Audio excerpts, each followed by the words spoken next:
voter ID? They want voter ID. Think of it. You know, 88% of the Democrats want voter ID, but not the leadership. There's only one reason you don't want voter ID, because you want to cheat on elections. And Republicans cannot take it any longer. They have to get tougher, but they cannot take it. These Washington Republicans like Mitch McConnell is the absolute worst.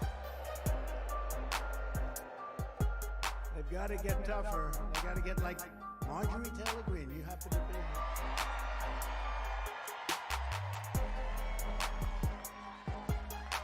Would you like to run for the Senate? I will fight like hell for you, I tell you. Where's Matt Gaetz? I heard his speech. Oh, Matt, look at Matt.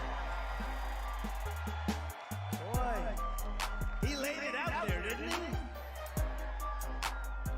I said, you know, I was watching, I said, you know, maybe he's gone a little too far. And then I realized, no, he hasn't. That's really, he's given some very good facts, and people like it. That's why he wins his district by a tremendous amount. Well, they weaponized him, too. They weaponized him. They made up phony charges, and he went through 2 years of hell, and he turned out to be a brave guy. It is a good test. You have to say that, man. It's a hell of a test.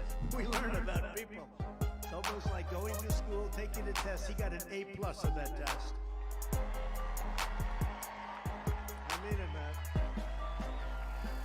They took the word of a proven liar, a convicted felon, and a disbarred lawyer, all the same person, believe it or not. You wouldn't think that could go to one person. It would be 3, 4, 5. Over some of the most respected and prestigious people in the country, in New York City, some of the most respected lawyers testifying against. They looked at all of these pages of documents. They went back to old cases that were summarily rejected by many prosecutors, highly respected prosecutors, Democrat prosecutors all, before including, and I will tell you, the existing prosecutor who said this case doesn't make sense. It doesn't make sense. All of a sudden pressure got put on him by Washington, D.C. And the case that didn't make sense, he said, let's go get Trump. They even had numerous prosecutors who resigned because I was being treated unfairly. That made me feel so good when I heard that. Think of it. People actually in a Democrat area, Democrat office, they resigned. Did you know that? They resigned. A lot of them resigned the office because they said, you can't treat a man like this. He didn't do anything wrong. But the 2 lead prosecutors, absolute human scum. One, a Hillary Clinton lawyer from a Hillary Clinton law firm. Do you believe that? How about a guy who represents Hillary Clinton? He's in a law firm that represents Democrats. It's headed up by Chuck Schumer's brother, this law firm, Robert Schumer. Think of this. Now think of this. And he calls up the prosecutor. Think of this. He calls up the district attorney of Manhattan. He said, I'd like to come and work for free. I'm going to leave. I represent Hillary Clinton. I represent the DNC, the Democrat Party. I don't even know if you know this. And he said, I want to work for free. He's a bad guy, known as a bad guy. I want to work for free to get Trump. And they bring him into the office. He becomes the head prosecutor. Then you had another one similar. And then he goes out and he quits because the head of the office, who I respected, but then he went bad because he succumbed to pressure. But the head of the office said, no, we can't get him on anything. He didn't do anything wrong. Changed his mind a little bit on a couple of little things, but that's okay. But he was under a great deal of pressure. Now I understand that he's made up his mind and he agrees with his original feeling that we did nothing wrong. But how about this? A guy leaves private practice representing Hillary Clinton, goes for no salary, no anything. He goes into the district attorney's office to prosecute Donald Trump. He doesn't get what he wants, so he leaves the office in a huff, and he writes a book, and the book is published during the case ongoing. And I will say this, he has been absolutely killed by the media, even the fake news media back there, a lot of them I see. And they say that in itself is enough reason that should have stopped a long time ago. So he goes in and he writes a book, and he makes money off the book, telling what went on with the grand jury. What do you think of that, Mr. Lieutenant Governor? You think that's fair? Sounds like a fair system. It's a rigged system. Like we had a rigged election, we have a rigged system. And you almost have to say, what has our country come to? Review after review, even by the biggest, greatest legal scholars, some of whom don't like Trump. Like Alan Dershowitz said, I don't want to vote for Trump. I never voted for Trump. I don't believe him. Actually, I think he does, but he does that to give himself a little credibility with his friends the Democrats. I think he votes for me, personally, but he even said, in 60 years of practicing law, it's the worst abuse I've ever witnessed. I've never seen anything like it. There's no case here, but that's Alan Dershowitz, a Democrat. Greg Jarrett, who's a great scholar, great guy. He came out with reports that were so damning, they were so horrible to actually read it. But this is really prosecutorial misconduct. That's what it's called. The innocence of people makes no difference whatsoever to these radical left maniacs. It is worse, actually, in my opinion. Hard to believe anything could be worse than this, but I think it's worse than ballot stuffing or media manipulation by the FBI working together with Twitter, Facebook, and the rest. Remember when that came out 4 weeks ago, that the FBI was working to make sure that nothing bad is said about Biden, but as much bad as possible is said about Trump.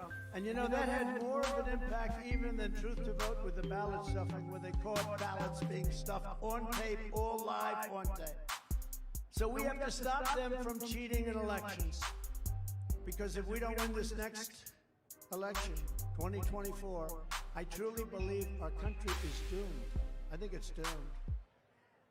Prosecutorial misconduct is their new tool, and they are willing to use it at levels never seen before in our country. We've had it, but we've never had it like this. We must stop them, and we must not allow them to go through another election where they have yet another tool in their toolkit. Remember everything I've endured, all of the hits, all of the attacks, all of the assaults and pain of my loved ones. My loved ones have suffered far more than I have. With me, it's almost become like I go through Russia, phony deal. Impeachment hoax number 1, phony deal. Impeachment hoax number 2, phony deal. The Mueller witch hunt, phony deal. By the way, it's determination after 2.5 years, no collusion. There was no collusion with Russia. I could have told them that very easily. But they knew that because they had the laptop. And the laptop, the collusion, was with Biden and Hillary Clinton, who worked with them on the dossier paid for by Russia. But they don't do anything about it. So I hear that, and you get a little bit hardened to it, you get a little bit immune, but they do tremendously big damage to great people, your family members and your friends and your associates and people that work for you and everybody. But I never ran for office. If I never took on the deep state, so I never ran for office before. I mean, I ran one time and I won. It happened to be for the presidency, so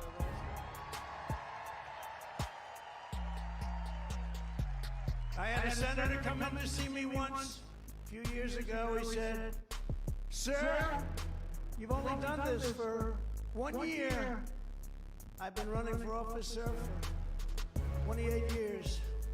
I ran for president a couple of times. I'm greatly experienced. I think you should listen to me. I said, well, I've only run one time. I've only been doing it for 1 year. And I became president of the United States. So I want to listen to you. I don't want to listen to them. But if I never did run for office, if I never took on the deep state, if I never stood up to China like no other president has ever stood up before, you didn't even know China was a problem until I came along. China was ripping us off, making $600 billion a year. $600 billion. And I did a little tariff hunting with them, and we took in hundreds of billions of dollars. I got the farmers of our country $28 billion because of the abuse that they had to take. The farmers love Trump. They keep saying, oh, I think DeSantis could do okay with farmers. I don't think so. Based on polls, he's not doing okay with anything. Well, it's never good to try and destroy Social Security. It's never good to raise the minimum age to a very high level, which was not good, and to go against Medicare and try and obliterate it. These are a few of the good facts. It's also not good when you look statistically at how he did on COVID. Not well at all. He's in a very bad position. Or you look at how he does on crime. Not good. Not good. We have great Republican governors, actually, who did really much better, who shut down their states for a very short time, or in some cases didn't shut them down at all. I look at South Carolina, South Dakota, Tennessee. I mean, we had some states that did a phenomenal job with no shutdowns. You know, I gave them the right not to shut down. Not everybody, you didn't have to shut down. But in the case of Florida, they unfortunately did shut it down. They shut down the beaches, they shut down everything. So now that people are finding out about what happened, they're saying, man, he's dropping like a rock. And I wonder why, but you know, you never like it when somebody comes, you see, I'm a loyalist. They say, sir, don't talk about that, sir. Because people don't want to hear that, but I do, because I'm a loyal person.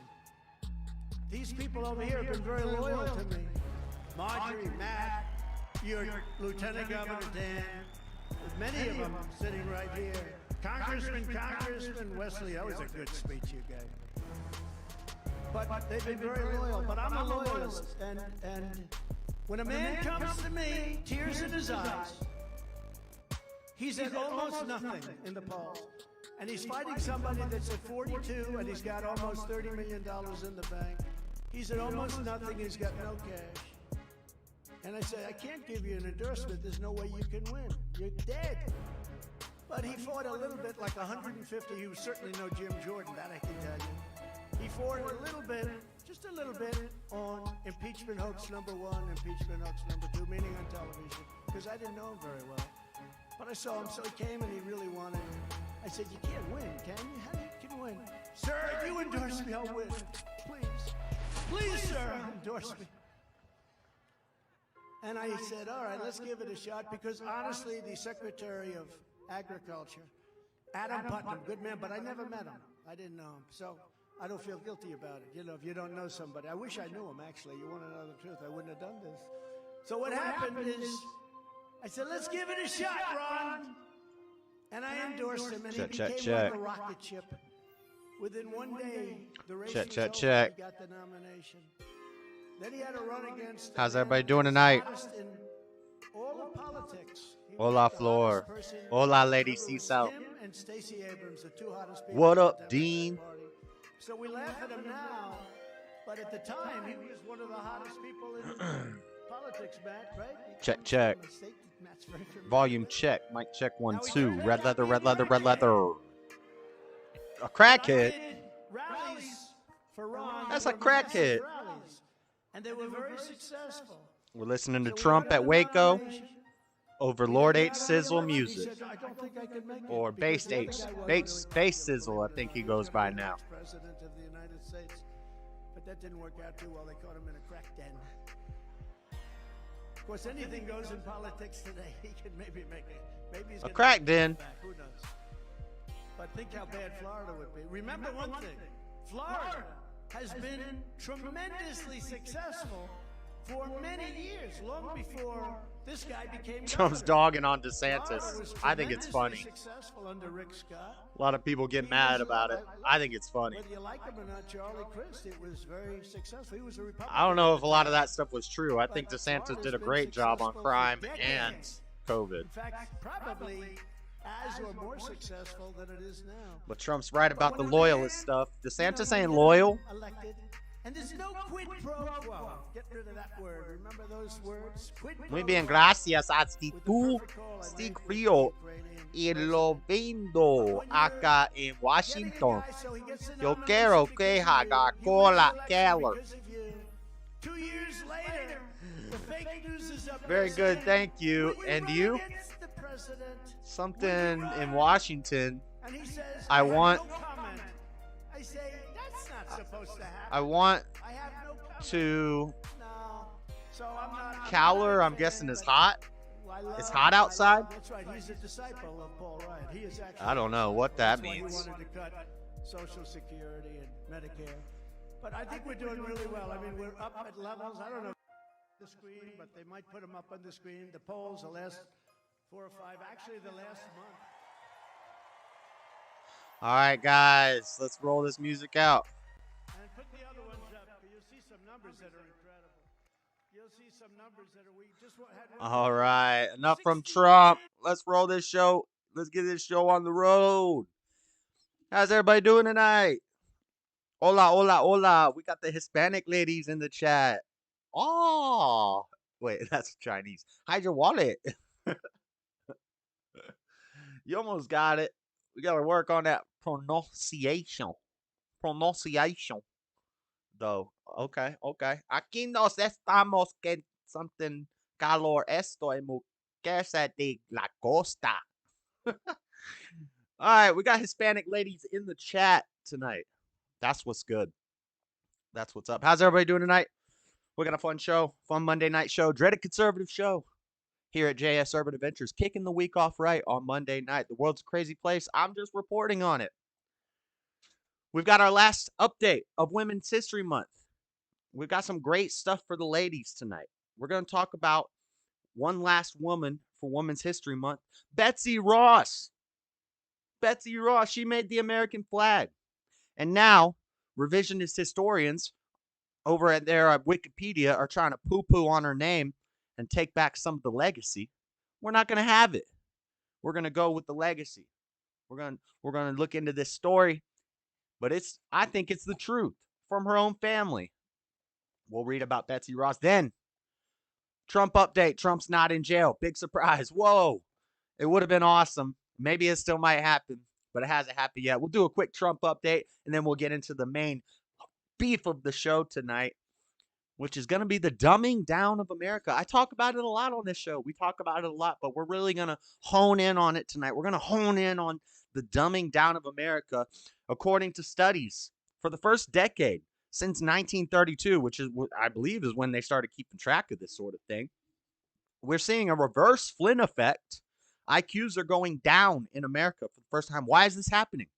I'm going to go through a bunch of different reasons. No one, maybe one is more important than the other, so on and so forth, but they all come together to make one big clump of dumb Americans. And it's sad because other people in other countries make fun of us for this, and I don't give you permission. Floor, you live in Guatemala. You're not allowed to say this. Only I'm allowed to say this because I'm an American. Americans, we can call each other dumb. Okay, but I don't want to hear no British person. I don't want to hear no dang Australian. I don't want to hear no Chinese. I don't want to hear no Latina talking about America's dumb. Okay, I'm not going to have it. I can say it. You can't say it. Because at least we got dang internet and running water. All right. And then we'll segue that. That'll segue nicely into our TikTok segment. There's a lot of focus on banning TikTok, which is something I've been saying, Trump's been saying, everybody's been saying for years, and now it's just now getting popular in the political arena. So we'll talk about that, TikTok and the dumbing down of America. I'm not going to blame all of it on TikTok, the dumbing down of America, but it has a lot to do with it. Symptom of a larger problem. And then we'll go into what's going on in Miami. This is the second weekend just passed of spring break down in Miami. Last weekend, we had reports on Monday that I did not talk about last Monday. But it was popping off last weekend in Miami. So we got some updates on what's going on down there in Miami. The spring breakers, Girls Gone Wild. Let me tell you, but it's not like a Girls Gone Wild movie where it's a bunch of white girls taking their shirts off. No. To the contrary, it's quite different what's happening in Miami. We'll take a little look at 1960s Miami compared to 2023 Miami and some little clips that I made. And then breaking news, we'll look into just a little bit. We'll look into a little geopolitics with Israel protests going out of control. Netanyahu is slowing down. I don't know a lot about it, but we'll look into it. We'll do some live research and we'll learn about what's happening over there in Israel. in Israel. And then we got memes, we got reels, we got a lot of funny reels. We got rapid fire news. Takashi 69 got jumped. We got a thug on a train being racist towards. I'm not supposed to say that. Well, we're like 20 minutes in, so we're good. But being mean to white people with a child, it's not funny. He's trying to go viral. That's going viral. And then in the last segment, we'll talk about fear of God, requested by Stephen Will, who is not in the chat yet. But he said, "Hey, Josh, what do you think about fearing God? The Bible says fear God, but then it's kind of a contradictory thing, because also perfect love casts out all fear. So God is perfect love. He casts out fear, doubt, and worry. But also we're supposed to fear God. So we'll try to make some sense of this. We'll look at a little bit of etymology of some Hebrew of the word fear, and I'll talk about some examples. We'll do some Bible thumping. Boom, thumping the Bible. I got some verses about fearing God and why it's not only good, but it's necessary. It's necessary that we fear God. We must fear God. And so that's what we're going to talk about tonight. First, let's play a song to get us popping. It's Women's History Month. It's the last show of Women's History Month, so I got a song for the ladies from Bryson and Tyson, brand new one. I've heard this song in shorts. Like, I heard Bryson's verse, then Tyson's verse in shorts. I've been waiting for it to drop, all put together. Here it is from Bryson. What's up, Salisbury steak sweater? 6'9" is a biznatch. Yeah, he got beat up and he was wearing some girl shorts at the gym. What the? Anyway, it's Women's History Month, 6'9". He got rainbow hair and girl shorts at the gym. Let's listen to this song from Bryson Gray, Homemaker's Anthem. This is for the ladies. This is for you, ladies. Let's take a listen. Hey, your girl a feminist, my girl traditional, my girl conservative, your girl a liberal, your girl got OnlyFans, my girl ain't sending news, your girl can't cook, my girl can do it in the kitchen too. Hey, this is for the homemakers. Hey, this is for the homemakers.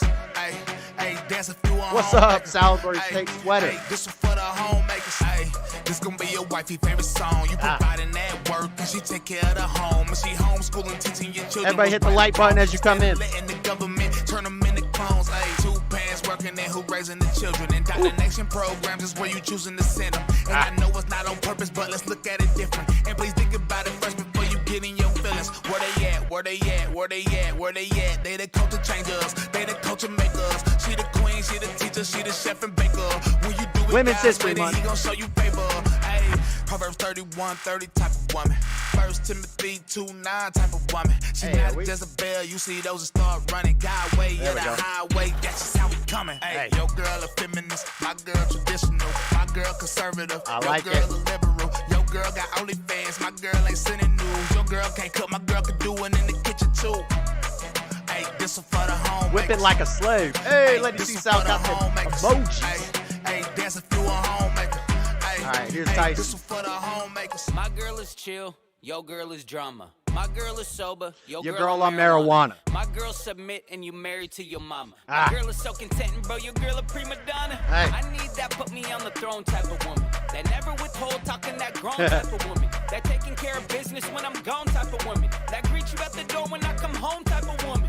Learn how to cook, that's the way to his heart. Don't bicker with the man, gotta pray and be smart. Let the man lead, always stay when it's hard. And he'll treat you like a queen, he'll light the way in the dark. Hey. My girl is modest, your girl a slut. My girl the hottest, Your girl a mutt. My girl the calmest, and your girl is a nut. I must be honest, bro, your girl kinda sucks. Hey, your girl a feminist, my girl traditional, my girl conservative, your girl Women's a History liberal, Month. your This song girl is got pop. OnlyFans, my girl ain't sending news, your girl can't cook, my girl can do it in the kitchen too. Hey, this is for the homemakers. Hey, this is for the homemakers. Hey, dance a few on homemaker. I like it. I like it. I like This it. is for the homemakers. This is for the homemakers. This is Hey, for the welcome to the homemakers. show. Welcome to the This show, is everybody. for the homemakers. It's Monday night. This You know is what's for good. the homemakers.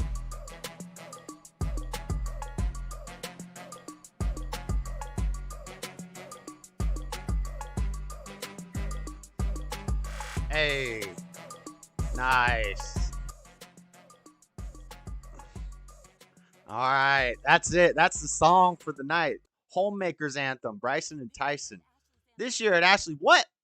All right, enough of that. All right, guys, let's get into the show. It's, again, My girl needs a revolver. Your girl reads my girl reads revolver. Your girl reads the skim. The skim. That's Kim Kardashian's magazine. Hank is always referencing the skim. I don't know why he be reading the skim so much.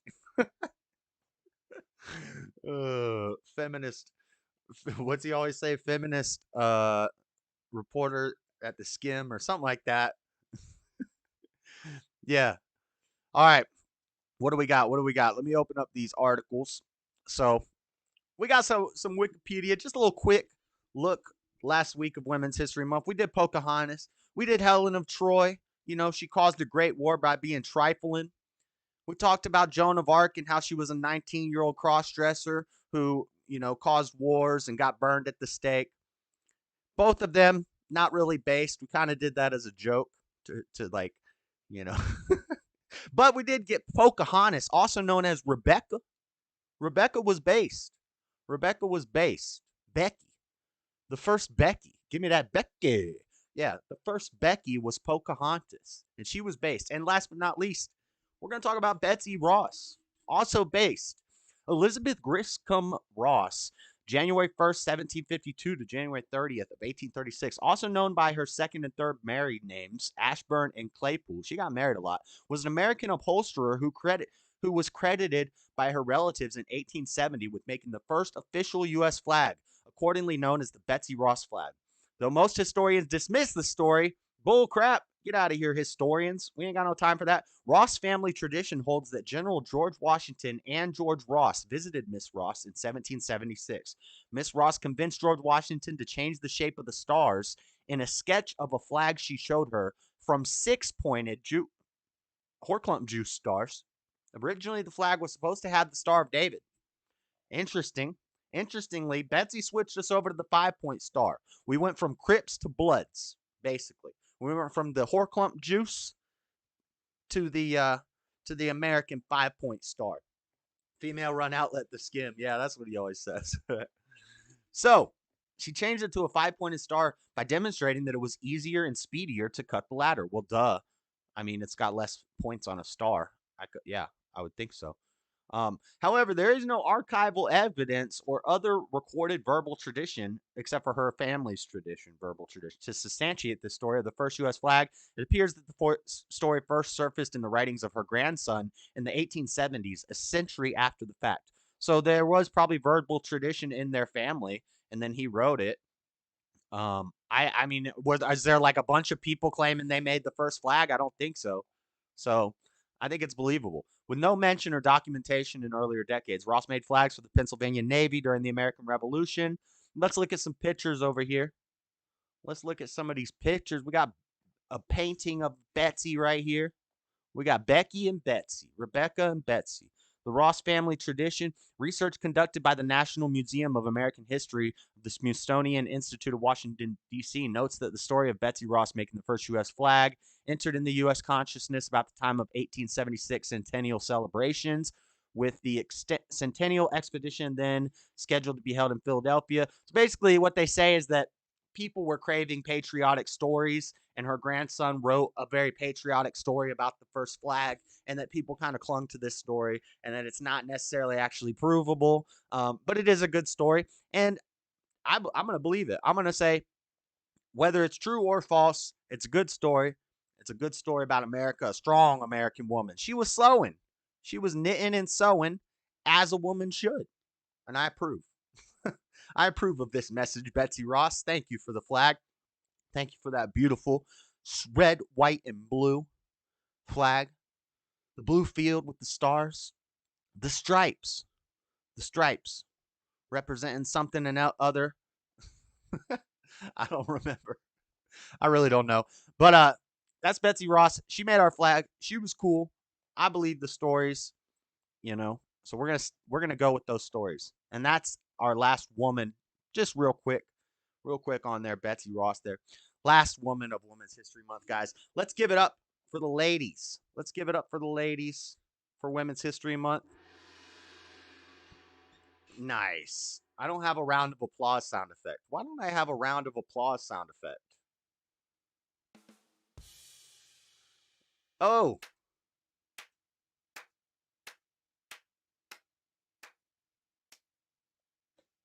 Slow clap for the ladies. All right. Sorry, that was quiet. I got the audio real low. I don't know if you guys heard the clap. Clap on, clap off.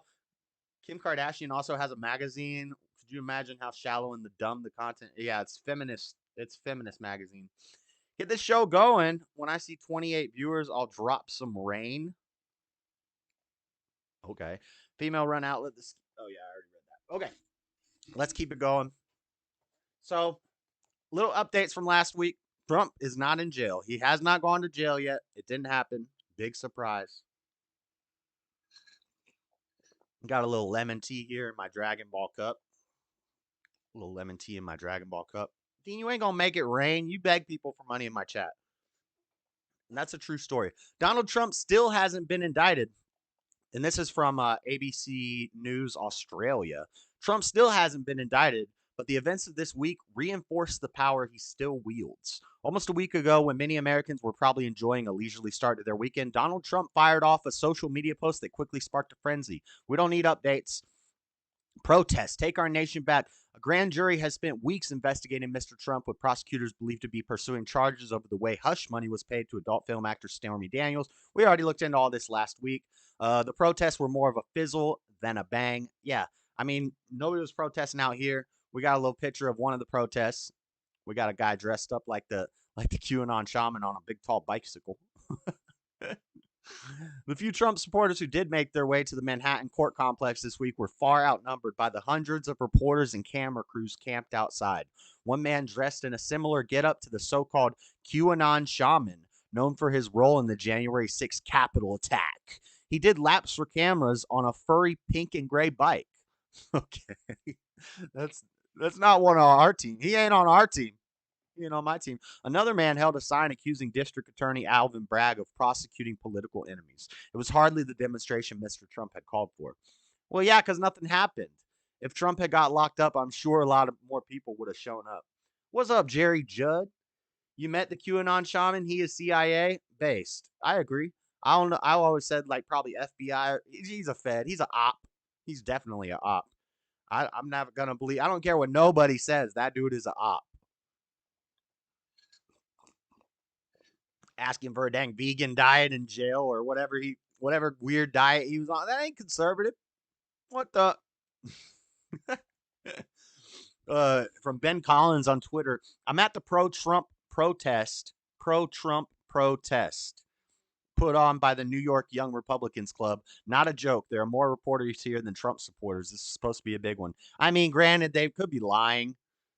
I don't really care about seeing the tweet. I just wanted to blow this picture up. They could be lying. You know, the crowd could be behind them. The media likes to do stuff like that. However, the former president has sought any opportunity to turn his mounting legal problems to his advantage, with a stream of recent fundraising emails urging contributors to help defend our movement from vicious political persecution. He's even reported to have told advisors he wanted to be handcuffed in the event of a New York court appearance on the basis that he might as well turn it into a spectacle. Like this? Hold on. We got some pictures. We got some pictures of Trump. They arrested him. They got our boy. What happened to our boy? Trump, he's running. Get him, feds. Get him, cops. Look, he's getting taken down. Oh, man. Count the fingers. 1, 2, 3, 4, 5. There's 5 fingers there. They do look kind of weird. There's like an extra knuckle here on this. That's how you can tell that these are AI-made images. These are not real images, guys. Just so you know, they're just taking him down. Get ready for the 2028 elections to be fraught. Is that a word? Fraught with AI and deep fakes and fake propaganda. It's going to be lit. It's going to be crazy trying to figure out what's real and what's fake. But I'll be here helping us trudge along through the AI and the deep fakes and the further dumbing down of America. So don't worry, guys. Those pictures were not real. The 76-year-old is still considered the leading candidate for Republican presidential nomination. As previously insisted, he would not drop out of the race if indicted. Based. I wouldn't even think about leaving, he told. I wouldn't even think about leaving. I wouldn't even think. about leaving. It's not even something I would consider. I wouldn't even think about leaving, he told reporters ahead of his speech to Conservative Political Action Conference CPAC earlier this month. Probably it'll enhance my numbers, he said. Yeah, probably. Trump's spectacle highlights his power over Republicans. The threat of possible charges will no doubt enrage loyal supporters who agree with his argument that he's being politically targeted. But Mr. Trump runs the risk of further isolating other Republicans who are tired of the drama and would prefer to back a candidate with less baggage. So let's just be soft. Let's go with the person with less baggage because it's easier. Let's go along to get along like weak rhinos are known to do. Let's just give up everything. Let's pretend like we're conservative, but not conserve anything about traditional America. I see a lot of that lately. But yeah, so hopefully he gets indicted. I think it'll be epic. I think it'll just be amazing. I think people will get really hyped again. We're already getting ramped up, guys. It's getting hype. So we'll see what happens. Breaking: Jim Jordan and Republican James Comer and Republican Brian Steele demand communications documents and testimony from Manhattan DA Alvin Bragg. More investigations lay ahead. Trump staging his own show in Texas. That's what we were playing in the opening from Waco, Texas. He's back to the rallies, guys. I can't wait. I hope. The only problem with these rallies is you don't find out that he's coming to a city. You got to follow him, and I don't use Twitter. He don't use Twitter anymore either. I guess I got to follow him on True Social and pay attention to it because the morning of, he'll be like, yo, we're in Salt Lake City today, and I got to get out there. So I love that mug. You love this mug? That thing cooler than a mug. But the handle's broken off. And it's very not practical. I've said this many times. This is the worst drinking vessel because it's round. You got to do a lip scoop. When you drink it, as you take your mouth away, you got to use that bottom lip and you got to do a lip scoop so that it doesn't drizzle everywhere. For shizzle, my drizzle.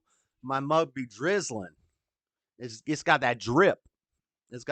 All right, enough about Trump, guys. We talked a lot about this story last week. I just want to do an update because he hasn't been indicted, and if he gets indicted, we'll do another update.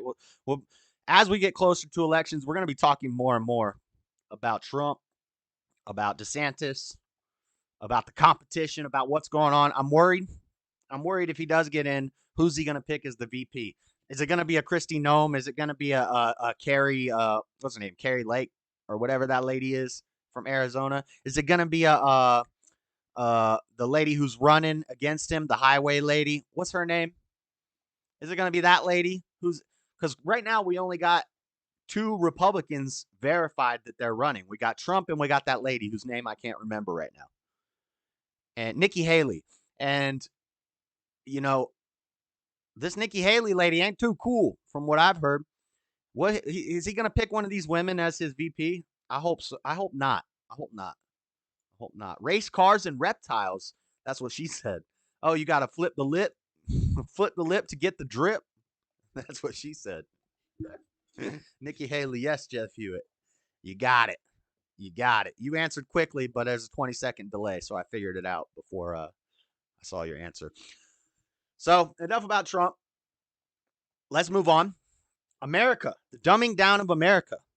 For the first time since 1932, American IQ scores for the decade have dropped. Since 2013 to 2023, IQ scores have dropped.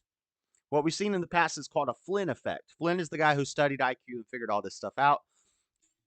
Every 10 years, they'll look at the numbers, and overall, the average IQ is going up. That's a Flynn effect. As a population grows, as a nation grows and gets stronger and stronger, the people get smarter and smarter. When you start to see a reverse Flynn effect, that's not good. That's the degradation of the nation. We're going to start going down in every aspect, as we see all around us right now. So, first, let's look at an article, studyfinds.org.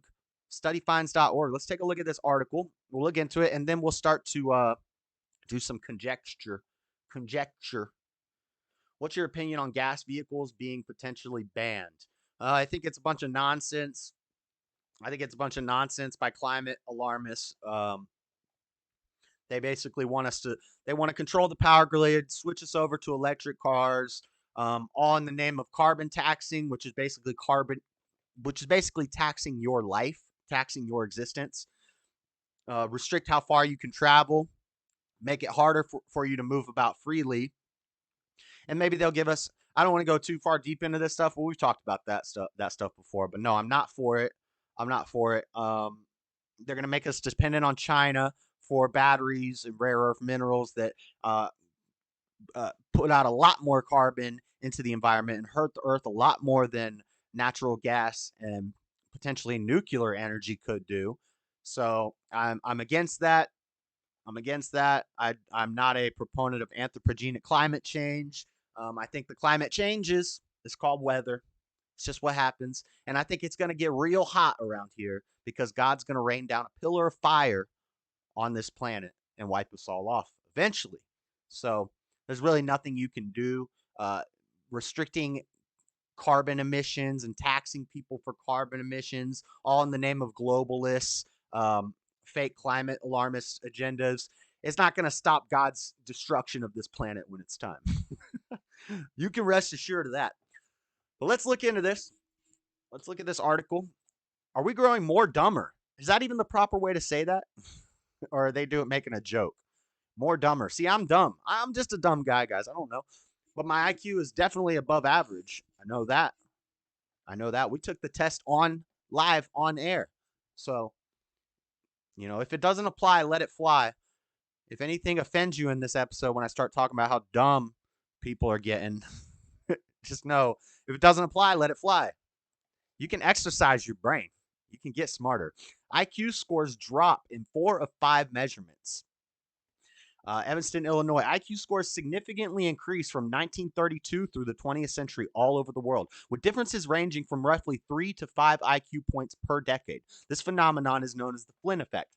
Now, however, a new study out of Northwestern University suggests a reverse Flynn effect of sorts may be taking place in the United States. This reverse Flynn effect was present across a large U.S. sample covering between 2006 and 2018 in every category. There's another article I read that said it was since 2013, but except one.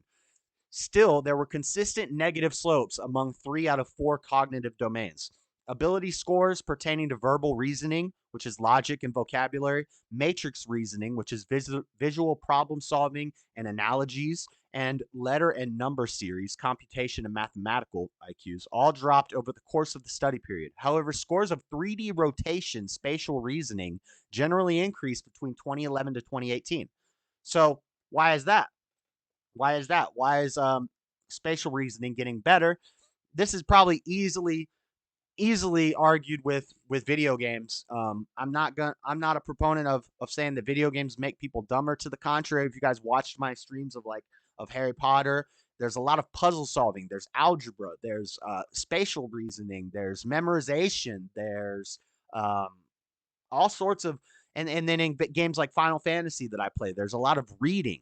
There's a lot of numbers. There's a lot of figuring out optimization with your gear and things like this. There's a lot of numbers. There's a lot of shapes, and there's a lot of measuring distance. So I think video games really help IQs if we're playing games that make us smarter. Now, if you're playing Bejeweled or something on your phone all day, or you got your kids playing Grand Theft Auto and Fortnite all the time, then they're not going to get smarter from that. That's not going to get smarter. Repetitive actions, doing the same thing over and over, Call of Duty, Fortnite, this is not going to make you smarter. I'm not saying it's bad, but anything in excess can be bad, can be harmful. So if your kids are addicted to Fortnite at a very young age, that's not going to make them smarter. The stupid get smart, they got nowhere else to go. Nah, that don't make no sense. If we are getting dumb, the dumb are getting really stupid. Yeah. Yeah, unfortunately, that's what's happening. The numbers are going down with IQ because they are based on race and not potential. Americans that compete on the worldwide competition of knowledge were picked by race and not knowledge. Let me handle this. How about you let me handle this? I'm getting there, okay? I'm getting there. We'll talk about how Latinos are bringing we'll talk about how Latinos coming over our border and immigration is dropping our national IQ because Latinos have lower IQs. We'll get to that, Floor. I got it covered. Don't worry. Composite ability scores, single score. So anyway, what I'm saying is this spatial reasoning, I think all the devices is actually helping that area, but this is overstimulation. This is one of my points. The main points that I'm going to get to for why we're getting dumber. So there's the study. There's the study. Let me go over my points. So, one, the education system. Let's look at this argument. Let's look at this argument first. The education system. Let's check out the 15 biggest failures of the education system. You know, I'm a proponent of homeschooling. I'm a proponent of the mother not working, not putting your kids in a government daycare. We're not going to be paying for your kids' free lunch. Taxpayers should not be paying for your kids' daycare, your kids' education, and your kids' food. Okay, that should not happen. A lot of it does happen, but I'm a proponent of mothers raising their children. And if the mothers have to learn along with the kid, then the mother's going to get smarter. Anything she didn't learn when she was in her public school, she's going to have to learn as she's teaching the kid. And the father can help too, you know.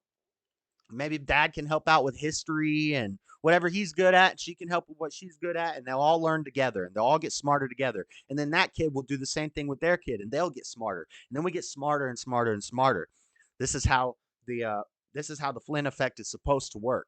But because of government schools, government daycares, where people just drop their children off all day and they get mind rotted with nonsense, Bill Gates and Melinda Gates putting in basically testing programs where the schools have to test a certain amount. So all they do is focus on passing the test. Here's how you pass the test, but you're actually not learning anything. You're not learning critical thinking skills.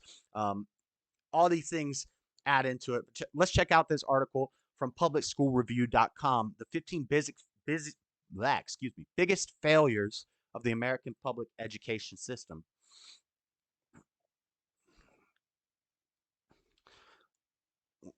No, that's something a dumb person would say, Dean. The world is in constant state of change, and those who fail to adjust fall behind. Unfortunately, we're looking at studies, Dean. This is happening. This is happening, and it's a problem. So we're going to address the problem, and we're going to try to make sure that we aren't part of that crowd who's getting dumber. Let's do that instead of just pretending like it's not happening. Fell behind. Unfortunately, the American public education system has not kept up with the times and is currently facing a number of serious problems. I think we just need to get rid of it completely. Keep reading to learn about the biggest failures affecting the modern U.S. public education system, as well as some of the trends that could spark change. We're brainwashing kids with Marxism and communism and teaching them this woke ideology instead of focusing on the core essentials. So that's also a problem. The top 15 failures in American public education. 1, deficits in government funding for schools. This is wrong. This is wrong because some of the highest funded schools, which are usually in densely populated urban areas like New York, some of these schools, Chicago, LA, some of these schools get more funding than any of the other schools. Okay? Because the funding comes from income tax, I believe. Yeah, the funding comes from income tax. So if you have a more densely populated, higher cost of living area like New York City, where people make more money because it costs more to live, and there's more people densely populated in there, those schools get tons of funding, and those kids are testing horribly. So this is a bad argument. This is not true. It has nothing to do with funding. Decline in school safety. Oh, here we go, blaming the guns. I didn't even read this yet. There has been a string of high-profile mass shootings. Okay, so obviously, this article is nonsense, guys. It has nothing to do with mass shootings that kids are getting dumber and testing bad in schools. First off, glad to see you're doing good. I have a question. How often do you have encounters with police while you were homeless? Not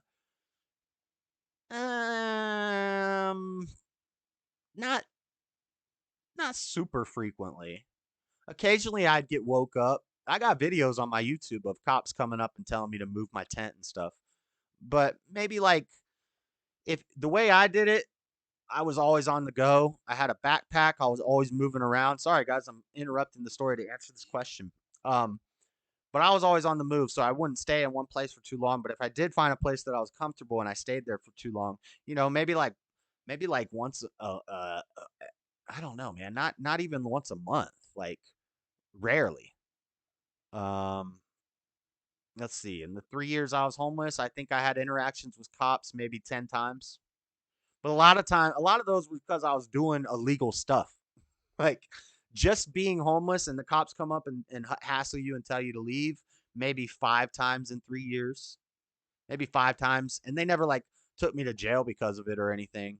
Um, they would just tell you to pack up and move.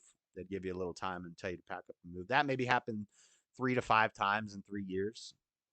So anyway, but yes, thank you, race cars and reptiles. Let's keep going. Challenges with technology and education. Today's students have grown up using technology and have come to expect it in the classroom. Yes, this is one of my points I'm going to get to with the overstimulation, the TikTok. It's not just the TikTok. TikTok, things like this, the YouTube shorts, these are shortening people's attention spans. That doesn't necessarily make people dumber, but it kind of does, because if you can't pay attention to something long enough to learn it, and there's nothing worth learning will be learned in a minute. I've said that all the time in a 60-second TikTok video. So if you don't have the attention span to watch a 3 hour, you want to learn about how to debate Christianity versus atheism. Well, you're going to need to watch a 3 hour debate with some very high IQ people. It's going to be tough to listen to. It's going to be boring. But if you want to learn about it, you either got to read, which it will be more beneficial to you. Go read some books, or listen to a long form conversation with smart people. But people can't do that. People need it in a quick a TikTok, a 1 minute TikTok. So challenges with technology and education. Yes, I'll agree with that. The technology is, you don't need math anymore. You got your cell phone, it'll do all the math for you. Boom. Controversy over charter schools and voucher programs. I'm not, I think the charter school thing is just a scam. I know people who teach in those charter schools here in Salt Lake City, and they are less woke. They're maybe they're smaller classes so teachers can focus on the kids more, so the kids can learn better. But those schools are still woke. They're still teaching nonsense in those charter schools. Christian schools are good, but even the Christian schools are getting and like private schools and Christian schools can be good, but even those are becoming more corrupt, and they're very corruptible. So, I mean, I really think the best way to go is just homeschool your kids and learn while they're learning. If you don't know algebra, well, guess what? You're going to get an algebra book and you're going to learn with the kid while the kid's there. You're an adult. You should have a much easier time to learn this stuff than the child. At this point, if your kid's learning algebra, the kid's in high school. So at this point, they either they're going to learn it or they're not. And I don't really, on any of the testing and the IQ tests, algebra is not important. I've never used algebra at any point in my life. I do construction. I take measurements. I do adding, subtracting, multiplying, dividing, angles. Geometry is useful, angles and stuff. But unless you're going into the STEM fields, and not even all the STEM fields, like unless you want to be an engineer, which is a good job. I'm not down in the engineers. They're very boring people. They're usually very dry, very boring people to talk to. But you're probably going to need some algebra for some of these high-end science and technology, mathematics fields, these STEM fields. But for the most part, you just need the basics. And your IQ tests are not going to have algebra on it, okay? I suck at algebra. I still can do well on an IQ test. Problems with Common Core curriculum. There you go. They're changing the curriculum up. That makes sense. It's a whack curriculum. It's what we've been doing. Works well. Let's stick with it. Decreased teacher salaries. So teachers get paid less, so therefore I guess they don't teach the kids as well. And that's why the education system is failing. Whatever. If you didn't have teachers taking care of your kids, then you wouldn't even have to worry about that. Emphasis on standardized testing. This is the Bill Gates thing that I was talking about. The Gateses started this program up. Along with Common Core, there's been an increased focus on standardized testing, especially during the No Child Left Behind years. Schools and teachers are judged based on student test scores, which many argue is not a fair or accurate measure of efficacy. Now, I don't know if I agree with this, because I did great in the standardized testing. I was a fan of the standardized testing. And at an IQ test is very similar to a standardized test. And if you can't do standardized testing, then you're not going to do good on an IQ test. And people say, well, these kids, they aren't good at taking these types of tests. They're not good at testing well. They don't test well. They're not good at these types of tests. Not that they're getting dumber. It's that they can't do well in these types of tests. But that's what the point of the IQ test. If you can't do well in the test, that means you're dumber. That's what it means. That's why we have the test. So that's a bad excuse.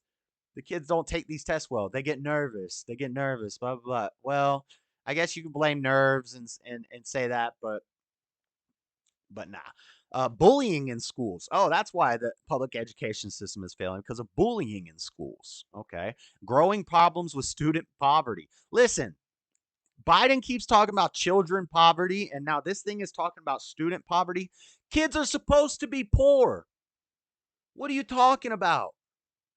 What is children's poverty? Kids don't make money. They're supposed to be poor. Not retaining the information? What do they mean, children poverty? I don't get this. Student poverty, children poverty. I've never seen a billionaire 8-year-old. Even if the kid made money, the money would go to his parents. Every kid is poor. Schools are overcrowded. Yeah, I mean, that makes sense. If people were homeschooling, you wouldn't have that problem. Student mental health challenges, parents not involved enough. We're going to get to that. We're going to get to the bad parenting, which I think lends a lot to the lower IQ. Too many schools being closed and lack of teacher innovation or outdated teaching methods. We don't need to change up the way we're teaching people. Changing things is what's leading to this. We need to conserve the education system that was working and that was making people smart. Let's conserve that. All right. So those are the problems with the education system. That's one of the biggest issues.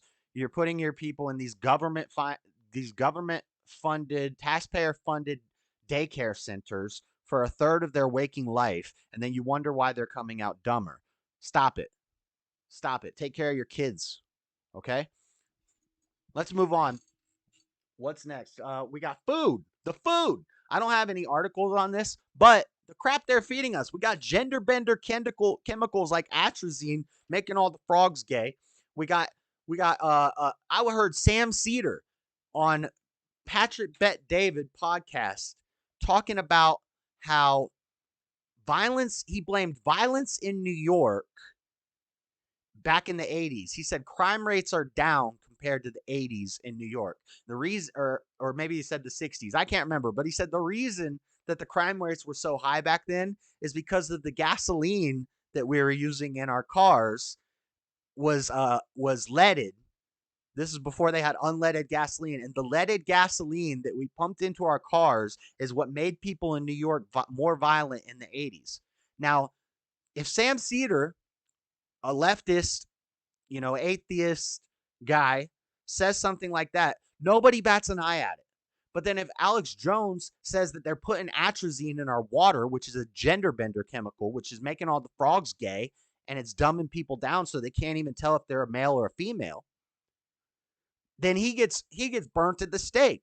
Everybody says, "Oh, this guy's crazy. This guy's an idiot, conspiracy theorist." But Sam Cedar can say that we can't put gas, that unleaded gas or leaded gasoline was making people violent. Whatever. It's just a double standard. But anyway, the food that they're feeding us, the chemicals. I don't know about chemtrails. I don't know if I believe in the whole chemtrail conspiracy theory. It's a cool one. It's fun to learn about, but I don't know if I believe in it. So I'm not going to say chemtrails. I don't think that fluoride in the water is definitely bad. Fluoride in the water is bad. I don't think fluoride is as bad as some conservatives and people on the right make it seem. If you have fluoride in your toothpaste and you're not swallowing your toothpaste, which it says on the container, don't swallow the toothpaste, I think you're all right brushing your teeth with some fluoride. But we should not be drinking fluoride in our water. We should not be drinking atrazine in our water. We should not be drinking any chemicals in our water when we have trains blowing up and turning the fish into three-headed fish. That water's not good. The food, the McDonald's, the fast food, the processed stuff, the preservatives, the high amounts of sugar in our diet, the high amounts of carbs. The food pyramid was a lie. The food pyramid, the biggest chunk at the bottom was carbs, was bread. What am I supposed to eat, a damn loaf of bread every single day? You want me to eat 5 servings of bread a day? What? This is why American is obese. This is why America is dumb. Because if you just eat sugar and carbs all day, your brain, I don't know all the chemicals and stuff, but I think it's pretty common sense that if you're eating a bunch of crap, then it's not going to be good for your brain. It's not going to be good for your body. So we need to tighten up on the food we eat. We need to be eating more wholesome food, more meat. Eat some meat. Get some creatine. Get some protein. Get some cholesterol. Get some animal fat in your diet. Have your little veggies. You want your little veggies? Go get your little veggies. Have a little fruit. Not too much fruit. Don't be getting too much fruit. You don't need too much fruit. Get rid of the high fructose corn syrup and get you some strawberry. Such as this. This is what I'm talking about. The food. The food is making people dumber. The chemicals are making people dumber. What's next? Social media and tech. We already kind of talked about that just there. Social media, tech, lower attention spans with things like shorts, access to answers to questions quickly. Now we're going to have AI and Chat GPT filling out. If you got to do a sociology paper, a civics paper, a history paper, or a research project where you got to do a lot of research and write a 9,000 word essay on a topic, which when I went to school, we had to do stuff like that. At the Christian school I went to, we had to do a research project for the whole fourth quarter of the year, every year in each grade, and it would get progressively harder, and they built on it. Like, you'd have to have a bibliography, you'd have to have all these sources, you'd have to write so many 1,000-word essay, and you'd have to have this, and you'd have to have this, and blah, blah, blah, blah, to do a research project. And it was a big deal, and they were preparing us for college. And this is in middle school and elementary school in a Christian private school. So these huge projects. Now, and then when I went to public school, we never did anything like that. I went to public school 6th through 12th grade, and I'm like, I did a research project that was one of the hardest learning things, school-related things that I ever did in 4th grade and 5th grade and 3rd grade. Every year I had to do a research project. I think we started in 2nd, 3rd, 4th, 5th, a research project every year. The hardest thing I ever had to do in school was those research projects. Public school, once I went to public school, nothing like that. Nothing. You got to make a dang diorama of the solar system in 9th grade. Like, so, but anyway, what I was getting to, the technology. So now you don't even need to write that research paper. Chat GPT can write it for you. You don't need to do math because you could just type it into your cell phone and figure it out. The information age, you would think when people have access to the World Wide Web, the internet, the entire collection of all knowledge that we have in the history of the world in the palm of your hand, you'd think that would make people smarter. To the contrary, it makes people dumber. It makes people dumber. Before we had cell phones that stored phone numbers, okay, you could have a Rolodex, but for the most part, you got every phone number of everybody in your neighborhood memorized. I got this person over there's number memorized. I got my grandma's number memorized. I got my parents' numbers memorized. I got this person memorized. As soon as cell phones come out, nobody remembers phone numbers anymore. This is just like in the old days before we had the printing press.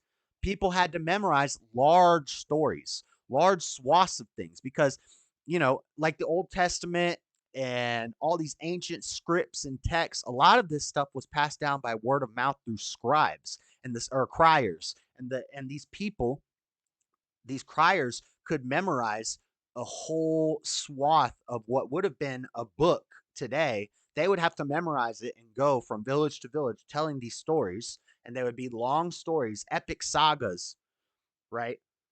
Because what are you going to do? Carve it into stone with some dang old Egyptian hieroglyphs? No. You have to memorize it, and you'd have to tell it through word of mouth. As soon as the printing press comes out, well, now we don't have to remember these long stories anymore, these long books. We'll just make books. Cell phones come out. We don't got to memorize phone numbers anymore. And now the smartphone. You got a smartphone. I don't need to be smart. I got a smartphone. I got a smart refrigerator. I got a smart. My bed is smart. My dog is smart. I don't got to be smart. Why does people need to be smart? You know. So the technology, the the overstimulation, the shortening of attention span, the simplicity of not having to learn something, not having to remember something, not having to use your brain because you got this thing to do it all for you. We got overstimulation from TV, from video games, from media, from all these angles all the time. I have multiple screens in front of me telling me stuff. I don't have to work my brain a lot. Now I do. I try to. I try to. I do live research with you guys here. We read stuff here. So I try to, but tech, tech is a problem. What's next? Drugs. Drugs. We got drugs being pushed on kids. We know that ADD drugs, things like this, were over prescribed to young boys in the past, probably still are. Now they're now it used to be boys got ADD meds because it would calm them down. They were too rowdy and rambunctious. The teachers couldn't handle them. These old lady teachers couldn't handle all these a classroom full of 20 young boys. So let's just all send them all to the school psychiatrist. The school psychiatrist will recommend them to or school psychologist. The school psychologist will recommend them to a school psychiatrist. If and nowadays, if the parents say anything against it, well, let's bring child protective services to the parents because these parents aren't letting us help these kids properly. The same thing with the gender stuff, but gender bending stuff, we'll get into that later. I think that has a lot to do with the dumbing down of America as well. But then you get your kids taken if you don't put them on drugs. You get the girls on the SSRIs to stifle their emotions, make them less nurturing, less loving, as girls are supposed to be. Girls are supposed to be more in their emotions. You don't put them on a SSRI drug so they numbs them to their feelings, and then you don't put a boy on an ADD medication because he's too energetic. Boys are supposed to be energetic. Girls are supposed to be emotional and feely, touchy feely and stuff. So but and that's more lends more to the gender bending stuff because we have a feminized education system feminizing young boys to make them easier, more placid, and easier to work with and easier to mold. And then we try to teach them as if they're girls who can sit in a desk all day and just take a test when that's not the way boys learn. Boys learn from going out and experiencing things, having adventures, doing fun stuff, and learning from it. Girls learn from reading and testing and all that stuff, but they need their emotions. They need their emotion. Dean, if you're gonna be weird, I'm gonna hide you in my chat. Just quit chatting. You're distracting me with nonsense. All right. So drugs, prescribing drugs to kids, and it's not just prescribing the drugs to kids. It's narcotics being made more and more available. The crack epidemic, the meth epidemic, the opiate epidemic. These parents are doing drugs that are frying their brain, and IQ is very much genetic, which is going to lead us into our next thing that we're going to get to in a second. But IQ is very much genetic, and if your parents did drugs, if your grandparents did a bunch of drugs and drank a lot and smoked cigarettes, blah, blah, blah, did all these unhealthy life choices that fried their brain, then their kids are going to be a little dumber. And then those kids do drugs and get put on drugs at a young age, then their kids are going to get a little bit dumber. Now, 3 generations in, we got a bunch of dummies. All right. Then we got like parenting, just bad parenting. Again, putting your kid in a public school all day for a third of their waking life. It's not good. Birth control, yep, that's a drug. That's probably dumbing people down. What's up? Got your 6? All these things adding together. Bad parenting, missing fathers not in their home. I'm sure we could link this to the civil rights movement when they took the fathers out of the home and made the welfare state. We could blame that for some of it. And just making it easier for people to be dumber. Last but not least, the last thing that could be causing it. Let me see what this article is real first. Yeah, the last thing that could be causing it, and we're gonna be treading some some testy waters here because apparently this is something you're not supposed to talk about. But IQ is largely genetic. And where's my, let's see right here. IQ is largely genetic. And currently we have open borders pretty much. Thanks to Biden, we have open borders and we're being flooded with illegal immigrants. And they're not sending their best. They're not sending their best. If you think that they're sending their best, then you're not paying attention. They're not sending their best. We're getting overrun. And you say, Josh, what does that have to do with anything? A bunch of dang Latinos coming over to America. They're taking our jobs. No, what does that have to do with anything? Well, let's read here. This is from Psychology Wiki and fandom.com. The gaps found between the average intelligence of races or ethnicities varies depending on methods used for racial grouping, the method and setting used to test intelligence, the health and economic situation of the test takers, the interplay between the culture of the person taking the test and the culture of those who made the test, and the period in history when the test was performed. Depending on the way intelligence, here we go. What am I looking for? Okay, depending on the way intelligence is measured, a variety of gaps may be found between different racial and ethnic groups. Some groups that perform well on one task may do poorly on others. For example, Moroccan and North American individuals were asked about a study by Richard K. Wagner to remember patterns of Oriental rugs and pictures of everyday objects, such as a rooster and a fish. Moroccans who have had long experience in the rug trade seem to remember rug patterns better than North American individuals. Well, duh, that means your test is biased and it's not a good test. Okay, so throw that test out. That doesn't matter. Likewise, in 1979, Robert Serpell had Zambian and English children perform a number of tasks. He found the English children did better on a drawing task, but the Zambian children did better on a wire shaping task. Over the years, there's been a variation in both the observed average IQ of groups as well as the relative relationship. So I'm just reading this article, YouTube, because apparently we're not supposed to talk about this. This is like racist to talk about. The woman that shot up that school she attended that. I didn't hear about that, Lord Spike. I'm gonna have to look that up. You're gonna have to remind me later in the show because I'm gonna forget. I don't have that story. Dean's losing it. Right. Anyway, what we're getting at here is the fact that different races score differently on IQ tests because IQ is largely genetic. Now, I don't even know if I believe this is what I've been told is that IQ is largely genetic. I don't even know if I believe in genes. To be honest, guys, I'm a little weird on that. I got genes right here, but I don't know if I believe in this genetic stuff. I think it might be a deception. I think that probably it's more of a spiritual thing, just like everything's a spiritual thing. We wrestle not against flesh and blood. It's not. It would be a lot of nature and a lot of nurture, half and half, but I don't think it's genetics. I think it's more of a spiritual thing.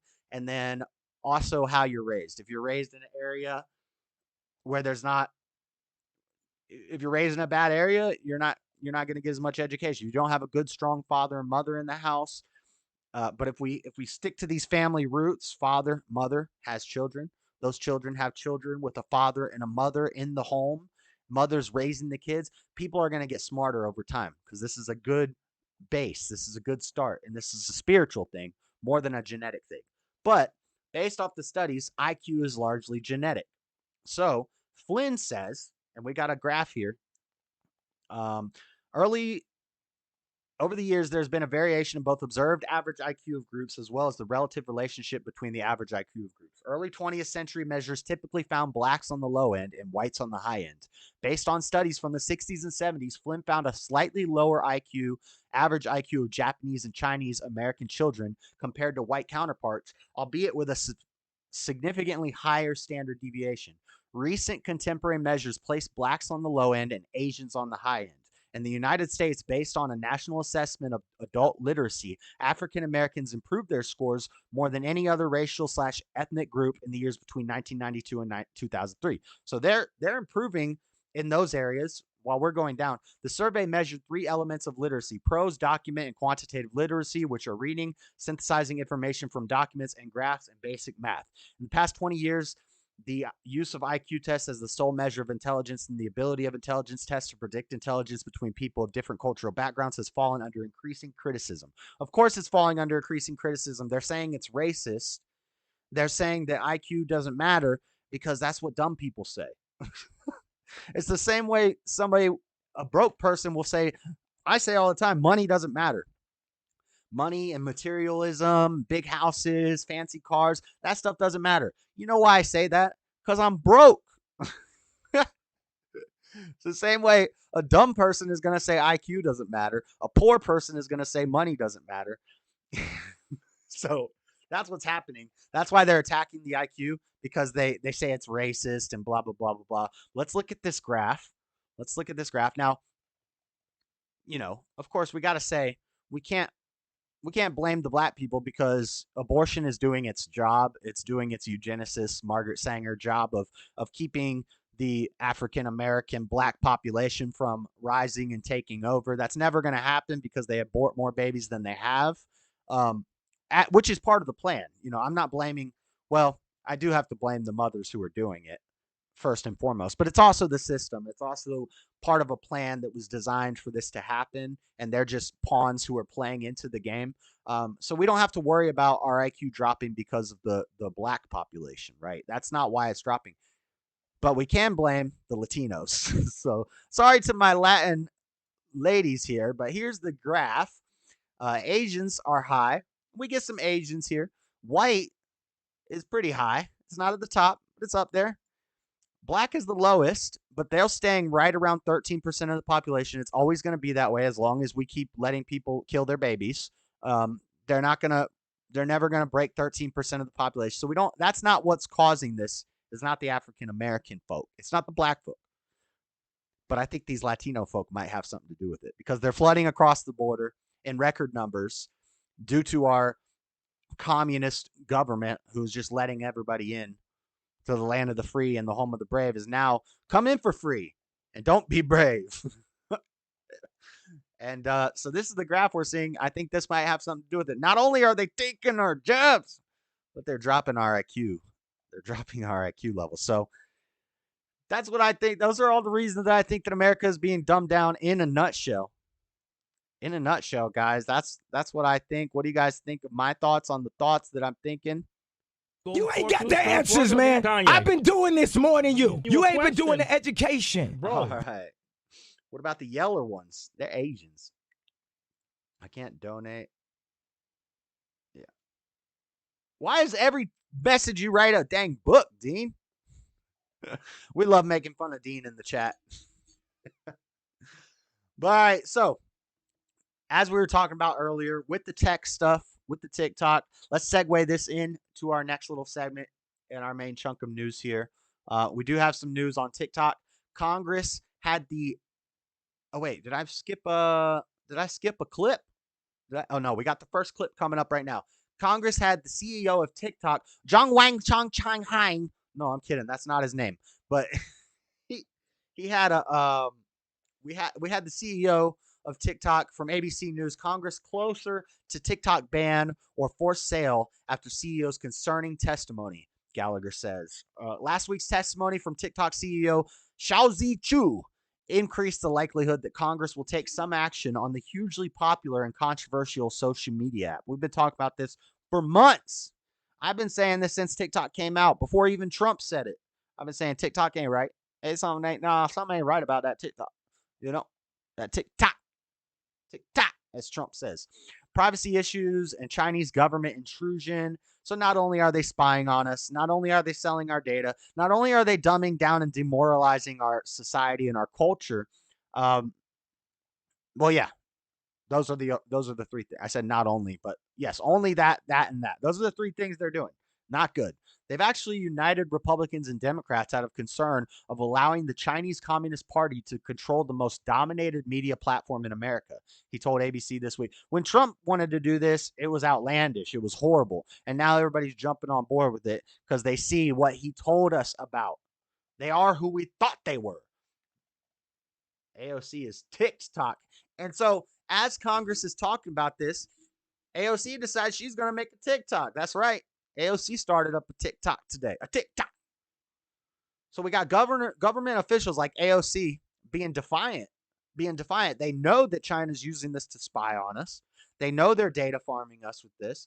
They know they're probably stealing our information from our government. And the same thing with Zoom. When COVID happened and all this COVID put all this stuff into place, this gender bending stuff, this lower IQ stuff, this internet learning, this less socialization, more overstimulation, this it just put everything on blast. It's one thing that COVID did do that was a benefit of COVID. It woke a lot of people up to all this nonsense that's going on in our world and how it's all part of a plan and they're doing all this to us intentionally.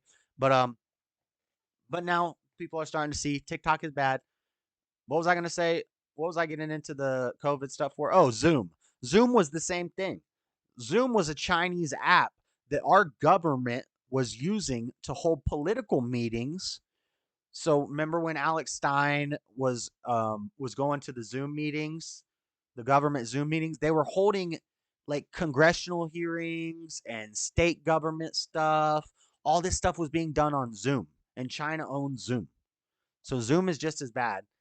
And China also, sent the human bioweapon COVID to America. So it makes sense that they would also control the media that we're going to do all of our business on. We're going to educate kids with Zoom. We're going to have everybody watching TikTok all day getting dumber. And we're going to do government meetings on Zoom too. I'm surprised schools still leave their side doors open like they don't care at all about the kids. Yep. We'll just close all the schools. But so the CEO of TikTok was in Congress. Let's watch this clip. Little clip action. Let's clip it up.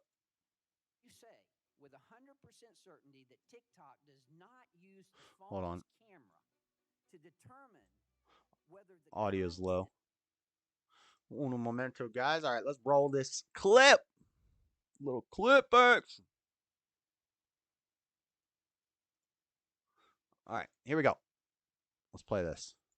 100% certainty that TikTok does not use the phone's camera to determine whether the content that elicits a pupil dilation should be amplified by the algorithm. Can you tell me that? We do not collect body, face, or voice data to identify our users. I call BS on that nonsense. Also, here's the other thing. Here's the other thing I didn't mention with our IQ segment. But did you notice that what they said was in the past, studies showed that white people were smarter than Asian people, that the whites were the smarter ones. And that makes sense to me because China doesn't do any innovation. They don't do any engineering or tech innovations. They steal from other countries' innovations. So I don't know if I even believe that the Asians typically have the higher IQ. I think China lies about a lot of this testing information, the same way they lied about their COVID numbers, the same way they lied about the origins of COVID, the same way China lies about everything. I'm sure Russia lies about stuff too. That's why it's called propaganda. I'm sure Israel lies about stuff. I'm sure America lies to other countries about stuff, but we're too dumb. So they see us we'll say we're doing one thing, but then they're like, bro, Joe just shot down a weather balloon that was American after he shot down a Chinese weather balloon that he let cross the entire country before he shot it down. Then he shot down an American weather balloon. So we can pretend like we're smart, but the whole world sees what America's doing. Meanwhile, China keeps its cards very close to its chest. I don't know if their IQs are higher. I think they might lie about those testing results. Who knows? I'd have to look into where the testing was done and all that stuff. But China sends the smartest to steal our technology. Right. So the ones that they send to America, if we test them, so like Chinese Americans are probably smarter than Americans, but Americans are probably smarter than Chinese people for the most part.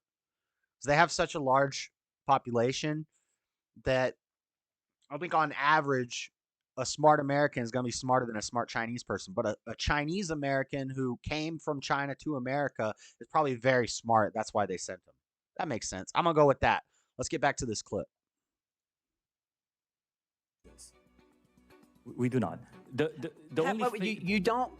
No. The only face data that you will get, that we collect, is when you use the filters to have, say, sunglasses on your face. We need to know where your eyes are. Oh my gosh! Know what the eyes are if you're not seeing.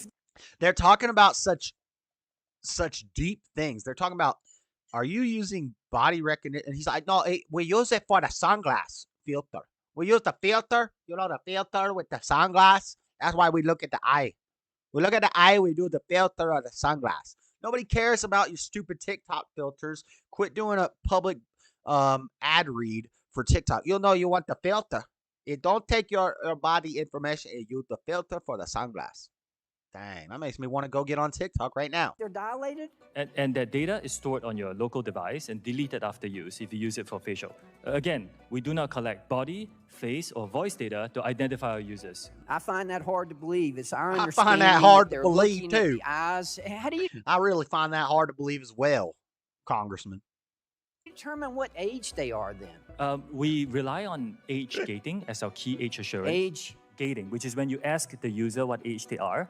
We have Well, that makes sense. And then once they say that they're 8 years old, we send them videos on how to become a drag queen. Oh, yeah. I don't have the video, but oh, yeah. We'll get into that later in the show. I'm not going to play the video, but we got another kid dressed up in drag doing a striptease for a bunch of grown black men. also developed some tools where we look I'm at not their going to play public the video profile, for you guys, though, because to it's go gross. through the videos that they post to see whether Boy, that's creepy. Tell me more about that. it's public. Boy, that's if you post creepy. a video, you choose that video to go public. That's how you get people to see your video. We spend a lot of time adopting measures to protect teenagers. Xiaozi Chu. Many of those measures are firsts for the social media industry. TikTok, We fo- guys, this Chinese puppet just said that TikTok is protecting teenagers. We got to believe him. He said it under oath of a Bible in America. Like that means anything to him. Forbid direct messaging for people under 16, and we have a 16-minute watch time by default for those under 18. Now, what does that mean? A 16-minute watch time by default for those under 18. What does that mean? Does anybody have kids that are on TikTok? Is there some sort bullcrap? There's a time limit to how long they can watch it. 16-minute by default watch time for kids under 18. What does that mean? There's no way that they say you can only.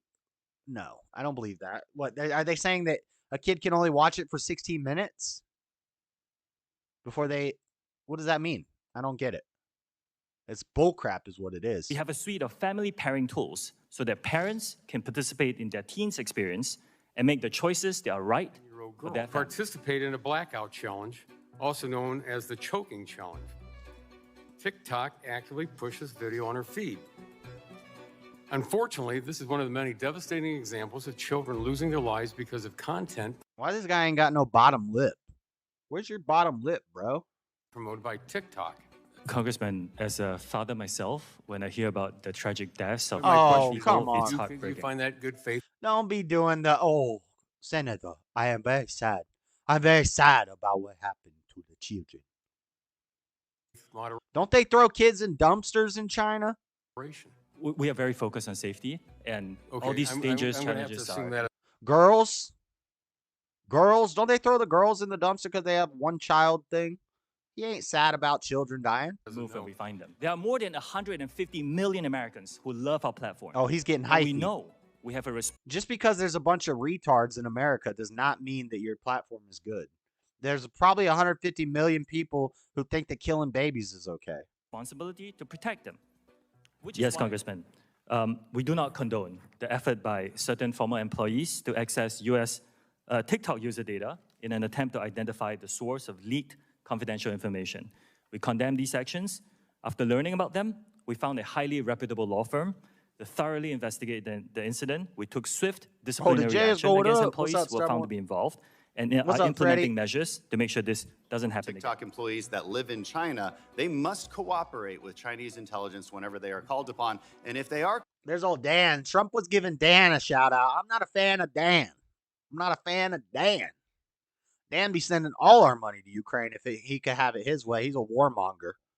You say Oh, with 100% wait. certainty that TikTok does Sorry. not. Statement we said, we take that data and put it out of reach, The Chinese Communist Party is engaged. implementing measures to make include you. So, Mr. Chu, if the CCP tells ByteDance to turn over all data that TikTok has collected inside the U.S., even within Project Texas, do they have to do so, according to Chinese law? Congressman, first, I'm Singaporean. That's fine, but there are What does that even mean? Who cares? employees of yours and ByteDance's in China. We understand this concern. You're Chinese, bro. You're Chinese. In my opening statement, we said we hear these concerns. We didn't try to avoid them or trivialize them. We built something where we take that data and put it out of reach. The Chinese Communist Party is engaged in psychological warfare through TikTok to deliberately influence U.S. children. You say with 100% certainty that... And anybody who's been paying attention has known that forever. That's not new information. So let's see what BizTech, Euronews, BizTech is saying. The social media app TikTok has become a dominant force, especially when influencing teenagers. But over these past few weeks, there have been growing concerns for many Western governments over the platform's Chinese ownership. On Monday, Canada followed the European Union's three main institutions, the European Commission, Council, and Parliament, and the United States by banning TikTok from government devices. They cited an unacceptable level of risk to privacy and security. Now, they say America here, it says that America's done this, but I saw today that AOC just made a TikTok today. Just to be contrarian, just to rub it in the people. Oh, I like TikTok. And Joe Biden is posting on TikTok.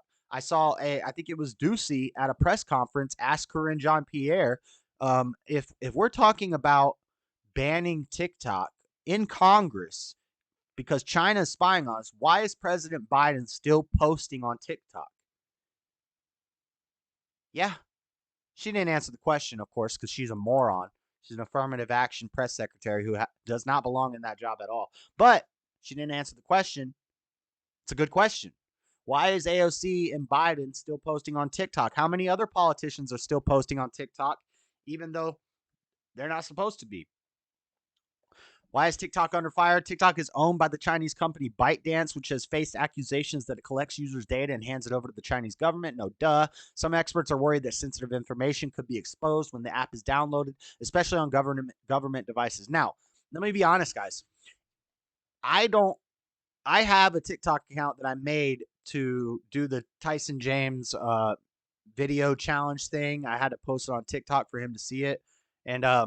And everybody in his comment section when he did that was like, bro, you got to find another way to do these challenges and not do it on TikTok. And he listened and he made other options when he did his next challenge, which is basically like write a verse. You know, the duet things where you play their beat and you do a remix of it.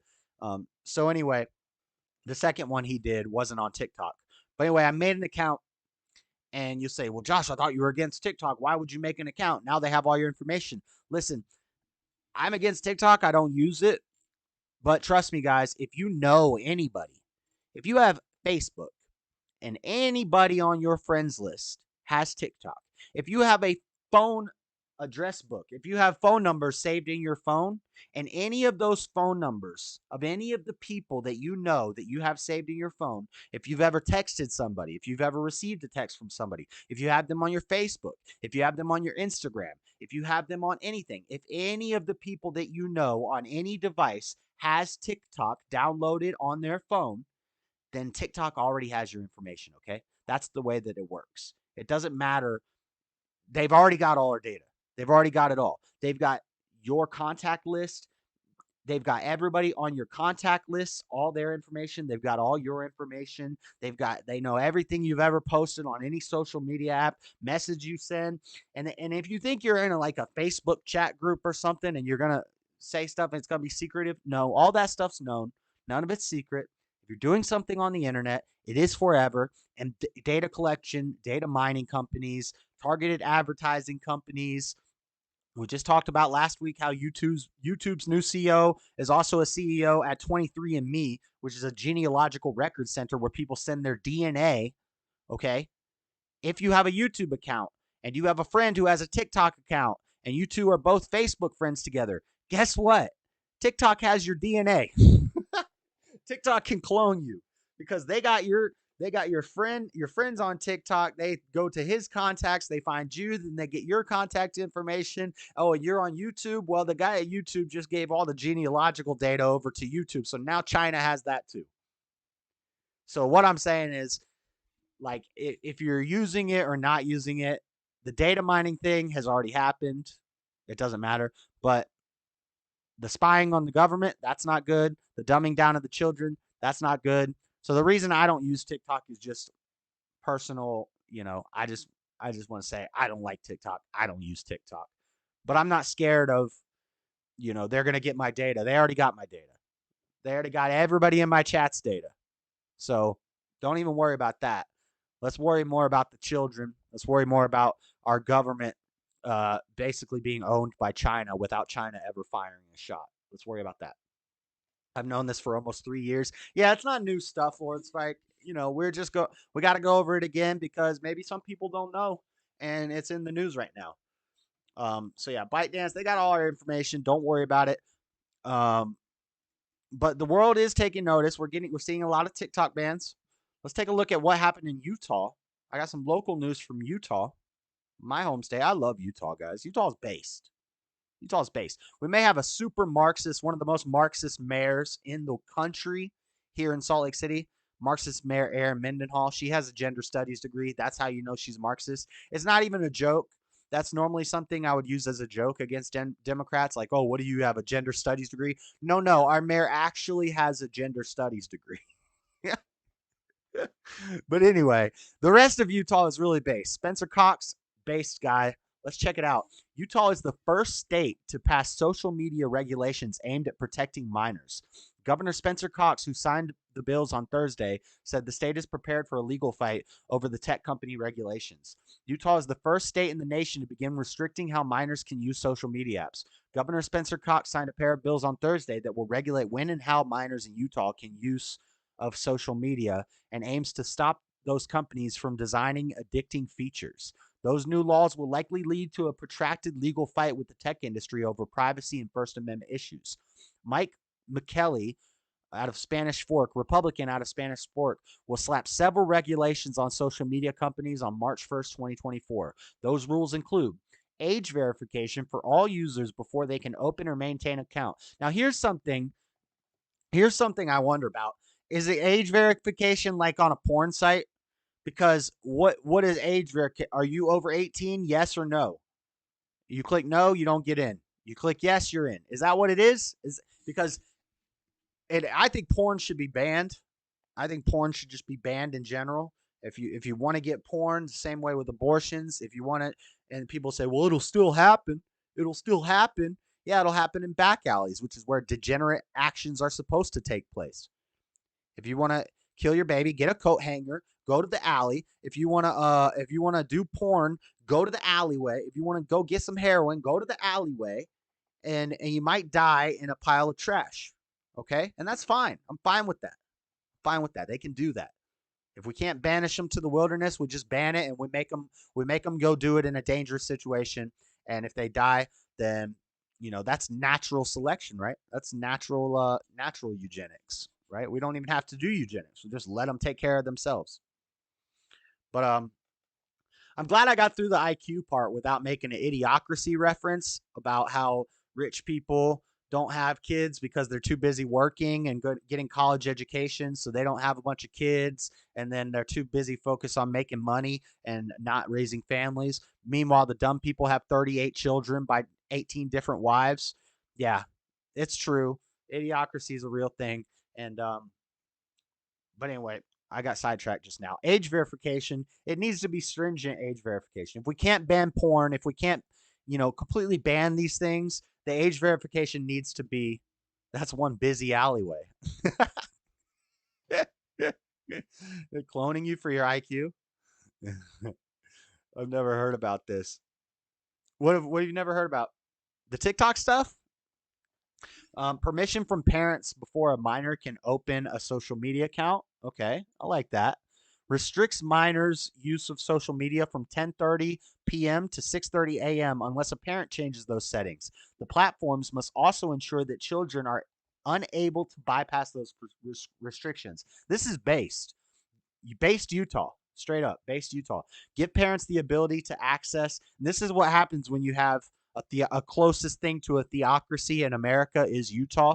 The state of Utah is not ran by the government. The state of Utah is ran by the Mormons. Okay, we're basically our own country over here, and the Mormons run everything. I'm not a fan of everything the Mormons do, but they're nice people. They're good people. They're pretty based. They're pretty based. There's a few things that I think they've kind of believed into a lie, but for the most part, Mormons are pretty based, and they run this state with a strong hand. But then they let the city. They kind of let the city just do its own thing because it's where all the tourists come and there's a lot of businesses, and it's, they let a Marxist run Salt Lake City, but the rest of the state is based. Give the parents the ability to access a minor's account, including all posts and private messages. Limits what personal information a social media platform can collect from minors. This is all very good stuff. HB 311 from Representative Jordan Toucher, Republican of South Jordan, blocks social media companies from implementing a design or feature that causes a minor to become addicted to using the platform. The companies could face fines or lawsuits for violations like McKell's bill. Those regulations will begin on March 1st. Legislation arose from concerns over how social media contributes to declining youth mental health. This is something that is killing our kids. Cox, who is one of the most prolific users of Twitter in Utah's political sphere, told reporters. He's an adult, though. We're talking about children. Look at the Salt Lake Tribune being dang liberals. Of course, the Salt Lake Tribune is I'm sure this author, Brian Schott of the Salt Lake Tribune, I'm sure he's super far left. So he's got to take a jab at Cox. He's taking a jab at the level of invasiveness. Hola, sir. That's a busy alleyway. While social media may play a role in the declining mental health of youth, especially in teenage girls, it's not the biggest threat currently facing children and adolescents in America. No, the biggest threat facing children is abortion. Firearms recently became the #1 cause of death in children. That's so funny. That's such bullshit. Beep. Somebody bleep me out. I cussed. They don't make me cuss. They don't make me cuss. Firearms. Yo, Utah don't play with this. Utah, everybody has a gun. And in Utah, you don't even have to have a concealed carry permit. You can walk around with your gun on your hip, concealed or unconcealed, and you don't need any type of permit. Utah don't play with this gun stuff. So of course, this is a liberal Salt Lake Tribune writer. We got a Marxist mayor and a Marxist media presence here. But this author says that guns are the most dangerous thing to the children. It's not that America's getting dumber and the education system is crap and the food is crap and there's chemicals in the water and everybody's on drugs and what else? All these different things. There's no fathers in the houses. There's no strong men. There's no strong women. Abortion is killing kids at record numbers. No, none of that. Just remember, it's the guns. It's the guns that's really causing all the problems. This is so stupid. Let's move on. Enough of that. All right, guys. 7:30. 7:30. I didn't even think this was going to be a long first segment. We still got one more main story. Then we'll talk a little bit about Israel. So let's move on to this last story. Let me get a sip of my tea. Let's chat, Sam.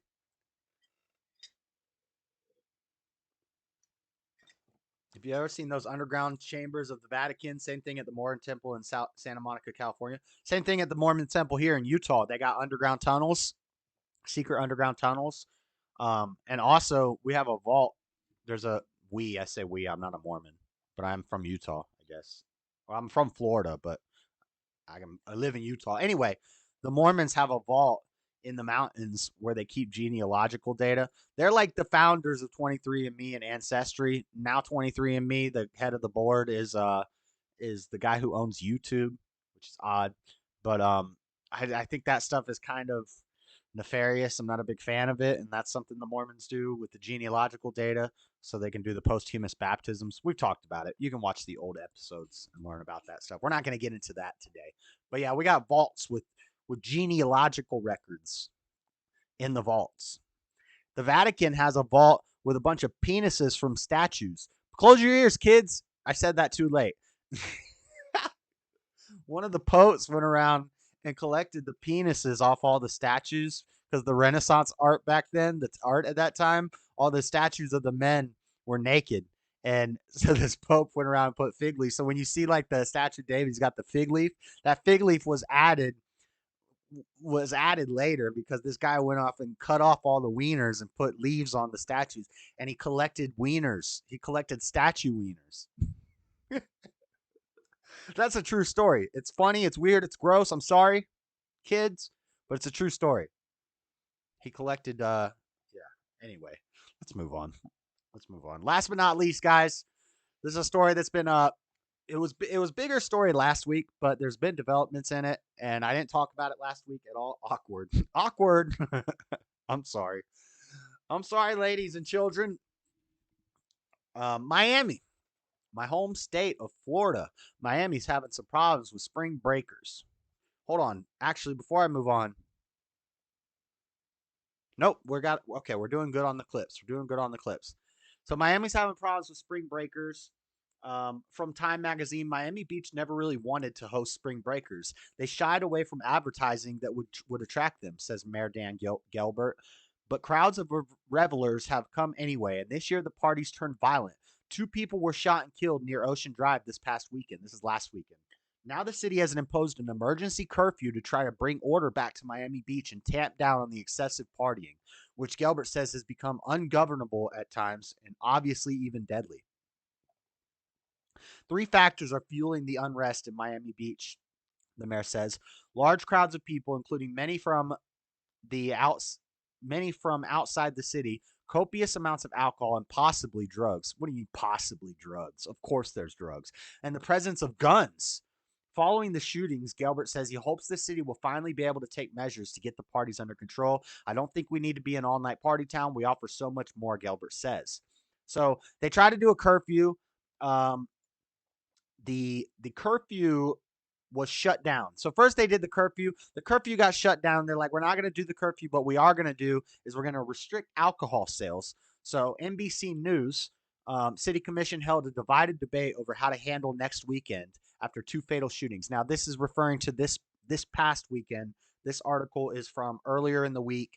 So this past weekend that just happened, they were preparing for this past weekend that just happened. The killings happened the previous weekend.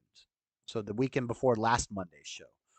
Okay. So they did the curfew. The curfew didn't work. Then they said, we're going to restrict the amount of alcohol.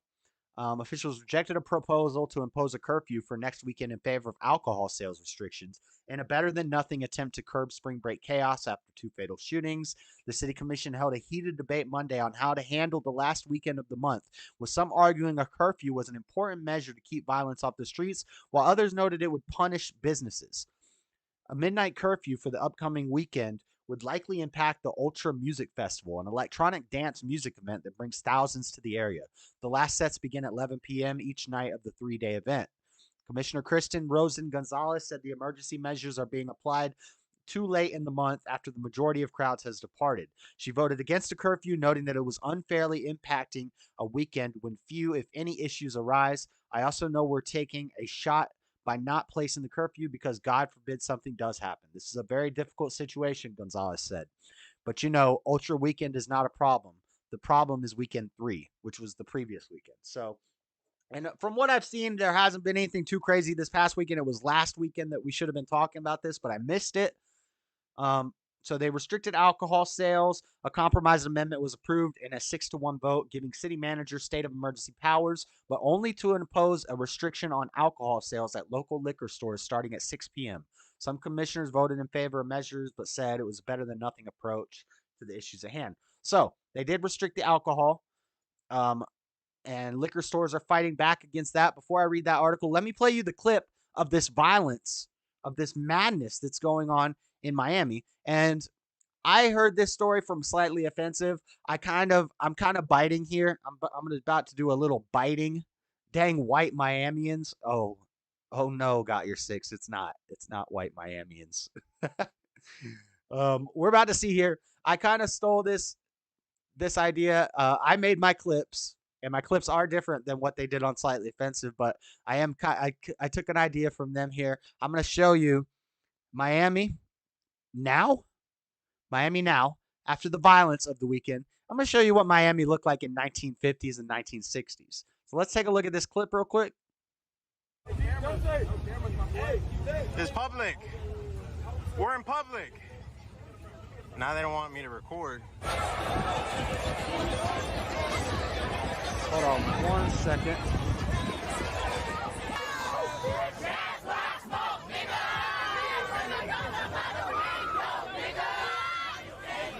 Sorry for the language, children, and in YouTube. This is just how they talk in Miami. This is how people in Miami talk. Let's listen to this again. Let's take a look at this screenshot. This still real quick. Wow, it's dark outside. I almost can't see anybody.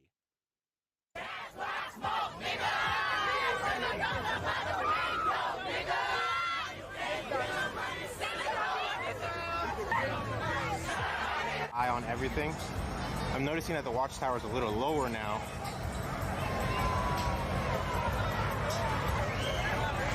Oh, snap. Oh, snap. Oh, snap. What the fuck? It's a stampede. It's a stampede. And they black. Massive stampede going on right now. Could you imagine a stampede of 6,000 black people coming at you in the dark? Just imagine a stampede of 6,000 white people coming at you, then turn off the lights.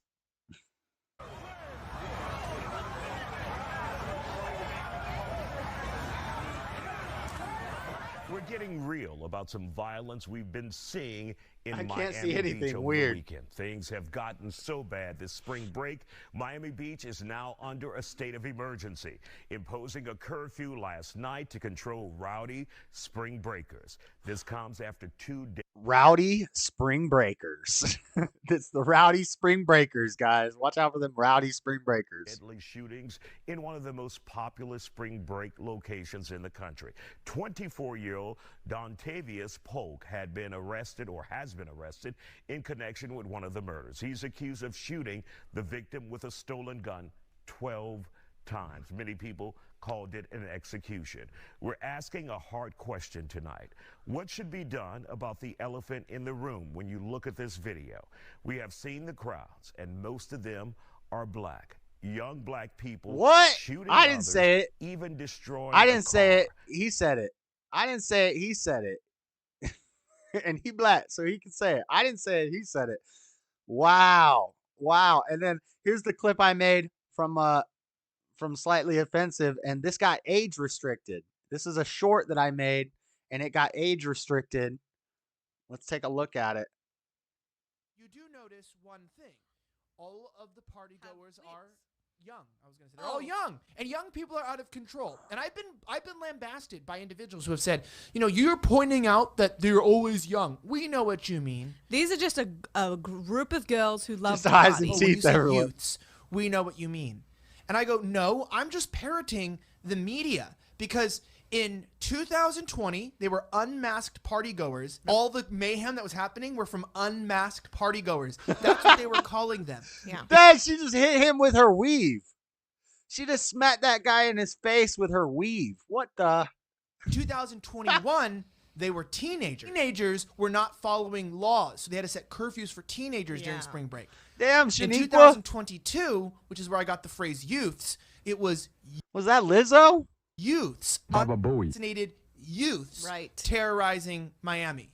And this year, it is apparently partygoers. Partygoers. But I apologize for calling these people Partygoers. youths. They're actually now partygoers. It's the spring break partygoers. All right. So that's Miami now. That's Miami today. Let's take a look back. Let's go back in the way back machine, guys. Let's step into the way back machine. This is just a short clip. No audio, because we didn't have audio on cameras back then, apparently. So I just have a nice little music. Let's take a look at 1950s, 1960s, 1970s, some old school footage from South Beach, Miami. Same place, different decade, before the IQ drop. Let's look at Miami back then.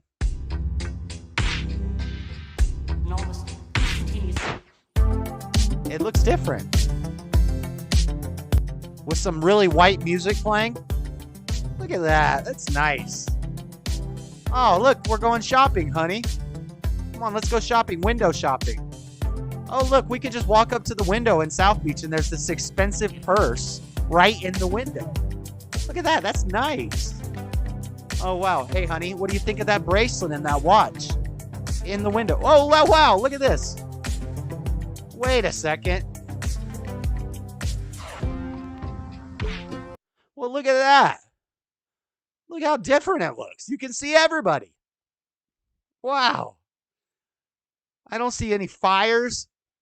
I don't see any fights going on. I don't see any illicit drug use. They're all on cocaine. At least they're not doing it out in public. I don't see anything getting shot. Nobody's shot. No cars are getting destroyed. No windows are getting smashed out. Look at that beach. That looks pleasant. Let's watch this again. It's so pleasant. Look how pleasant it looks.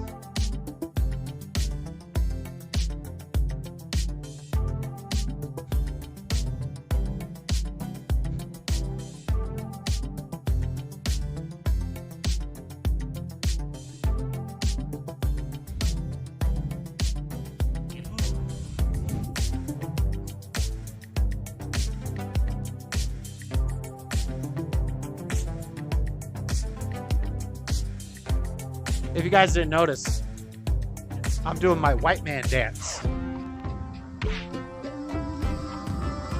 You say that's with my white man 100% dance. certainty that TikTok. What do you guys think of my white man dance?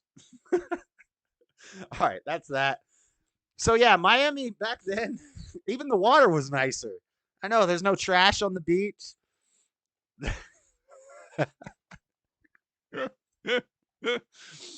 The water looks nice. Everything's peaceful.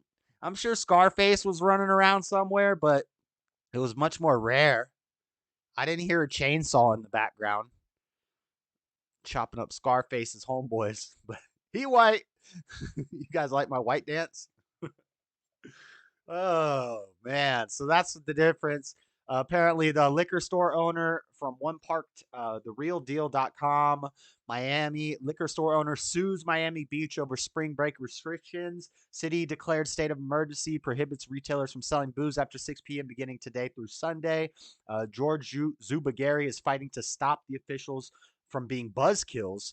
People are getting shot, George. Jorge. It's Jorge. So I'm guessing it's Jorge.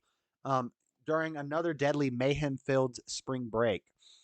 His Gulf liquor store at Alton Road on Wednesday filed a motion for an emergency injunction to block the city from forcing South Beach booze retailers to stop selling beer and spirits after 6 p.m. beginning today through Sunday. So we got liquor stores fighting back. You know, they're going to take a hit. They're going to lose some money. Toxic mix. Miami Mayor Moles ending spring break after the violence. This is from The Guardian. More of the same. We kind of covered everything. City leaders rethink their approach. Annual student rite of passage known as spring break after successive weekends of violence left 2 people dead, hundreds arrested, and dozens of guns confiscated by law enforcement officers. Every article we're reading today has to mention guns, even when it's totally irrelevant. In this story, it is relevant, but when we're talking about IQ and public school system, and they're going to bring in guns into the argument, when we're talking about TikTok, and they're going to talk about how guns are more dangerous to kids. And then in this argument where people actually did get shot, we're going to talk about gun violence and more. So just interesting. They're really focusing on the guns lately. Not lately. It's been a consistent thing, but it's really noticeable lately. Every article has to mention guns and how dangerous they are to everything and everybody. Say hello to my little friend. Say hello to my little friend. You need people like me. You need people like me. I'm the bad guy. Liquor store owner pre-bought multiple 18-wheelers of Hennessy. What am I going to do with all this Hennessy if I can't sell it to the spring breakers? I was prepared this year. Dang, Jorge's going to get stuck with all that Hennessy. And if you can't afford Henny, we got Remy and E&J. No, Remy's expensive, right? We got E and J. We got the Irk and Jerk if you can't afford the Henny. Say hello to my gargantuan friend. What's up, Daddy Jub? All right, so that's it with the Miami stuff. That's all the main stories this week. We do have some developing breaking news. Before I go into the memes and the reels and the rapid fire, take my little breaky poo. We'll just do a quick look at this geopolitics, a little geopolitics from the Guardian. From the Guardian, Israel defense minister urges pause in judicial. So this is from earlier in the week. The Israel defense minister was urging pause in judicial overhaul as thousands rally in Tel Aviv. So Netanyahu's been making a lot of changes, a lot of judicial changes in Israel, and the people are getting upset about it. He's doing too much too quick. They don't like it. And so the Israel defense minister said, yo, we got to slow it down, Netanyahu. And the people decided to riot. Now, I don't have a video that the legislation due in the parliamentary chamber next week does not take control of the court, but balances and diversifies it. A parliamentary committee has amended the draft law and aims for making it more palatable to the opponents, but the opposition ruled out backing any part of the package until all legislative steps are halted. Let me see. But anyway, so this was earlier in the week, and then I think 2 days ago, the people went out and they rioted. They lit it up. And so today, the article's not gone. Or the article's not there. Oh, wait, here we go. Okay, so this is live updates. This is not the article that I saved, but basically the article that I saved from Times of Israel was saying that Netanyahu has basically he's caved to the rioters, and he said, okay, we'll slow it down. Calm down, people. You're rioting. So he said he now backs the overhaul freeze. So he was doing an overhaul. People rioted. Now he's freezing the overhaul of the judicial system, of the government, because people rioted. So he caved to the rioters. He caved. Not based, by the way. Cops used water cannons, mounted officers to forcefully remove demonstrators from Ayalon Highway. Prime Minister and Derry said in favor of halting legislation after mammoth protests. Let me find a video on YouTube. So more unrest over there in Israel. When you're done with the show, peep the text. I can look at it now. You texted me? Big loss. Daddy Jub, the co-host, is in the house. He's the co-host of the MMA streams. Oh yeah, we got Holly Holmes. We got Holly Holmes clip too. We got the clip of Holly Holmes. We'll look at that in the rapid fire news segment. Let's see what he texted me. Oh, I saw this last night. Redfall from Bethesda. Looks like a good game that I might have to stream. Maybe we'll pull up the trailer at the end of the show. For now, let me find like a YouTube video about this Israel riots, Tel Aviv, and I'll play it while I go to the restroom. Tel Aviv protests. I won't put riots because it won't come up because YouTube won't let you. Protesters from Tel Aviv Highway. How long is this? 2 minutes and 12 seconds, minute 13 seconds, 51 seconds. Looking for something that's about 3 or 4 minutes long. Pressure on Netanyahu as union calls heroic strike from CNN. That's 8 minutes, 36 minutes.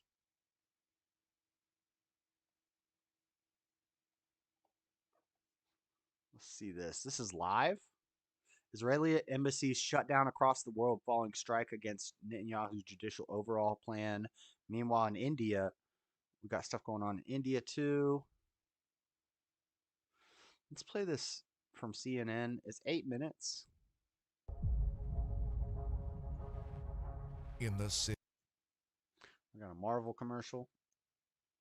inside Israel to halt controversial plans All for right. judicial reform. You guys watch after the this? sacking of the defense CNN, this minister is updates and on the massive Israel protests in the stuff. streets. Since I didn't do a lot of Thousands research, turned we'll out in just, Tel Aviv you guys can on watch this Sunday news night clip, after Prime Minister see some Benjamin riot Netanyahu porn, fired Yoav Gallant and over his I will take a quick opposition break. to a I will be planned right back, judicial overhaul. and we'll get into Reaction to the that more move chilled, has been relaxed, pouring funner in, stuff, with Israeli less crazy President Isaac rantings. Herzog being the But I'll be right latest back, guys. to Let me take a speak quick out. break.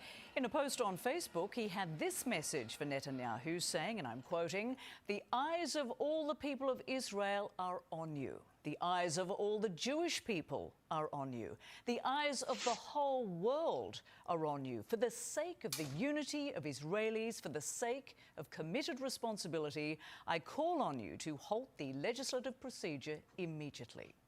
And journalist Elliot Gotkin was there when the protests erupted on Sunday and has more now from Tel Aviv.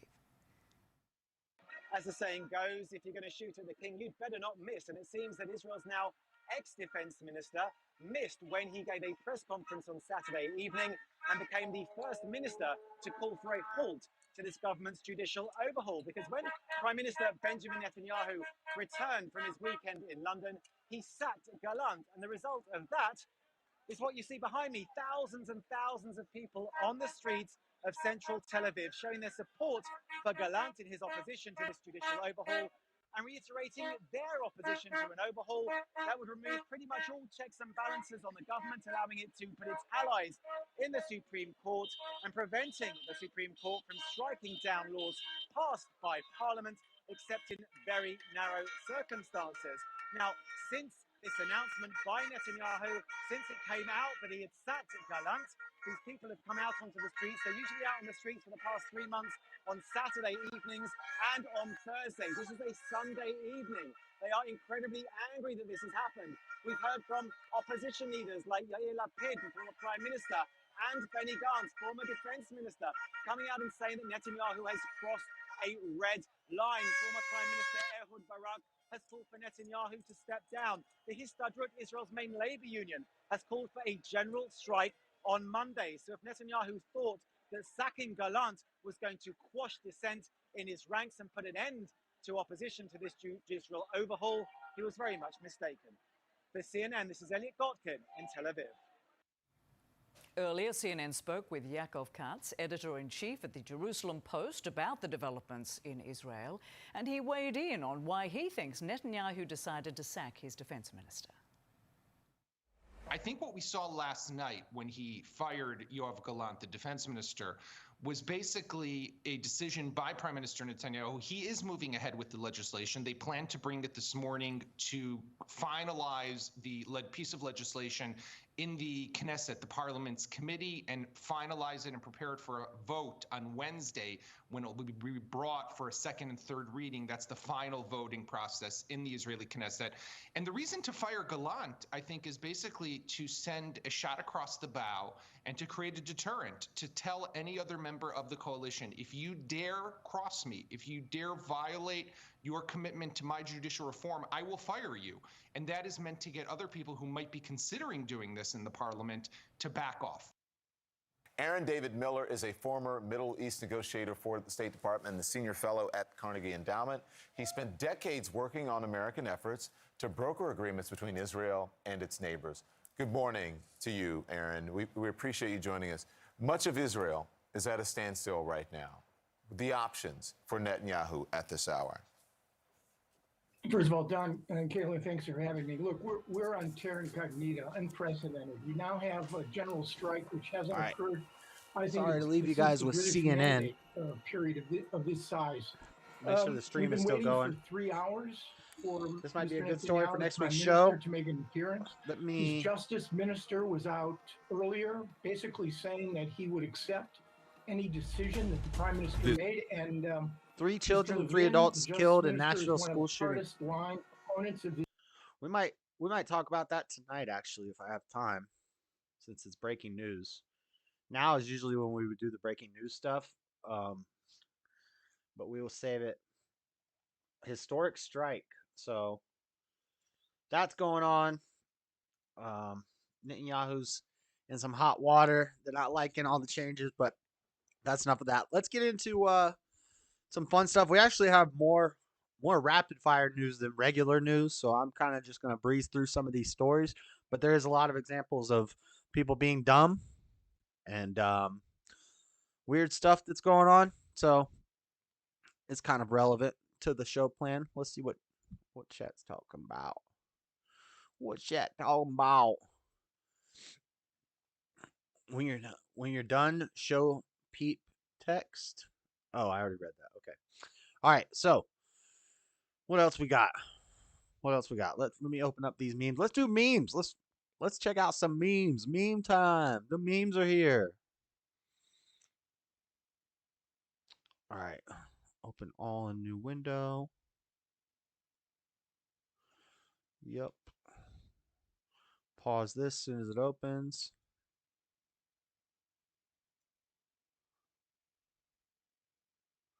One second. Oh, it's not pausing.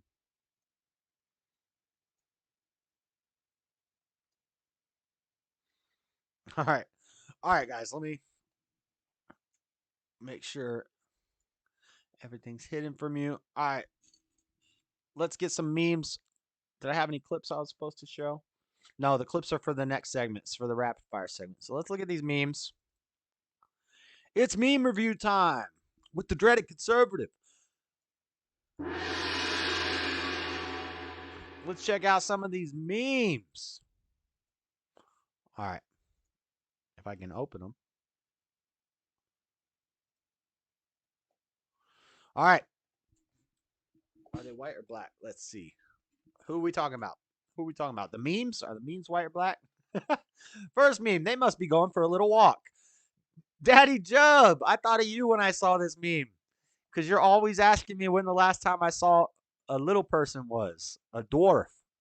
We used to call them midgets, but that's not culturally approved. That's not politically correct. I disavow that term. They're little people. Look at them. They must be going out for a little walk. That's funny. They like band together. They band together. Summer Sands, that must be in Florida. That looking like Florida down there. All right, next meme. I don't got a whole lot of memes this week, so let's just move through them. Also, why is my toolbar not hiding? Sorry, you guys have to see this. I don't know why it's doing this. Automatically hide the taskbar. Thank you. That should always be on. I don't know how it gets turned off. It's still not doing it. Oh, there it goes. Okay, cool. All right, next meme. You straight? Haven't heard from you since you got your tax refund. Dang, they stopped praying as soon as they got some money in the bank. As soon as they got some money in the bank, they forgot about Jesus. He said, you straight in there? You ain't talked to me since you got that tax refund. What's going on? What's going on in there? Next one. Science says your dog isn't really that special. Science can catch these hands. People love their dogs. People love their dogs. Man, I'll be sad when Echo's gone. I'm gonna be sad. I'm gonna be like a little. I'm gonna be crying like a little freaking beta. But it's true. It's gonna happen. All right. Let's move on. Oh wait, this is not the right thing. Here we go. Okay, back to the memes. When you're 8 years old and discover you're responsible for slavery, 3 crusades, single black teenage moms, the Holocaust, and country music. Poor kid. Poor kid learning CRT. This is why our schools are being dumbed down, because they're teaching this Marxist crap instead of, reading, writing, and arithmetic, the 3 R's. They're teaching them race. What a mess. When you and your friends survive a bear attack and celebrate with ice cream. Look at Becky, Sue, and Karen walk around. They got in a fight with a tiger. That tiger got loose from the zoo and tore him up. And then they got some ice cream like Joe Biden. Let's move on. Let's see what you got. Aim here. Expert mode. Guys, this is funny to me. You know why this is funny?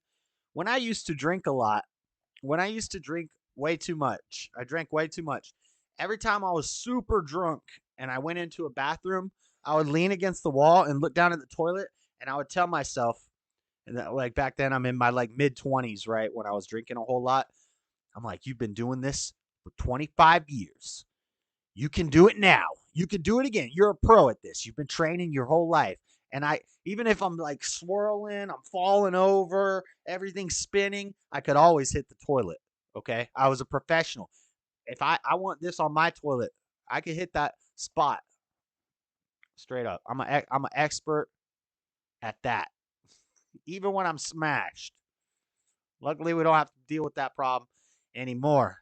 I don't be getting that drunk no more, but I thought this was funny because it made me think of that. Every time I was drunk, it was like a challenge, like challenge mode. Da-na-na-na. We can do it. We can do this. All right, let's keep going. Stop pulling on your leash. You're choking yourself. Don't kink shame me, Lisa. Look at that dog. All right, kind of weak memes this week, I'll be honest. I don't care what you say, but I know what I saw. Guys, what the? She got her legs open. Oh, no, she doesn't. That's just the chair. Look at the chair matches the same color as her leg. These ones are funny to me. These ones that look like something dirty, but really it's not something dirty. A new challenger. The curly straw has entered the chat. Oh, the mental crisis going up. That kid needs a drink. Poor little guy.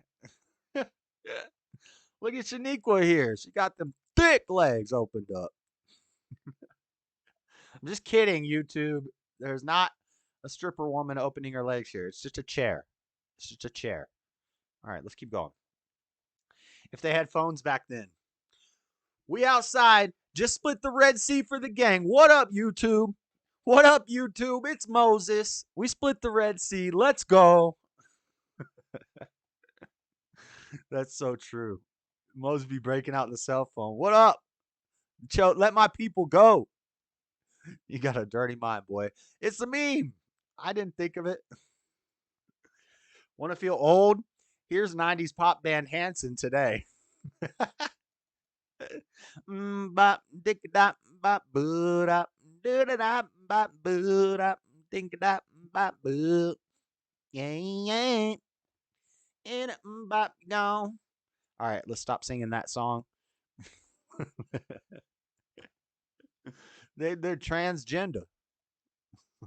Shout out to Tractor Supply. The air fryer works great. Let's go. Is that how they make boneless? Is that a boneless wing? No. You know why? Because boneless wings are beta. That's a real wing right there. That's a straight up chicken wing. That's how you do it. Next meme. At 5, I identified as a pirate. My parents took me to the children's hospital. My eye was removed for the patch. Stubber one. That's for you, buddy. My eye was removed for the patch. One leg was amputated below the knee for my peg leg, and a hand was removed for my hook. My pronouns are P and irate. Arr. Poor little kid. Poor little kid. It's a man, baby. There's a pirate, baby. Next meme. Do you keep your money in the bank or at home? Me? In my memories.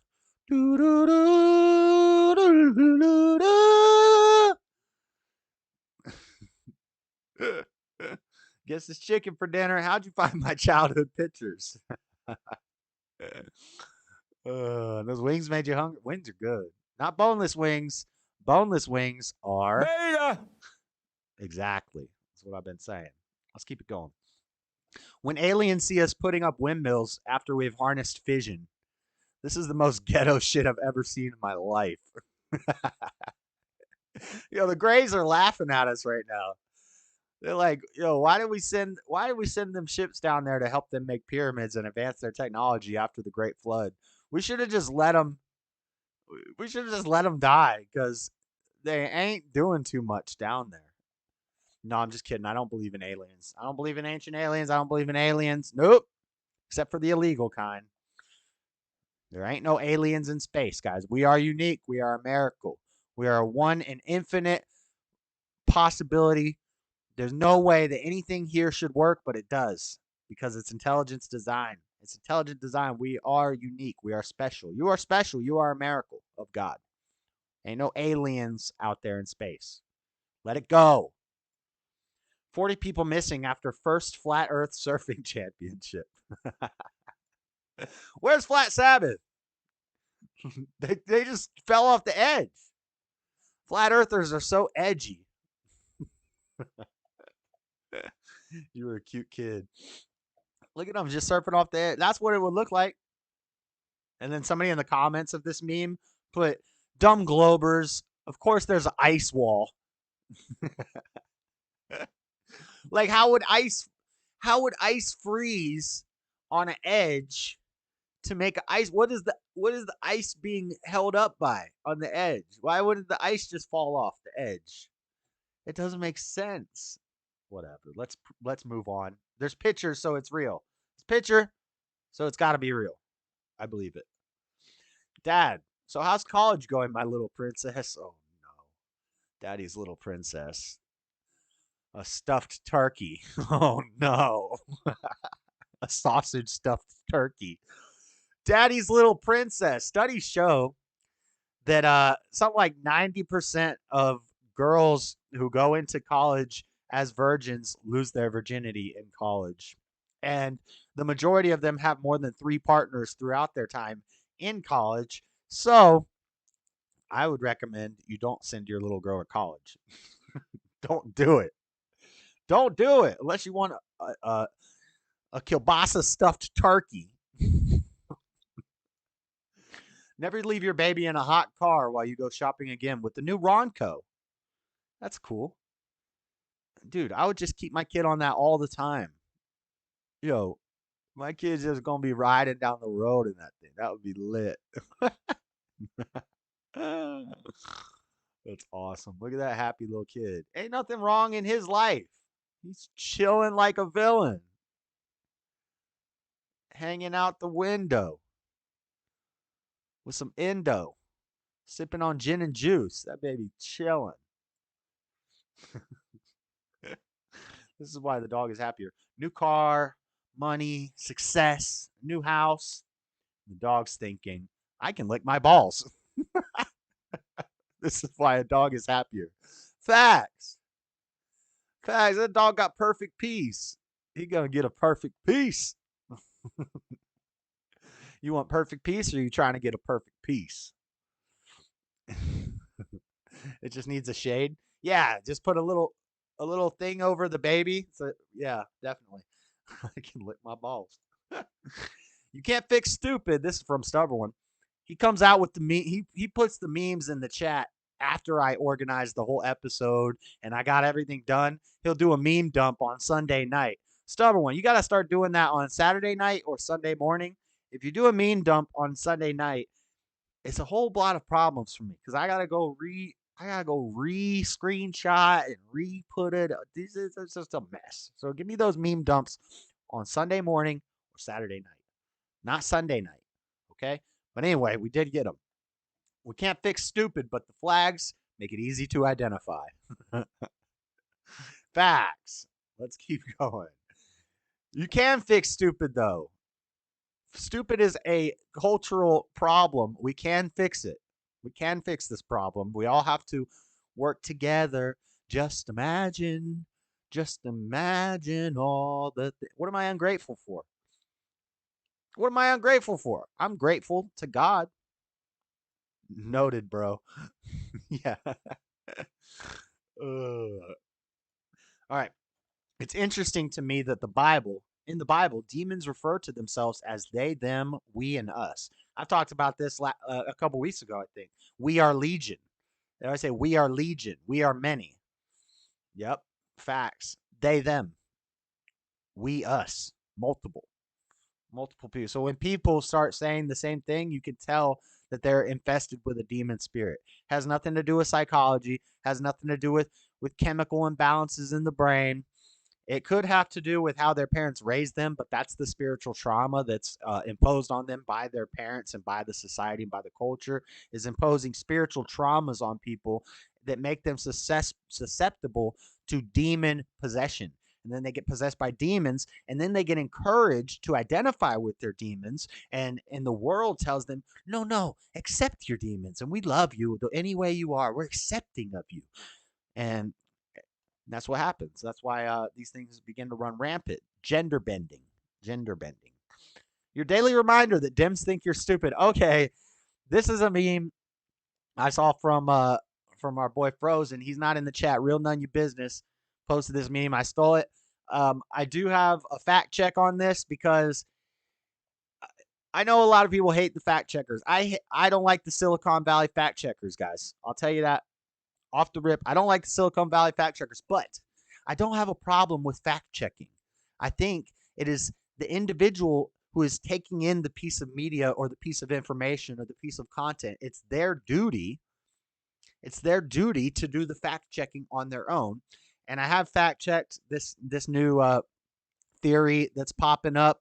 And I want to tell conservatives, don't be gullible. Don't just fall for everything because it makes us look dumb.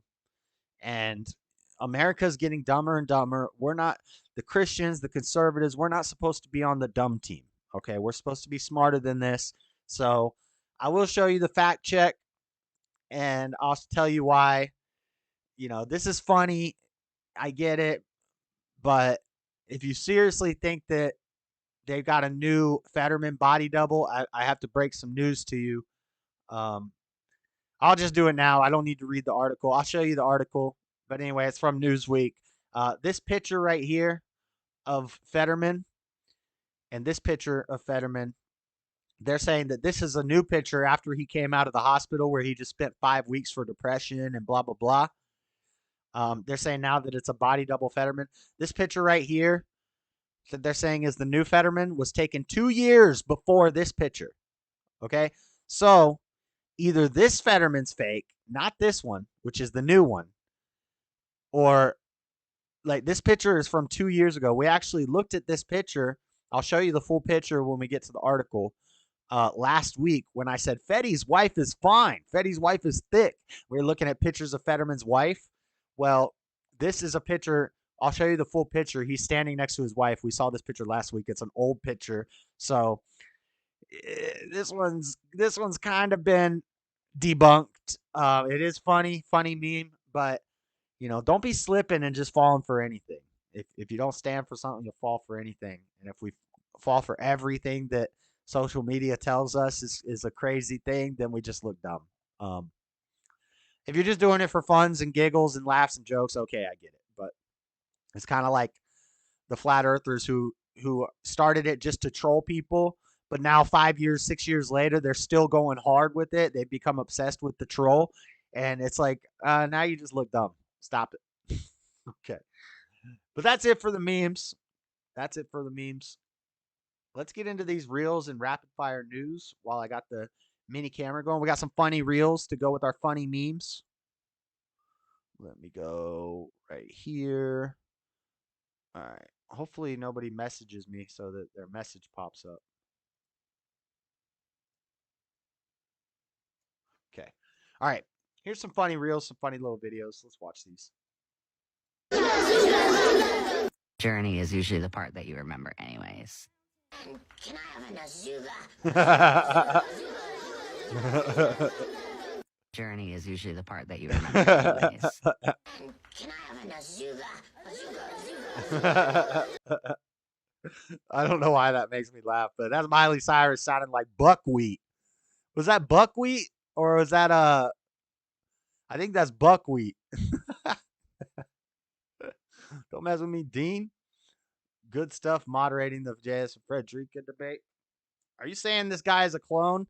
That's what they're saying. They're saying that conservatives, some of the far out there conservatives like the QAnon types of stuff, they're saying that the new Fetterman is a body double or a clone. And so they're using those two pictures, except the new picture of the new Fetterman that they're using is a 2-year-old picture. So whoever made this meme either knew that it was being deceptive and fooled a lot of people, or people just need to do a little more research before they just believe stuff, or people are just being funny, which I get. I get that. So there's a funny reel. Let's check this out. A little nerd reel for you guys. So if you don't watch Dragon Ball, you're not going to get this, but it's funny. You and your friends are Earth's only hope. When Goku and Trunks Super Saiyan Ball Z, the saga continues. It says why you can't always trust toy commercials. Cosmic evil is on the rise. You and your friends are Earth's only hope. Will Goku and Trunks Super Saiyan power be enough this Super Saiyan power. So they're Dragon Ball toys. time? Gohan's in danger. Now to nerd out on you guys, they said Gohan's in danger. And it says, wait, what? So only nerds will get this. Only the nerds will get it. I'll explain it to the layman. This is Gohan in the Cell Saga when he is Super Saiyan 1 and has the ability to go Super Saiyan 2. This is Raditz. This is Nappa and Raditz, who are villains, who are one of villains. They're like jobbers. They come in just to get killed in the first season of Dragon Ball Z, the Saiyan Saga. This is like the 10th season of Dragon Ball Z in the Cell Saga. This Gohan could flick these guys. He could just flick in their direction and they would be blown off the map. These are planetary level threats. Gohan at this point is a galaxy level threat. So just a little nerd humor for you guys. Gohan's in danger. Super Saiyan Gohan. Why are you lying? Why you always lying? Oh my god. Why you always lying? I'll beat you. Hey, excuse me, boss. I have a quick Okay. question. You want some beef or what? You want some beef or what? That guy's funny. Reload. What we got here? Oh, this reel's funny. It says when you auditioning for the Feed the Children commercials, but you play too much. Sarah McLachlan's playing In the Arms of an Angel. And then you see the kids crying in Africa. Oh, please feed me. This is the outtakes that you don't see.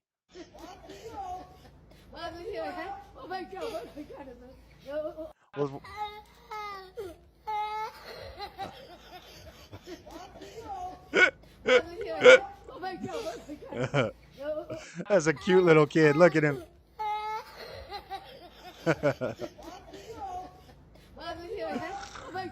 Oh, that's so funny. Let's go. That kid's cool. All right, next one. We got a lot of reels today. A lot of funny little reels. I don't do TikTok, but these are Facebook reels, okay? This one's funny too. A lot of kids doing funny stuff. Kids say the darndest things, right? This is over. Everybody's making these tweets and Facebook posts about New Year, New Me. Shut up. You're still on meth, Cheryl. This chick in her Cookie Monster pajamas. You're still on meth, Cheryl. Talking about New Year, New Me. Listen, the only thing new for you this year is a new baby and a brand new baby daddy. She the type of chick that had 4 kids and 5 different baby daddies. How does that happen? She don't even know. They're her best friend. Talking about how 2018 whooped her butt. We can tell. Take a picture of last year, put it together with a picture of this year, looking like a before and after picture like you see on the walls in high school. Before and after bath salts. And now that Christmas is over. You're still on meth, Cheryl. Let's get to that part. Everybody's making these tweets and Facebook posts. New year, new about me. New Year, new me. Shut up. You're still on meth, Cheryl. And this chick. That's awesome. That kid's a legend. All right. Echo's trying to come in the room after I already closed the door. Another reel. Oh, we got the best crossover in the history of cinema. Thanos is snapping. Where's this going to lead? Thanos just snapped, but he ain't got no crystals in his gauntlet. Oh! Awesome. Booyah! Booyah! This kicks like a mule with his balls wrapped in duct tape. Whoa! Tight, tight, tight, yeah! Blue, yellow, pink. Whatever, man, just keep bringing me that. I don't even know who you are.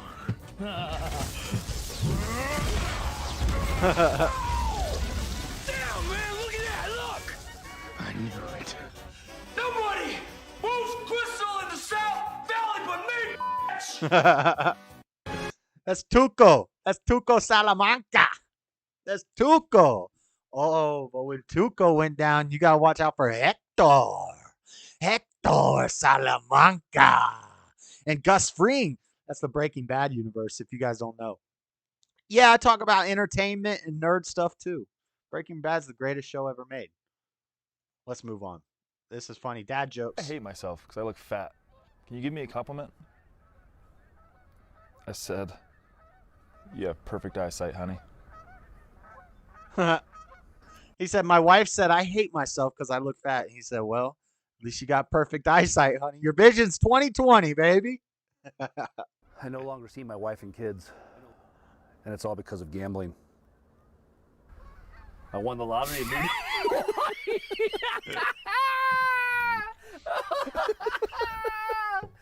And it's all because of gambling. I won the lottery and moved to Hawaii. There's more.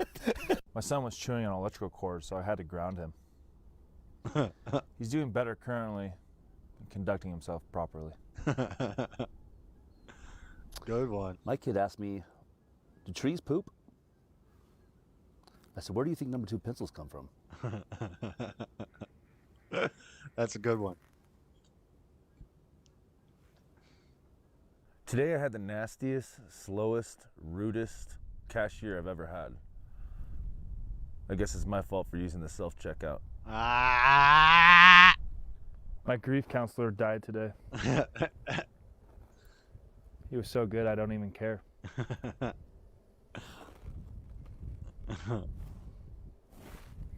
Did you know that the first French fries weren't cooked in France? Oh, where were they cooked? They were cooked in Greece. Oh! Let's My go. wife said to me, I hate myself because I look fat. Can you give me a compliment?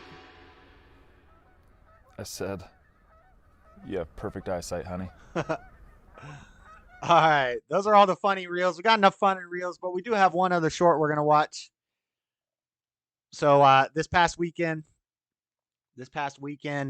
me and Daddy Jubs was in the Discord. We were watching the UFC fight card. Holly Holm fought, and in the post-fight interview, me and Daddy Jub weren't even listening because we were talking about something or other. It was a good fight too, but we weren't listening to the post-fight interview.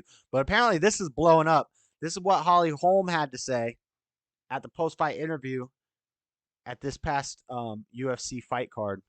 It's been on my heart, and I feel like if I have the platform to say it, I need to say it. I just feel it's really sad, all the sexualization of our children right now, and we need to protect them. Base Holly Holm. Let's protect the children, please. Do anything we can to help. Something that's been on my heart, and I feel like if I One more time, Holly. I need to say it. I just feel it's really sad, all the sexualization of our children right now, and we need to protect them. Whatever that may be, let's protect the children, please. That's based Holly Holm. She's 41 years old, a dominant competitor in the women's UFC fighting division. And in her post-fight interview with Michael Bisping, she had that to say. And this is why I love UFC, because UFC don't play. You couldn't get away with saying that at an NFL or NBA. The most you're going to hear somebody say is, I thank God for this victory or something like that. That's the most you're going to say. More than likely, you're going to see them getting down and kneeling, wearing a Black Lives Matter shirt or a rainbow patch on their shirt or a Ukrainian flag. But in the UFC, you get more of this. Anything we can to help. Something that's been on my heart, and I feel like if I have the platform to say it, I need to say it. I just feel it's really sad, all the sexualization of our children right now, and we need to protect them. Whatever that may be, let's protect the children, please. Do anything. Let's go, girl. That's what's up. That's a strong woman right there. Now, I could show you what Crowder showed this morning, and I think I also saw it on Slightly Offensive or Fleckus or somewhere else that kind of relates to this story of a new video we have of a young boy walking down a runway wearing black leather dress, hair in a weave, a braided weave, looking like down to his butt, looking like, Shaniqua's weave in his hair, braids, long fake braids weaved into his hair. He's wearing a black spandex dress, black boots, and high heels, and he's like freaking or twerking or whatever sort of dance moves they call it, where you're like flopping around and stuff. And all these, there's a black MC guy. Oh yeah, yeah, yeah, yeah. And the whole crowd's a bunch of thugs, and they're basically looking at this young boy cross-dressing and dancing for a crowd of grown men who are acting like they're in a strip club. And it's disgusting. And I clipped it, but I did not end up putting it together for the show because I couldn't even watch it again to edit it. I don't want to watch it. I don't want to show it to you guys. I don't think you need to see it. It's disgusting, but it's relevant to what Holly was just talking about, and also relevant to a few of the other stories, I think, if I can remember. But those are all the reels, the memes, all the funny stuff, all the fun stuff. Let's get back into a little more news, some rapid fire news, some small stories. I'm not going to read the whole stories or take a lot of time on them. Some of these stories I don't think are important at all. I just put them in here because it's in the news, and let's see what apparently is like news that we're supposed to be knowing about. Like we got one of these nonsense stories right here from the Daily Wire. Daily Wire's put out 2 stories about this, and I guess it's a positive story, but like Daily Wire's like really focusing on this, which is weird. And they always do this where somebody does like one little thing, and now all of a sudden this person is based, and this is somebody we're supposed to like respect. Like when Jeffree Star said the they them stuff is weird, or when Blair White comes out and says, I'm a conservative, but blah blah blah blah blah. Look at me with my fake breasts, and I'm a boy. All the weird stuff, and we're supposed to just be like, oh, but they said one cool thing, so let's be their friend. So let's see what Daily Wire is reporting on about Black China. Black China quits OnlyFans, dissolves fillers after becoming a Christian.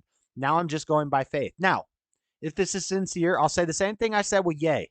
Same thing I said with Ye when he came out with the first Christ is King album. I said, this is based, but we don't know if it's just for profit, if it's just a publicity stunt he's doing. We'll have to wait and see till the next album. And now Ye has come out with like 3 Christian albums. And he's showing that it's real. Also, Ye is in the news again because apparently he likes the Horklumps juice. The Horklumps juice. He likes them again because of Jonah Hill and 21 Jump Street, apparently. But I don't have that story, but it's not really a big story. I just told you the story. Kanye posted on Twitter saying he likes the J words again because he watched Jonah Hill in 21 Jump Street. But anyway, Daily Wire reporting Black China quits OnlyFans now and dissolves fillers. What they mean by dissolves fillers, all this plastic surgery she had done on her face, this is her cheekbones, this is all plastic surgery she's had. Fillers put into her face. She had them dissolved. She had all that stuff taken out. A lot of that plastic surgery, she had it reversed, and she quit her OnlyFans where she was making. 34-year-old celebrity said her controversial conversion to Christianity inspired her to pursue a different way of life that didn't include degrading nature of OnlyFans. Despite how lucrative it was for her, she also used her given name Angela White. That's a base name, Angel White. White Angel, Angela White, instead of Black China. Yo, her name was Black China. Her fake name was Black China. Her real name is Angela White. So a white angel to Black China. So kind of weird. Christ gives us a new name though. So if she's really based, if she's really, changing her lifestyle, then more power to her. God bless. I approve. But I think it's yet to be seen for now. Yay for president. Let's go. Look where she made the model joined an adult-oriented Christian site, OnlyFans, went on to become one of the top earning performers on the platform. The publication noted while some outlets estimated White was raking in $20 million per month, she has since said she made about $1 million per year thanks to monthly and annual subscriptions. $20 million a month. Now is she saying she's still making $1 million per year, or she was only making $1 million a year while they were claiming she was making $20 million per month? I think that's exaggerated. $1 million per year, very likely. But anyway, she let that go. She took out the plastic surgery. So here is her now. Black China posts video of removing demonic Baphomet tattoo after conversion to Christianity. She's also getting tattoos removed. So she's getting her plastic surgery taken out, fillers dissolved. She quit OnlyFans. She had a tattoo of Baphomet, not Bahamut. Bahamut is the Final Fantasy character. Baphomet. She got a Baphomet tattoo removed. Let's see if there's a picture. I don't think there's pictures. I don't need to read all the article. But yeah, there's no picture. I am releasing all negative energy that is holding me back, the celebrity said in the first video. It's got to come off. You know what I mean? I'm about to have no mark of the beast, anything like that. When I first got the tattoo, that is not what it meant to me. I just don't want anything negative or demonic on my body anymore. So maybe she's legit. Maybe it's legit. Maybe she's becoming based. We shall see. We shall see. Let's see what happens. Ian Cush. Who's Ian Cush? What's up, Jeff Hewitt?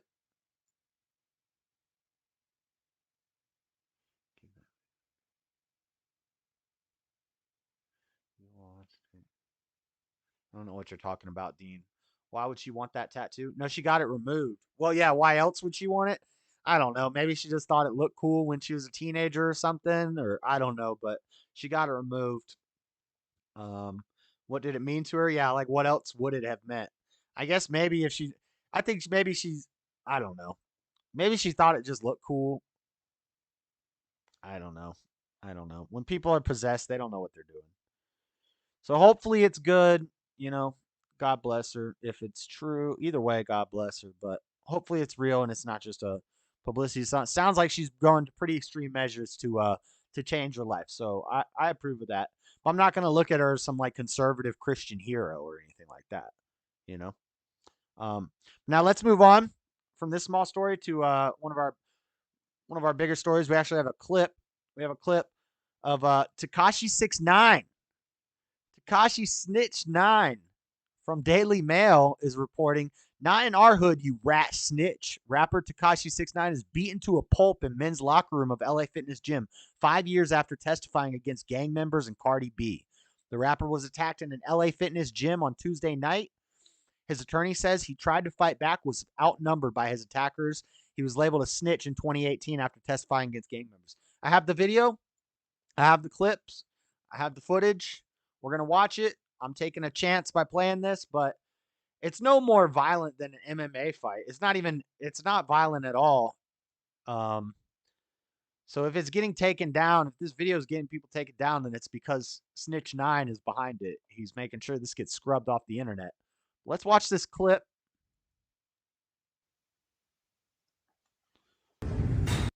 So we're going to start the clip with some footage, some security camera footage of the guys walking into the LA Fitness. And then it will go into, I guess, cell phone footage of one of them just streaming this. Now, this is how dumb people are. They're like committing crimes and they're streaming it while they're doing it, expecting not to get caught. Let's play this video. This image right here of these two guys, they both look like Rick Ross. Both Rick Ross looking, bald-headed, big old beards like Frederica. He just shaved his head. He looked like these two guys except thinner. Rick Ross looking boys show up. This looks eerily similar. It really gives me Jussie Smollett vibes. These two brothers come in. They look very similar, and they're going to go beat him up. It's giving me Jussie Smollett vibes, but I don't think this is a Jussie situation. I think Tekashi really got beat down because people just don't like him. You know, I don't think the guy deserves. I mean, okay, what am I trying to say? I'm not with the no snitch culture. I think snitching is bad. If multiple people are doing crimes, then and you get caught, but they don't get caught, you don't snitch on your friends. You take the time that you deserve. You don't have to bring other people into it to get a lesser sentence. I think that's kind of grimy. But at the same time, if I witness a murder, I'm going to call the police and say, I saw this guy murder somebody. So I don't think that's the same as snitching. Reporting a crime, I don't think is the same as snitching. Snitching is when you and your friends are committing crimes together and you get caught and then you bring them into it. They didn't get caught. You got caught. You were all doing illegal stuff, but you got caught, and you're going to give their names to get less time. I don't really approve that. I don't approve of that. That's the type of snitching I don't like. But like if your neighbor's beating his wife or something like that, you witness a crime, reporting the person is not the same thing. So, but yeah, I don't think Snitch 9 deserves any street cred, and you definitely don't get to come back in the rap game after pulling that mess. Being a fake gangster, and then you snitch on a bunch of people who you shouldn't have even been involved with in the first place. He should be in prison right now. I accidentally stopped the clip. I'll play it again and skip it ahead. That music was sounded like Mudvayne.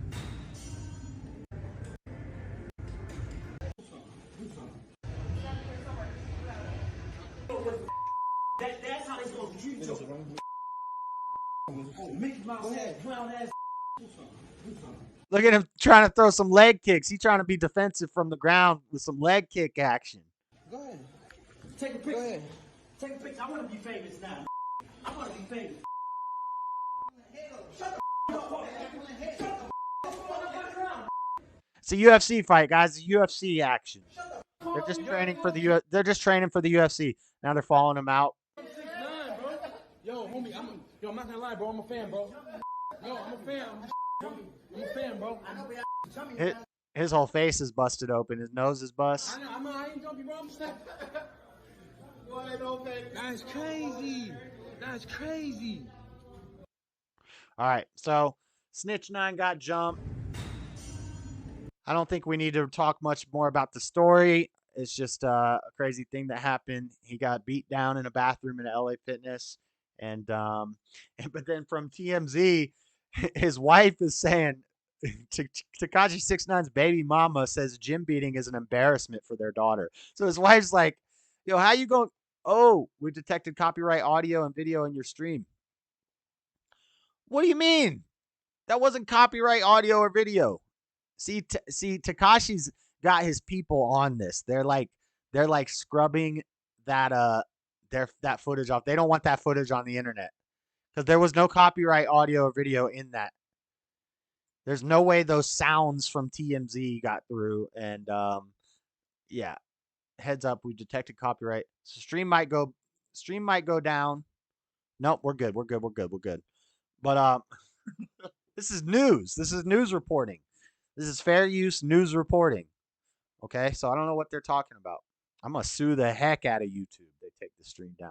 All right, Tekashi 6ix9ine's baby mama, gym beating is an embarrassment for their daughter. So his mom's like, "Yo, how you gonna get your way beat in the gym? Our daughter is getting picked on at school because her dad was already a snitch and now he's getting beat up in girl shorts at the gym." That's funny. Dean, what are you talking about, Dean? Gosh, you're losing it, dude. All right, let's keep going. So enough about Tekashi 6ix9ine. Let's go through these rapid fire stories pretty quick. From Fox 13 Tampa Bay. I think we'll play this. I think we're going to have an ad. Man sentenced to life in prison after returning to murder scene to drunkenly tell police what happened. From the United Kingdom. But America's the one getting dumbed down. But in United Kingdom, and I will call them dumb too. In the United Kingdom, a man who returned to the crime scene after murdering a father of two has been sentenced to life in prison. The murder investigation was launched by Essex police last July after 44-year-old Adrian Ellingford was seriously assaulted in a residence in Chelmsford, England. Ellingford died as a result of multiple stab wounds. Let's watch this video. I think an ad's going to play. Inflation and cookie price. Yeah. Let's let the ad play. I should have done that before the show, but I didn't know there was a video for this. I didn't know they had a video. Look at he shows up to the cops just chugging some. Looked like he's chugging some Henny. Speaking of Henny, officers were called to address seriously assault where the victim sadly died. I want to hear this guy. Look at this dude walks up. Intoxicated Merrick Hecko approaches a police officer. Who are you looking for? I'm looking for I can help her. What's going on? Uniform one nights. Yo, this guy is slurred right now. Yeah, I can help her. What's going on? Yeah. Speaking of being faded, Where's Tommy at? Where's Tommy? No, I know what happened. I know the people they involved. So. Go again. But we need to dig deep. Thank you. Deep. What's your name? I'm not gonna tell you my name. I don't give a because I know what happened. And you need me to know, figure it out what happened. If you don't have me, you don't know. He said, I know it happened. I know it happened. You need me to figure it out.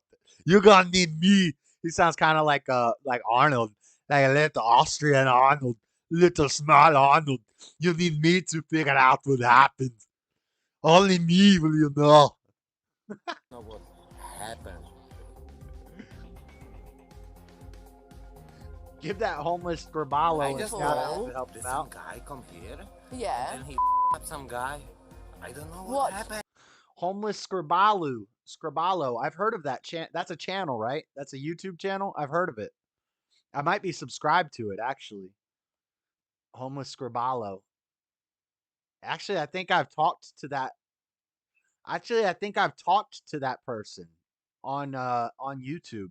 Not voice to voice, but just through chats on YouTube. I think he's come into my comment sections, and I've gone into his comment sections back in the day when I was first doing the homeless stuff.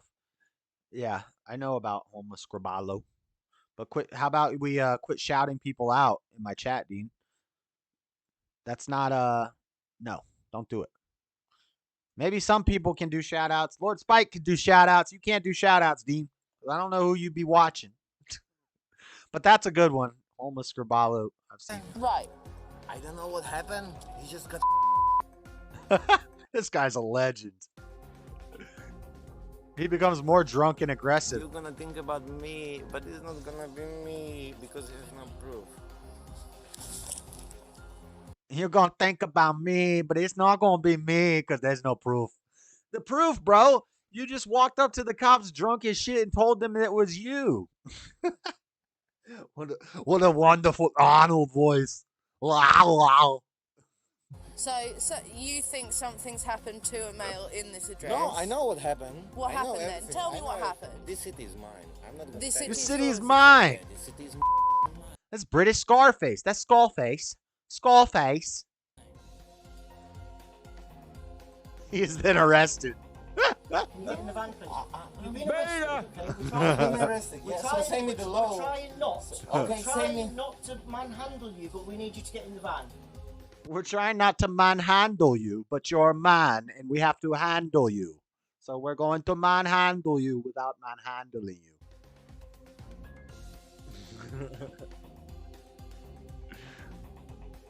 He was charged 3 days later. Well, that's a happy ending. Sentenced to life in prison. Yeah, just a lesson for any of you wannabe murderers out there. Don't kill somebody and then get drunk and walk up to the cops with a bottle of liquor in your hands. It's not a good idea. Who is Ian Cush? Who are you talking to, Dean? There's nobody named Ian Cush in the chat. Right? Unless I missed him. Who are you even talking to, Dean?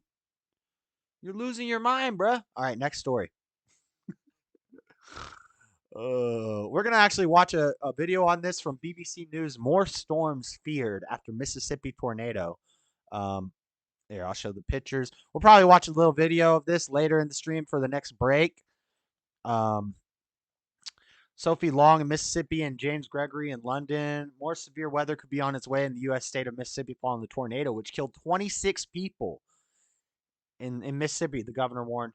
Governor Tate Reeves said significant risks remained in parts of the state. Hundreds of people have been displaced in the wake of the tornadoes, which tore through Mississippi and Alabama on Friday night. The mayor of one of the worst affected towns said he had lost personal friends in the disaster. This is the front door right there. So I went to the door and peeked out the door and seen how the tree was blowing and ran in the bathroom. Yo, is that Bojangles? Closed the door and jumped in the tub. Trying to make sure I get all those shoes. Tornado lift the trailer. You got to get all them shoes, and I run to the door, and I bubble in the tub. And we're going to the tub, and I jump in the tub. Up. Told me, say trailer flattened down flat, and it blew up. My uncle's inside it. We get storms like bad rain or, probably high winds or something, but we never experience nothing like this. Right? They're like, we black. We don't play with tornadoes. We don't play with no tornado. Black people don't like extreme increment weather. It can wipe out a whole town. It just makes you cry, not just because of what happened, but for the family that lost everything. It's going to be a struggle. It's going to be a struggle for a while. No, Dean, you don't just get to change your name. You're not Kanye. You're not Prince. You're not Angela White. You're not Rebecca Pocahontas. You don't get to change your name. I ain't just going to call you some new name, Dean. All right. So there's tornadoes tearing up Mississippi. We'll probably play another video for that of the break later. We've got an explosion from Fox News, national Fox News story. An explosion at a RM, which I think is Pennsylvania. Yeah.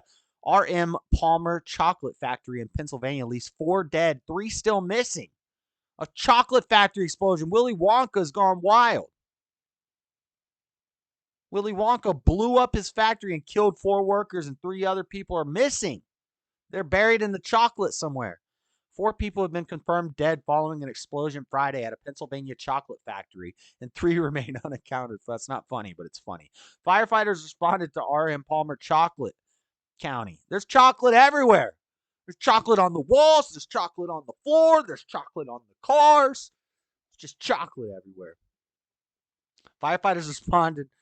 Reports an explosion and multi-alarm fire. The blast caused significant destruction, leveling RM Palmer's building 2 and causing damage to building 1. Investigators are still working to determine what caused the blast.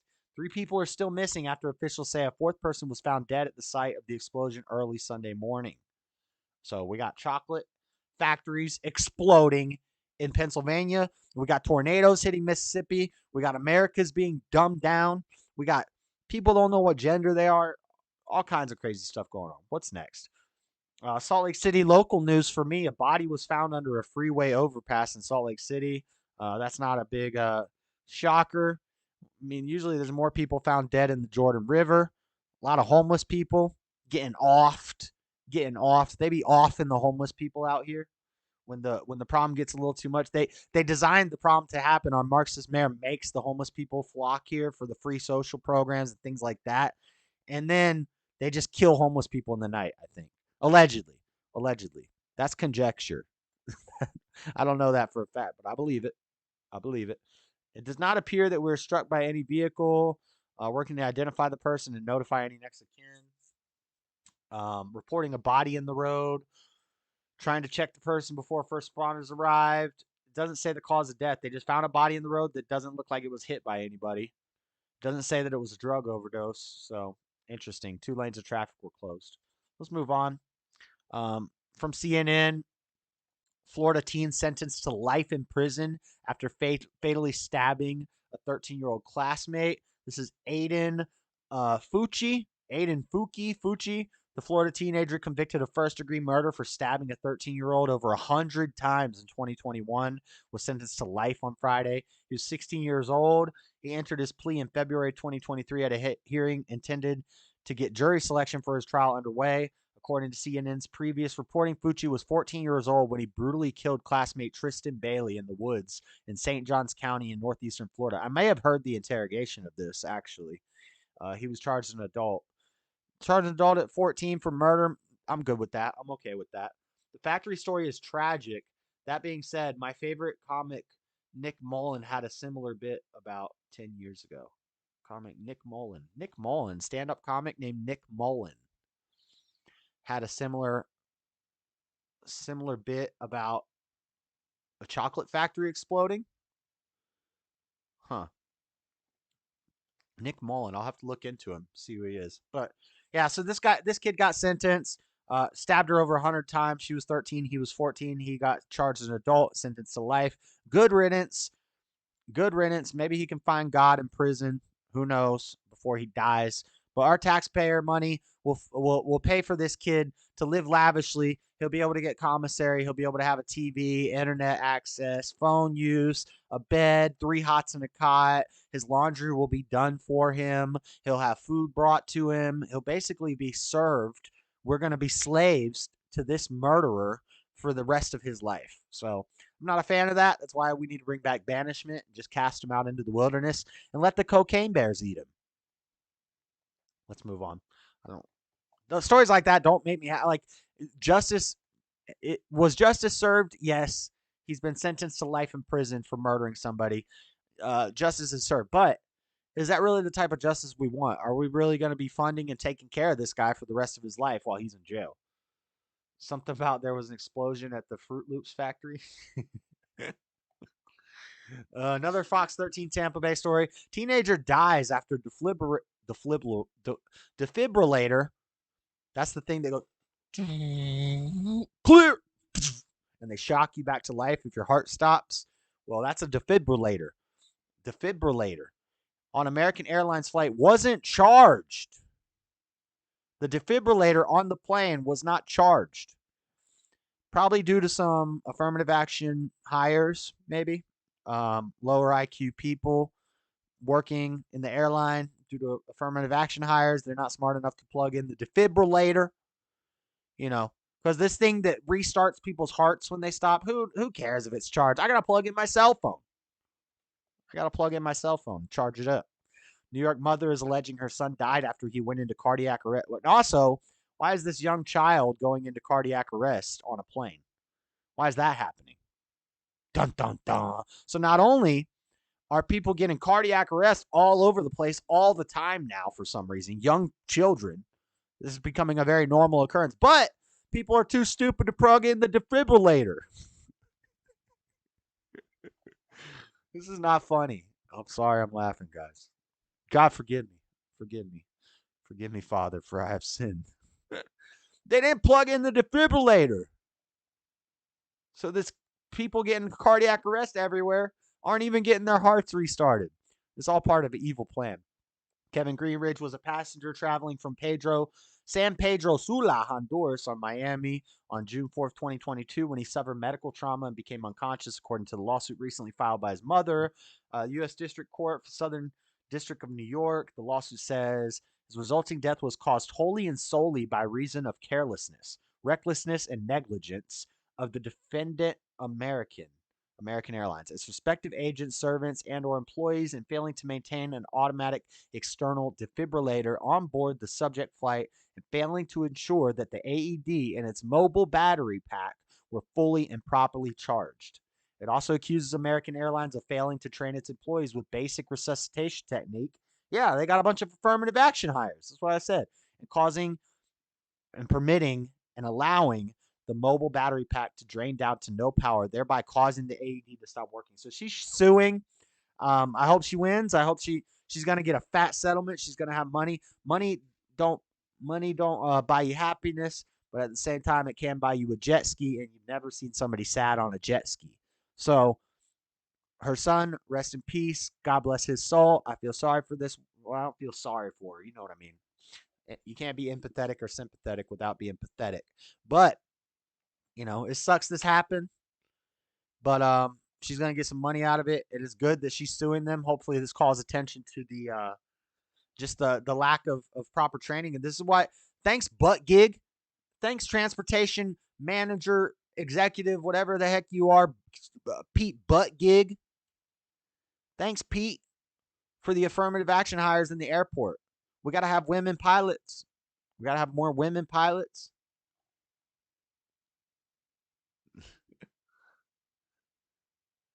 Don't get timed out, thanks. I'm not going to time him out. He's just distracting because I have to always read his comments, which are like long, paragraph-long comments, just to make sure there's nothing weird in there. Like I have to make it a priority to make sure Dean's not on some mess. Oh, man. All right, what else we got? We got the Newsweek fact check on Fetterman. And again, fact checks, you got to take them with a grain of salt. But when they say this picture is 2 years old, and I know because I've seen the picture before. I showed it last week on the show when we were talking about his wife. Here's the here's the, I'm not one to push conspiracy theories, but John Fetterman's face looks totally different. So this is what the post is saying, that this picture and this picture, this is a new Fetterman. That's not Fetterman, tweeted actor and conspiracy theorist Randy Quaid. Randy Quaid said that's not Fetterman. They literally placed Fetterman. This is insane. Lawyer and former Republican congressional candidate Jason Roberg tweeted. I think a DNA sample is in order. That's not Fetterman on the right. So, but then when we look up here, the photo of the supposedly fake Fetterman being taken last year raises questions about the timeline of the conspiracy. The conspiracy theorists do not appear to be claiming that anything is awry with photos of Fetterman taken before or after May of 2022. For the theory to be true, the supposed replacement Fetterman would have briefly appeared in May of last year, only to be replaced by the actual Fetterman after the photo was taken. It was unclear what purpose that would serve. So, yeah. However, the conspiracy failed to mention that the photo of the alleged double is not new. It was taken May 22nd, just after Fetterman, then Lieutenant Governor of Pennsylvania, was released from the hospital following a stroke. So there's an old picture, and if we scroll down, we'll see the full picture. And this is the picture. I showed this last week. This is the picture that they're looking at. This is Fetterman and his wife from last year.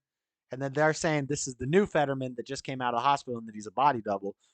But yet this picture is old. It's an old picture. So, and that's his wife. So, yeah, I'm not going to fall for that one. Fetterman body double. I'm not falling for it. I do think that Fetterman is a puppet. He was installed in a state/city that has very suspect elections. And I think what they wanted to show is that we could put in whoever we want. We could run this idiot that nobody's heard of with health problems who wears hoodies to Congress. We can install him, and then due to his health problems, we can 25th Amendment. I don't know if they do 25th Amendment with guys like at this level, or if that's a president thing only. But basically, due to his health, they take him out, and then they put in whoever they want to put in. They don't have to do a body double, guys. All they have to do is say he's not viable. He can't serve because of his health issues. They'll take him out, and then they can put in whoever they want. They don't need to do a body double. It's not necessary. That's a lot of extra work and a lot of extra fooling people when really they've already fooled you. They don't need to do a body double. It's not necessary. They wouldn't do that. So no, I don't think that's real. Anyway, let's move on. I remember that. Jeff Hewitt, not sure if it's the guy you're talking about, but I saw a comedian do a bit about Raisin Bran. Raisin silo number 7 burned down. Now there will only be 1 scoop of raisins. That's funny. All right. What else we got? We got a couple other little stories here. Massive seaweed blob. Guys, there's a massive seaweed blob in the ocean. From News Channel 8 in Florida. Massive seaweed blob begins to wash up in South Florida. We got a video.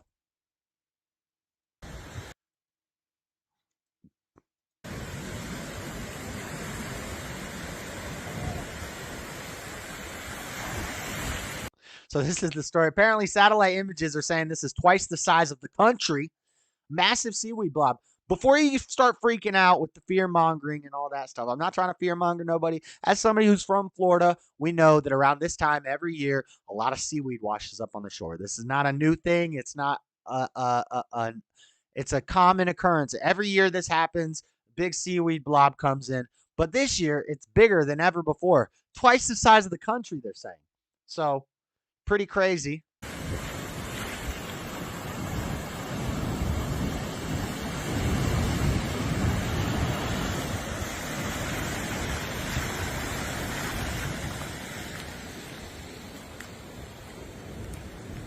The sargassum seaweed blob arrives. South Florida. Spagasm. It's sagasm or spagasm. Spagasm seaweed.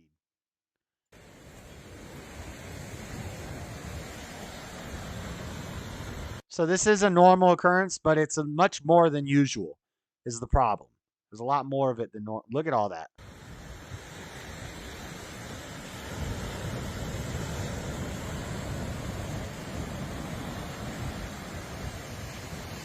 All right. Enough of that. Nice relaxing wave sound. Tampa, Florida. Vast mats of sargassum have begun to wash sunny South Florida as the massive belt of seaweed, twice the width of the United States, makes its way toward land. A video shared by Clay Ely on Thursday shows a beach in Jupiter, Florida, covered in the brown seaweed. More can be seen riding in the waves nearby. The sargassum seaweed blob arrives in South Florida. While sargassum blooms are nothing new, scientists say this one could be the largest in history. We're going to be overtaken with seaweed. Florida is going to be buried under seaweed. According to March 1 Sargassum Outlook, jointly filed by the University of South Florida, that's the Bulls. That's my local college where I grew up. And the National Aeronautics and Space Administration, that's NASA. NASA said this year's blob measured an estimated 6.1 million tons, which is 12.1 billion. 6.1 million tons, which is 12.2 billion pounds. Thanks for doing the math for us, because we're too dumb to do the math ourselves in America. And it's considered to be the second highest amount ever recorded for the month of February. But there's a silver lining. After increasing for 2 consecutive months, the overall quantity of sargassum in the Central Atlantic Ocean has decreased from January to February. The outlook adds, looking ahead, the decrease in sargassum quantity. Sargassum, that's a weird word, from January to February is uncommon and presents a glimmer of hope that the overall 2023 bloom may not be as large as previously feared, although 2023 will still be a major sargassum year. The blob is not expected to affect the beaches along the Gulf Coast. Nevertheless, the large quantities already in the Caribbean Sea and to the east will continue to accumulate and migrate westward, creating beaching hazards along the way. So watch out for the seaweed blob. We got attack of the giant seaweed blob. Let's look at the satellite images. We got satellite images of the seaweed blob. Look at that. Sargassum. Look at the birds walking on. Satellite images show huge seaweed belt creeping closer. This is from News Nation. We got some images. We got a little image action. Here. Let's check it out. Look at that. This is United States on a globular Earth. A globular Earth. Look at that globular Earth. We got satellites that spin around the Earth that are able to take pictures, satellite imaging of the sargassum twice the width of the United States. Look at that. It goes all the way to dang Africa. We got African sargassum coming after America. Everything's trying to get to America. Straight up. South America, Africa, everybody wants to come to America, even the sargassum seaweed. So there's some satellite images for you. Enough of that, guys. Enough of the sargassum.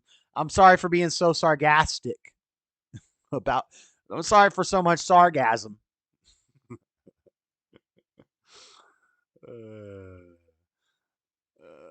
Tourists are pissed off. It's DeSantis' fault. God's punishing Florida because of a little bit of sargassum. God loves a little sargassum from time to time. All right, now. Well, before we go to this last story, which I have a clip for, let's talk about something I saw as I was getting ready to start the show. This popped up on my my Microsoft News thing on my desktop, and I just thought it was interesting, pertinent. Has to do with China and the Mormon Church. Mormon Church always catches my. China is using this from Newsweek. China is using the Mormon Church to influence U.S. politics. Investigation finds. Interesting. What is this about? I haven't read this article yet, so this is new to me. I'm kind of curious now. China allegedly fostered connections in Utah, some by the way of the Mormon Church, in order to influence U.S. affairs, according to a new report. And I was just talking about the Mormons were based in a lot of aspects, and our Mormon theocracy here in Utah was the closest thing to a Christian theocracy that we had in America, and that it was good, that it was based. But I did say they do a lot of fishy stuff that I'm not.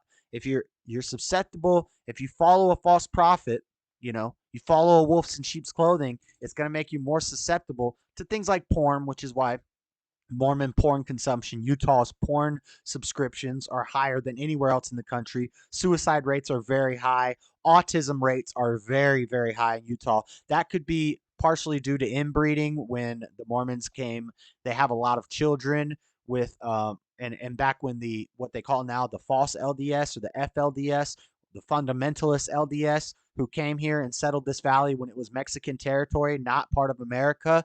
There wasn't a whole lot of them, and there was fewer men than women. So and they had polygamy. So and there some of these guys would be like 70 years old with 14-year-old girls and stuff. Arranged marriages. You can watch. There's a documentary on it on Netflix about it, which they're trying to throw shade on the Mormons. And maybe you kind of got to throw a little shade where shade's due. If you're marrying 14-year-old girls, 10 14-year-old girls, 15, 20-year-old girls to a 70-year-old man, and he's impregnating them, that's kind of gross. And maybe that's why the autism rates are so high here in Utah, is a punishment from God. And that's what happens when you follow a false prophet. You're drinking the Kool-Aid, you're going to die. Pouring Utah out. Looks like blueberry pancake. The findings originate from an Associated Press report published on Monday, which found that China and its U.S.-based advocates have been building relationships with state government officials and lawmakers in Utah over the course of years. Some of these connections include appeals to Utah officials, connections to Mormonism and the Church of Jesus Christ of the Latter-day Saints, an offshoot of Christianity. False. To the contrary, Joseph Smith said Christians were wrong. He said every church was wrong and false, and the Latter-day Saints did not consider themselves Christians until recently, like the late 80s. They started calling themselves Christians in order to gain more public acceptance and to grow as a business. The Mormon Church is one of the biggest corporations in the world. They bring in a corporation. Yes, I said that. They're a corporation. They bring in a lot of money. Now, when they realized the LDS was tied to polygamy and getting chased out of America and the Mountain Meadows Massacre and things like this, then they wanted to lessen the stigma of Mormon or LDS, Latter-day Saints, and so they started calling themselves Christians.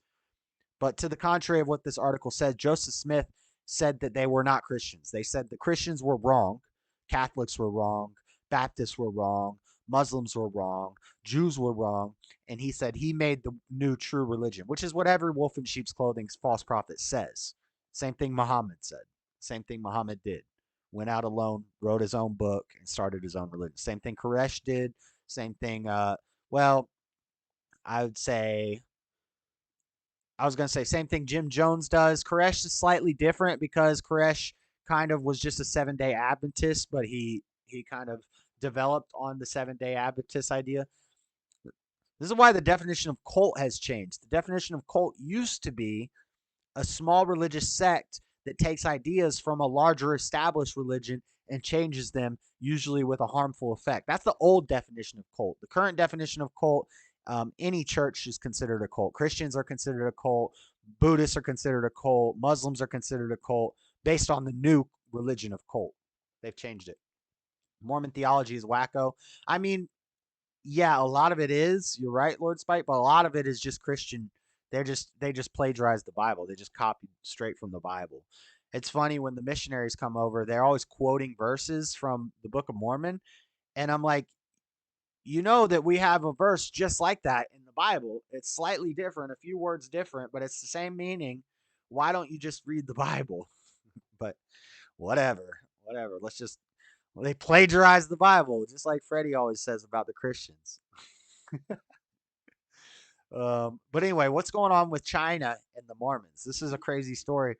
As a result, the AP also reported that Utah lawmakers delayed or nixed legislation in the state that the Chinese government opposed, including measures meant to officially convey disapproval of its actions. The report comes amid years of fraught relations between the U.S. and China, with two economic and political superpowers jockeying for global institute and often engaged in covert actions against each other. In January, a spy balloon determined to be Chinese was spotted in American airspace and shot down. The days-long situation putting a greater spotlight on China's potential. Did the Chinese balloon come from Utah? To roast or not to roast? That is the question. The AP report also aligns with a recent Newsweek report that found that U.S. government agency was preparing to put forward allegations that China has been orchestrating a worldwide plan to shape public attitudes and actions in its favor, above and beyond the scale of diplomatic efforts practiced by many nations. On Thursday, Newsweek obtained a copy of opening remarks from the U.S.-China Economic and Security Review Commission upcoming report. This is a lot of global news. I want to see more about Utah. Xi Jinping, China has dramatically expanded its efforts to shape the attitude and actions. We've already read that. FBI counterintelligence agent based in Utah, Frank Montoya Jr., told the AP that China's efforts in the state were significant test of its ability to influence other regions. Utah is an important foothold, Montoya said. If the Chinese can succeed in Salt Lake City, what? So this is Salt Lake. Of course it's Salt Lake. What have I been saying the whole time? Our Marxist mayor. So this isn't like high up Utah government. This is Salt Lake City. They can also make it in New York and elsewhere. They've infiltrated the Mormon church, and they've infiltrated our Marxist mayor, Aaron Mendenhall, working with China. I'm about to message this woman on Facebook. I'm going to save this article. I'm going to save this article to my bookmarks bar, and I'm going to link it on my mayor's Facebook. She's an idiot. She's a gender ideologue, equity, diversity, inclusion, and equity, which stands for DIE. Homelessness, outrageous. COVID restrictions, outrageous. Small businesses being shut down left and right. Cost of living is outrageous. We're in a drought, but yet we're still watering all the grass every day. And our Marxist mayor is working with China. This is great to know. So that's interesting. Salt Lake City, they can also make it in New York and elsewhere. Oh, so they're using our Mormon theocracy to sneak in. Because you don't, let me know, guys. Let me know in the chat. Do you hear a lot about Utah and a lot about Salt Lake City in the news where you live? I bet you don't. I bet if you, other than listening to me, you've never heard the name Aaron Mendenhall or Spencer Cox, because Utah flies under the radar. I always say that we are like a theocracy. The Mormons run the state here, and we're kind of outside of like the Constitution and the jurisdiction of the government. We do have a lot of strong constitutional Republicans here, but Utah kind of does its own thing. When Salt Lake City was founded, when Utah became a place, when the Mormons came here and they did the Mountain Meadows Massacre and they killed all the Arkansas people who were traveling in a caravan, the 49ers who were traveling from California back to Arkansas, they slaughtered like 1,400 people. And because they dress like Native Americans and they sabotage these people from Arkansas. It's called the Mountain Meadows Massacre. Look into it. But Utah was not part of America. Utah was a Mexican. It was before the Louisiana. I don't know if it's the Louisiana Purchase or the Mexican-American War. I don't know when we obtained that chunk of land. It's been a while since I've looked into that stuff, but basically, or maybe it's right after the Louisiana Purchase, but before we got the Mexican territory. Mexico owned what is now Utah. The Mormons got chased out of America because of polygamy, and they came to Utah when it was at the time it was owned by Mexico. So we didn't, the Mormons, they're not allied with America. They don't care about America. They care about themselves. And it's just interesting. China is sneaking in here, working with the Marxist Salt Lake City government, the only not based place in Utah. And they're testing to see what they can do. If they can do it here, they can do it in New York. That's what this Agent Montoya is saying. Some examples of Chinese attempts at influence in Utah include getting legislation nixed that would have barred the establishment of Confucius Institutes at state colleges, as well as a letter exchange between General Secretary Xi and fourth grade classes in the state. A letter exchange between General Secretary Xi in 4th grade classes in state. So we got Chinese generals writing letters, making pen pals with 4th graders in Salt Lake City. That's what happened. Is that what I'm reading here? Is that what this is saying to me? What? What?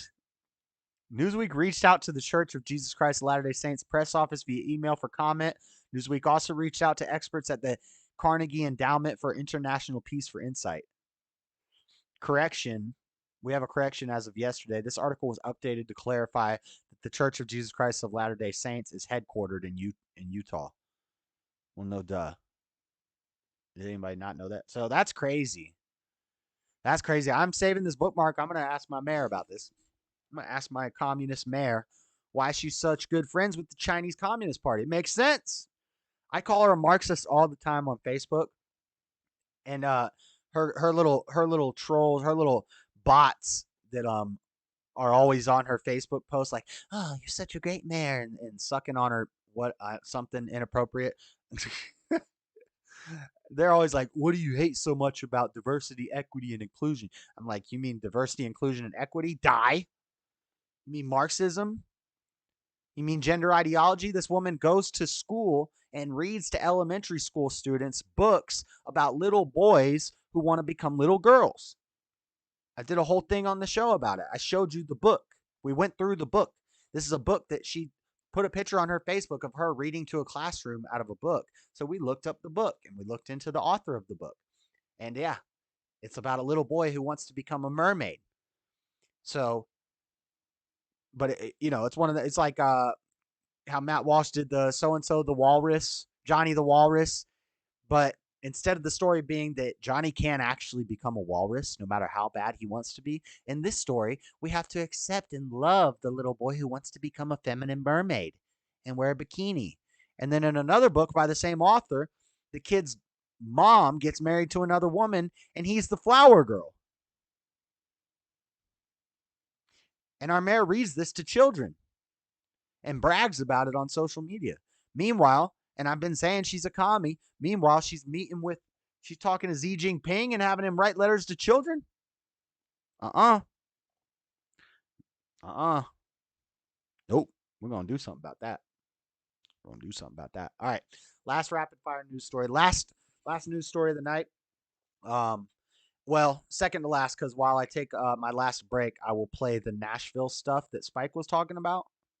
And then we will look into that quickly when I get back.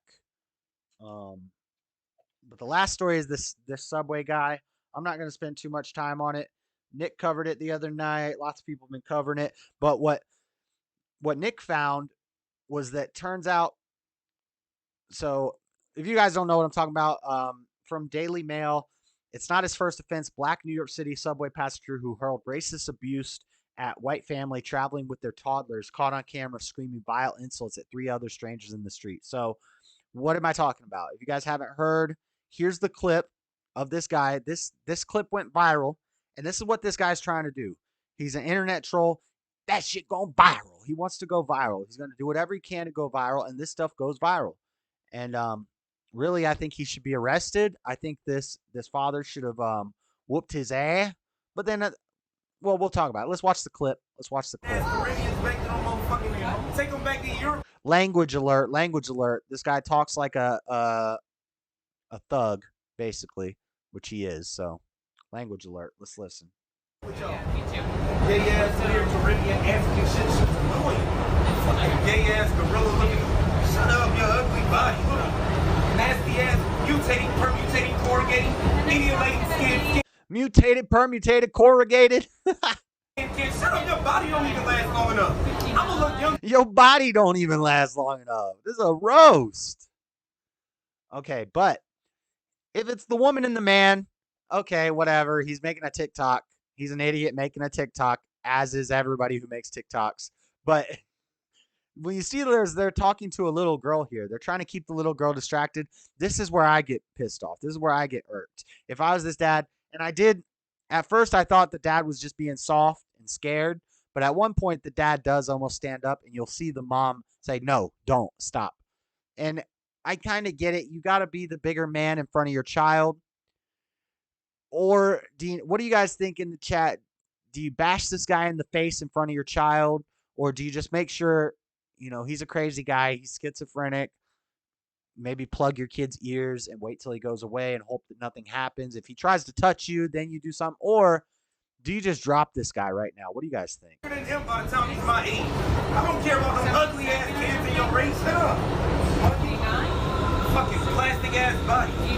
Little debilitated, enervated, emasculated, feeble, incapacitated. Debilitated, enervated, emasculated, feeble. Indisposed, emaciated, Attenuated, tenuous care body. about you. Shut up, you white. Attenuated, tenuous body. What does attenuated mean?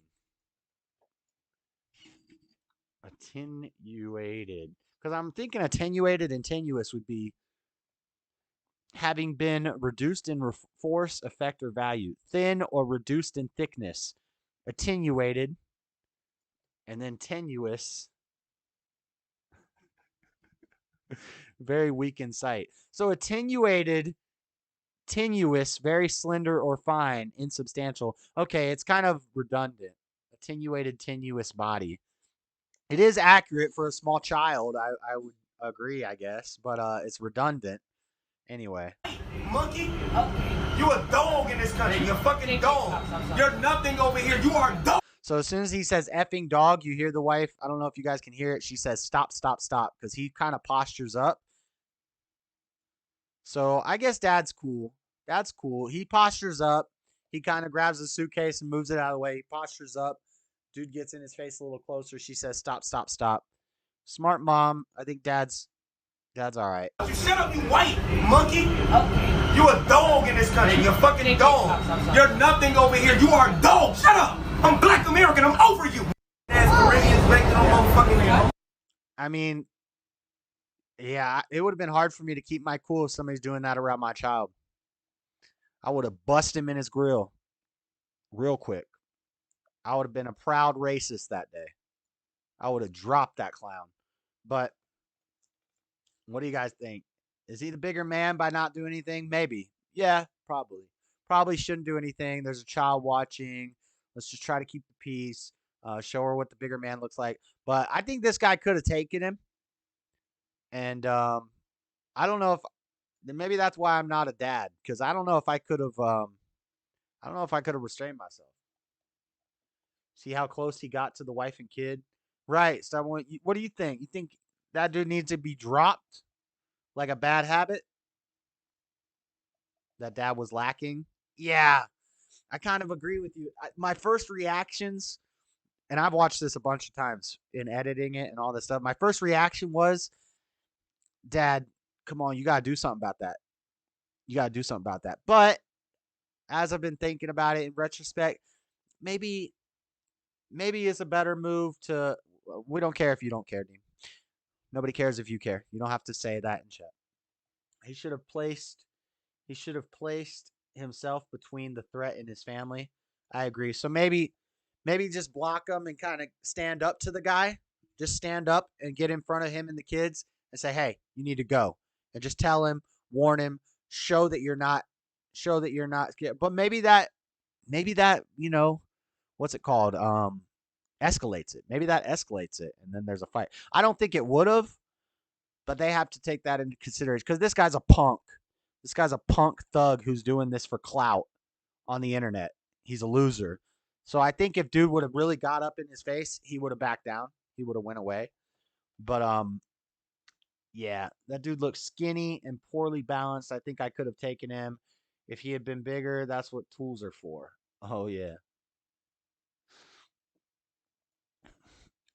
Yep. Yeah, so I don't know.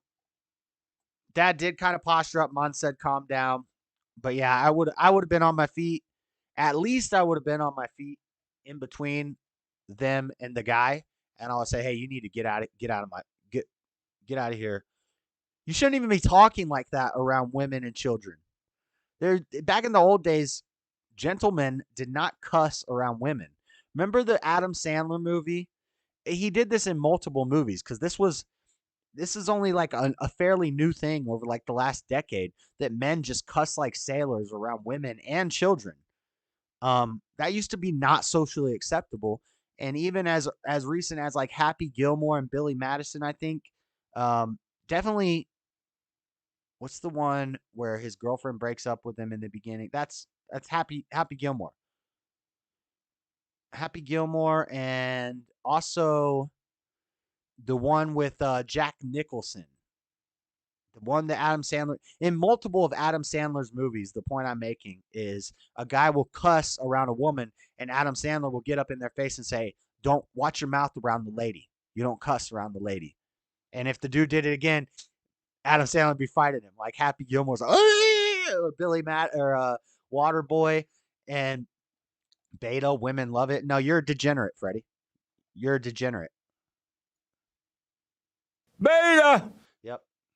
You ain't got the answers, man. I've been doing this more than you. You ain't been doing the education. Bro. Those type of women are gross, loose women that nobody wants to have anything to do with. Anger management, yeah. In anger management, he does it. He says, "Watch your mouth around the lady." He does it in Happy Gilmore and yeah. So this is a fairly new thing that we cuss in our foul mouth around our women and children.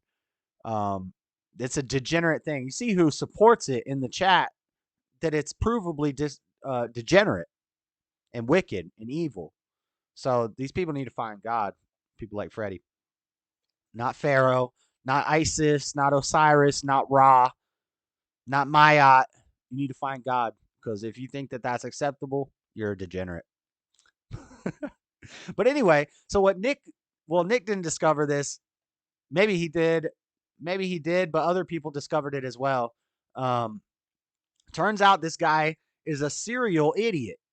He's a serial offender of being a dumb piece of trash thug. So let's watch this last clip. But I recognize this guy. From and he's doing the same thing. If you ain't checked out Nick's stream, go check out Nick's stream.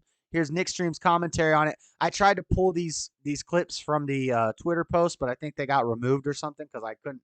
I went to what Nick went to, the Kira person on Twitter, and I could not find this post. But anyway, we'll just watch. We'll give a shout out to Nick's stream. Go check out Nick's stream on Friday nights at 5 o'clock, 4 o'clock Pacific usually. Go check out Nick's stream on YouTube. But here's his reaction. This is the same guy. To someone else. Language alerts. Okay. Very impressive. You fat, stinking, and you ugly. Okay. You fat, you stink, and you ugly, and you broke, monkey. And you're the feo mono. Mi tre sismo. Mi tre what? Okay. You fat, you stink, and you ugly in my country. I'm the top. You can't. That's based, B-Wise. That's based. Stubborn one is based. Shakespeare. In your own country. You're a monkey in your country. You're Spanish. I just said Spanish. Fat, ugly Spanish. What you think? You don't look Spanish? You fat and ugly and broke. You fat, you ugly, and you broke. Okay. We all rich over here. 99.99999% of a chance that's movie money. But regardless, I would be grabbing that out of his hand. I'd be, boom, give me that. We go. And I just fucked a white bitch from France last night. Ooh. So what? You fat, you ugly, and you stink, monkey. Shut up with your ugly ass. What you think you doing in my country? Yo, ugly, fat, stinking, ugly, and you need to kill yourself. You kill yourself. God, disavow. You do it too, motherfucker. Now, when he said K-I-L-L yourself, don't do that. That's not good. When he said that, she gets real mad. She goes off. And then he walks away. And now the girl with the camera. Now she's all tough. He was in your face. You were a little scared. You were. What you doing? You monkey. And now here's another video of him doing the same thing. So this is a clout chase for him. This is like he's trying to go viral. This is what he does. What? The traffic cop. What? I'm black American. I'm getting arrested at 10, monkey. Shut up. You don't care about police. I'm a black American. You monkey. Is it trolling? Is this a joke? Sorry, it was really loud, guys. Sorry about that. So this guy is a nuisance. He's a hooligan. He's what we would call a hooligan, a troublemaker, a problem. And he probably needs to be taken in jail or get beat down, severely beaten. And somebody needs to make a viral TikTok video out of it. But that'll get banned. That'll get banned if we show this guy getting what his just desserts. But That's that. That's all the news stories I got for you guys, except for this breaking news out of apparently a shooting in Nashville. Oh, we'll save this for when I maybe at the what time is it? 9:28. I don't know. I got this story from the local Dragon Ball card game community. I'm playing in a tournament on April 8th. I got cards coming in the mail. We tested out the Beerus deck that I'm going to be playing on April 8th in the tournament. And it's going to be a webcam tournament. So if you guys come by the stream, I won't be able to talk to chat, but it'll be an all-day tournament, and I'm going to be playing a card game, a card game with somebody on a webcam. We're both going to have webcams. You're going to be able to see both our play mats, and we're going to be playing a card game. But anyway, the card game community dropped this one on me. It has to do with the gender bending stuff, the dumbing down of America. And apparently at a Charlotte, North Carolina Pokemon tournament, a regionals Pokemon tournament, this kid was going 5-0. Means he's got 5 wins and 0 losses. He's winning the tournament, and he got disqualified. He got banned from the tournament because he went on stream, and when they came up to the table to do the stream game, because like when you go to these tournaments, there's a whole bunch of tables. It's a big arena. Everybody's playing cards at the tables, but they'll have a stream stage where each round they'll pick 2 of the top players in the tournament, and they'll bring them up and put them on the stream at the stream table, right? Where they have cameras set up and lights and judges stand there and all that stuff. Well, when this kid came up to the stream table, they asked him his pronouns, and he laughed.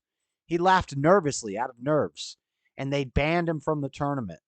So let's read this, just some of this real quick. I just found this interesting, and it just goes to show why I love the card games. I love the high intelligence, competitive nature of these card tournaments and these card games. It's competitive. It's brain power. You got to get smart. You got to learn the cards, memorization skills, math skills, all that stuff. I really enjoy these card tournaments, but the community, I'm not such a big fan of, because it's a lot of weirdos and a lot of just strange, degenerate, far left people for the most part in the card gaming community. There are some cool guys, but for the most part, it's far left, weird, gender bending type of people. Let's take a look at what this guy said after he got banned. So Charlotte Regionals disqualification from Takani Imran. Hey everybody, I know you all have a lot of questions about everything that happened this weekend. I'm sorry I couldn't inform you all and went down sooner. I put a lot of thought and caution into making this. With that being said, here's everything that happened that led to the head judge to disqualify me from the regionals and escort me out of the venue. It all started round 6. I was 5-0, so he's got 5 wins. He's doing good in this tournament. He's already probably going to top the tournament, top 64, depending on how many people are in the tournament. He's doing very good. He's looking at a lot of good prizes, money worth of prizes. I just hit Alex Chemansky, a very well-known player, as well as very skilled player. With all this in mind, I was obviously a bit nervous. Keep in mind, I've been on stream 2 times prior, but it's still always nerve-wracking being in front of so many people. Because Pokemon, a big regionals Pokemon tournament, you probably got 1,000 people watching on Twitch, okay? I went to my table and saw Alex and the judge standing there, and the judge informed us that we were going to play on stream. I was excited, of course, and we started to walk over to the stream area. On our way over to the stream area, the judge asked for our preferred pronouns. I said, he or him or, and I paused trying to think of the third pronoun being his. So he's trying to say he, him, his, but he forgot that the his. He said he, him, As I stood there looking stupid trying to think of the third pronoun, I felt embarrassed because I was failing to think of a simple word. Due to the nerves and me being embarrassed, I let out a little laugh, just a normal nervous laugh. My response together ended up being he or him or his. That's it. That's all I said. Anyways, after that, we continued to walk and we reached the stream area. Just to clarify, the judge asked once more, what are your guys' preferred pronouns? Alex says he and him, and I say, yeah, he and him, haha. That little laugh at the end was because I was trying not to be awkward and because I was just stating the exact thing Alex had said, and it was kind of silly to me in that scenario. In this scenario, I was also reminded of when I was on stream for the top 8 in Baltimore earlier this season. When I was on stream, no one asked for my pronouns, so to be safe, the commentators referred to me as they, them. My friends made fun of me for some time for this lighthearted jokes because it embarrassed me a bit because those weren't my pronouns. To clarify, I have zero issues with people pronouns, blah, blah, blah, blah, blah, blah. He goes on for quite a while. He even goes into like his whole life story about how he's been suicidal and blah, blah, blah. Very personal topic for me. And I just think it's crazy. It's ridiculous. Funny story. Card game community is wild. That's why I don't get along with most of these people. If they knew if I ever did good in a card tournament, plus I make YouTube videos. So some of the people have heard of me. I make YouTube videos for this Dragon Ball Super card game community. This is Pokemon community, but they're very similar. And, so people don't like me in the card game community. Also, I'd be doing card openings, and I got a flag behind me that says "Jesus is my savior, Trump is my president." And they're like, what? It's our own fault. Nobody's standing up anymore. Why would criminals be getting out of control when there are no consequences? Yeah, Lord Spike put Nick Stream in the comments. So that was just an interesting story that happened in the card game community. Since we do have the tournament coming up on the 8th, I will be doing. We're done with Harry Potter. When I do game streams for a little while, we're going to be doing practice for the because it's a regionals tournament with like $5,000 in prizing. If you make it to the top, I think 16, you'll get like $2,000 in prizing. So if you make it to the first place, you get like $5,000 in prizing. So I'm trying to do well. I have a really broken deck. I ordered the cards that I need. I've been testing with it. It's a super broken deck. So hopefully we do well at the tournament. Wish me well at the tournament. But I'm going to play this news report. Apparently, there's been a shooting in Nashville. I'll be listening to it on the phone so I can give some comments about it when I get back. And, when these shootings happen, we got to be careful about speculation and about what possible things we're going to take guesses. So let's not do that. Let's just wait and see. Let's just wait and see what happens. Let's not jump to any conclusions. But I'm going to play the report while I go take my last break. When I come back, we're done with all the news. We're going to do some Bible thumping. It's getting late. We got a long show going today, guys. It's getting late. But when I get back, it shouldn't take too long. Maybe it'll just be 20 minutes. We're going to check out some verses about the fear of God, fearing God, the benefits to fearing God, what it means to fear God, what the word means. We're going to break down the word, the etymology of it. We're going to do a little reading. We're going to read some verses out of here, some verses off the internet, just see what different people have said about this, and then my thoughts on it. And we'll get into that when I get back. But for now, check this news report out from ABC News. 3 children and 3 adults killed in Nashville school shooting. We've got another school shooting. It's been a little while since this has been in the media. But, all this gun violence. Lots of gun violence going on. Guns just be popping up, killing kids in school. That's why kids can't learn. That's why our education is so bad. America's being dumbed down because gun violence. Do you guys know? Gun violence and Trump. Blame guns and blame Trump. That's all you got to do if you want to be a Democrat. They took down this Discord. I posted what they grabbed from his page. They took down, oh, what's up, real none of your business? I'd used your Fetterman body double meme. It is funny, but I don't think it's true. But it is funny. I enjoyed the Bible thumping. I never thought I would say that, but you make it interesting. Well, thank you, B-Wise.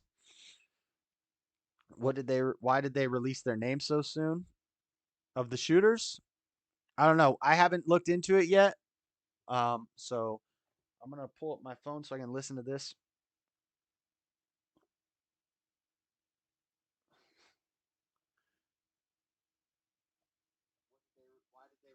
All right. I will be right back, guys.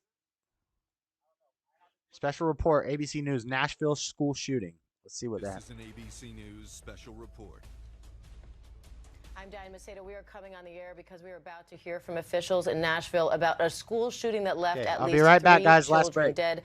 Police say the shooter is also dead. Let's listen. From this spot later in the morning with Chief John Drake and others. At 10:13 this morning, the police department received a call of an active shooter inside Covenant School, Covenant Presbyterian Church. The police department response was swift. Officers entered the first story of the school, began clearing it. They heard shots coming from the second level. They immediately went to the gunfire. When the officers got to the second level, they saw a shooter, a female, who was firing. The officers engaged her. She was fatally shot by responding police officers. There was a 5-member team who was on the second floor at that time. 2 individuals from that 5-member team opened fire on the shooter. We know at this point that this shooter is a female. She appears to be in her teens, although her identification has not been confirmed at this juncture. We know that she was armed with at least 2 assault-type rifles and a handgun. We are efforting now to identify her. She entered the school through a side entrance and traversed her way from the first floor to the second floor, firing multiple shots. We now know that there are 3 students who were fatally wounded, as well as 3 adults inside the school. We are working to identify those victims. Including the shooter, a total of 7 persons were killed as a result of this morning's incident at the school. By 10:27, the shooter was deceased. The officers had engaged the shooter by 10:27, and she was deceased. Again, I said the first call came in at 10:13 this morning. We'll have more details to give you later in the morning. Chief Drake will be here in a bit. Now, Kendra Loney from Nashville Fire. Fire department crews are dispatched for active shooter incidents as well, for medical support, but also for an RTF response, which is a rescue task force response to go in alongside of MNPD response. Our crews were right there on the scene to provide medical aid to any survivors, but also be there for victims so that we could try life-saving efforts in this case. So we went in as soon as it was safe for our responders to do so, to try to provide life-saving efforts for those that were impacted by this incident and this tragedy. Our crews were able to be on scene to pull out those that had viable signs of life, those that were still showing the option to be saved, and we did make transport of 3 individuals and 3 children, and then 2 adults that were taken from the scene. Our crews then set up a reunification unit. That reunification unit is at 2100 Woodmont Boulevard. That's where parents can go to be reunited with their children. All of the remaining students were able to be escorted out of the building with faculty and staff. We're not sure about the processes that they had in place, but we were on scene to help them mitigate anyone from seeing exactly what else was going on, but we're sure that they heard. So it was a female. Did they say that did they kill the shooter? I missed that part. She was single. She had 2 cats, so she was not a student. Was she a grown woman, female who identified as he, him? She was a transformer. Female shooter is a transformer. So why is the media dead naming this person, this girl? Was it a student? I don't think it was a student. Why is the media dead naming them by calling it a she? Was it a guy who identifies as a woman, or was it a woman female who identified as he, him? So why is the media misidentifying it? If you're a shooter, we don't have to respect your pronouns, but if you're a Pokemon player, then you do need to respect the pronouns, apparently. 28-year-old, 10 years later than the 10 years later former student. So she did go there. She went to that school. She was 28 years old. Wow, this is crazy. Heard the chaos that was surrounding this. So we do have mental health specialists. Look at this woman in a bulletproof vest. What? Get her out of here. And professionals that are at that reunification site for both the students and the families. You ain't no Betsy Ross. You ain't no Rebecca. That are going to be affected by this today. Our OEM units were able to provide buses. That little boy that was dancing had hair like this, except blonde. To make transport from the Covenant School to the reunification site. We had one bus that carried 74 students and faculty Look at all these staff young members kids. to the Looks reunification site like and an additional bus. Looks like a private school too. Almost like these two kids both have checkered shirts, checkered skirts. I mean, could be a private school. Very young kids. That had 34 students on them. So all of those persons were carried. But if she was 10 years out of the school and she's 28 now, it must be a high school. You kind of love her hair. It's not. It's nice. It was difficult for us to kind of identify who was just there as part of staff for the church versus who was there for the school, because it's all housed in one building. But at this time, we were able to get that number of persons transported out of the building and into that reunification site. So that is where parents can go to be reunited with their students. There is a hotline being set. Parents can go to be reunited with their students. Parents can go to be reunited with their students. You mean their children? Set up for parents to call, but right now that is where they should go. 2100 Woodmont Boulevard, which is Woodmont Baptist Church. No other gunshot victims, non-lethal, that I'm aware of at present. Do you know how many people were shot? Do you know how many people were shot before the police engaged the shooter? No. Did you know if they shot anyone after they engaged the shooter? Do you know if the shooter was able to shoot anyone else? Did the shooter have any connection to the school that we know of? We do not know who she is at this juncture. We're trying to identify her. She does appear to be in her teens. In her teens? In her teens. He said in her teens. You said again, with 2 assault. See, I haven't done any research on this type yet. Rifles and at least 1 pistol. I don't want to make any false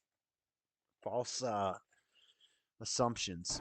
Do we know if there was alliance or previous recent incidents that was connected to the school or the church? No, I'm not. Was there an SRO or an SSO working at the school? No, this is a church that operates a private school. She did. There was no Metro Police. Yeah, it was a church that operates a private school, so it is a private school. I could tell by the uniforms. So generally, these type of schools will be all grades. So like the private school I went to, it was a church that operated a private school. I went to 2 private schools, and they were both through churches, Christian private schools.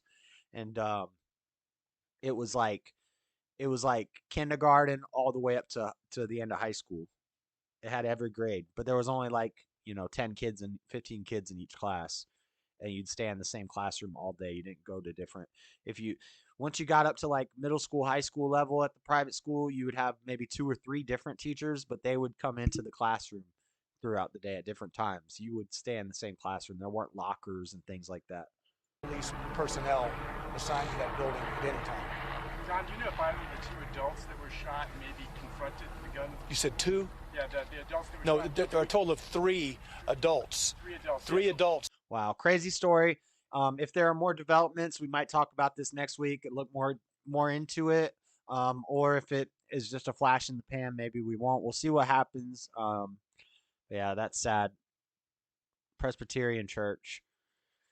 Hate to see it. You hate to see it. Soft target. It's a church and a school. Double soft target. Church, private school. Yep. All right. Let's wrap up the show with some Bible thumping, guys. You ready? It's Bible time. Chinese gong. Chinese gong say boom. We're going to talk about the fear of God. Fear God. Fear of the Lord. Is it healthy? Is it good? Fear. Fear is bad. Is this a contradiction in the Bible? God casts out, perfect love casts out all fear. God casts out fear, doubt, and worry. But then why are we told repeatedly throughout the Bible to fear God? So my opinion is that we must, not only should we fear God, but we must fear God. We must fear God, and it's a good thing. It's a different type of fear. It's not the fear. It's It's what we would call a healthy fear. It's not constant, unjustified dread. It's not like when you're afraid of the sniffle of the Wuhan virus. This is a different type of fear. This is a fear that could be looked at as submission or reverence or awe. So first we have to understand, what does the word mean in Hebrew? The word in Hebrew that they use is Yireh. It's spelled Y-I-R-A-H. It's pronounced Yireh, not Yahweh, Yireh. What kind of, if someone were cooking said dinner now, asking for a friend. What kind of chicken? Fried chicken. Fried chicken, the best. All right. So Yireh. Now, here's what we have to understand about Hebrew language in translation work, things like this. The English language has over 171,000 words. And this doesn't even include obscure words, which I think there's like 56,000 obscure words that we use. But our main vocabulary is 171,000 words. Whereas in Hebrew, where we see Yireh, fear of the Lord, being used, Yireh is fear, Hebrew only has 45,000 words. So that's 4, 8, 12. That's 3 times less, or a third of the words that we have. So I have some things. Let me pull these things up real quick, just to show you an example. Open an incognito window. Let's bring these over here. Where is it at? Okay. So in English, think of the word fair. Okay. For example, the Merriam-Webster's dictionary definition of the word fair. Okay. It has 9 different definitions, marked by impartiality and honesty, not very good or very bad, not stormy or foul, like fair weather, not dark, fair skin, pleasing to the eye and mind, especially because of fresh, charming, or flawless quality, superficially pleasing, clear or legible, a fair hand, ample, a fair estate size, temporary outdoor amusement park, going to the fair. So there's 9 different definitions of the word fair there. Okay. Similarly, if we look at Hebrew, Hebrew only has 45,000 words to our 171,000 words. So what this means is that Hebrew words are all going to have multiple different definitions. Hold on. Let me, Echo, open my door.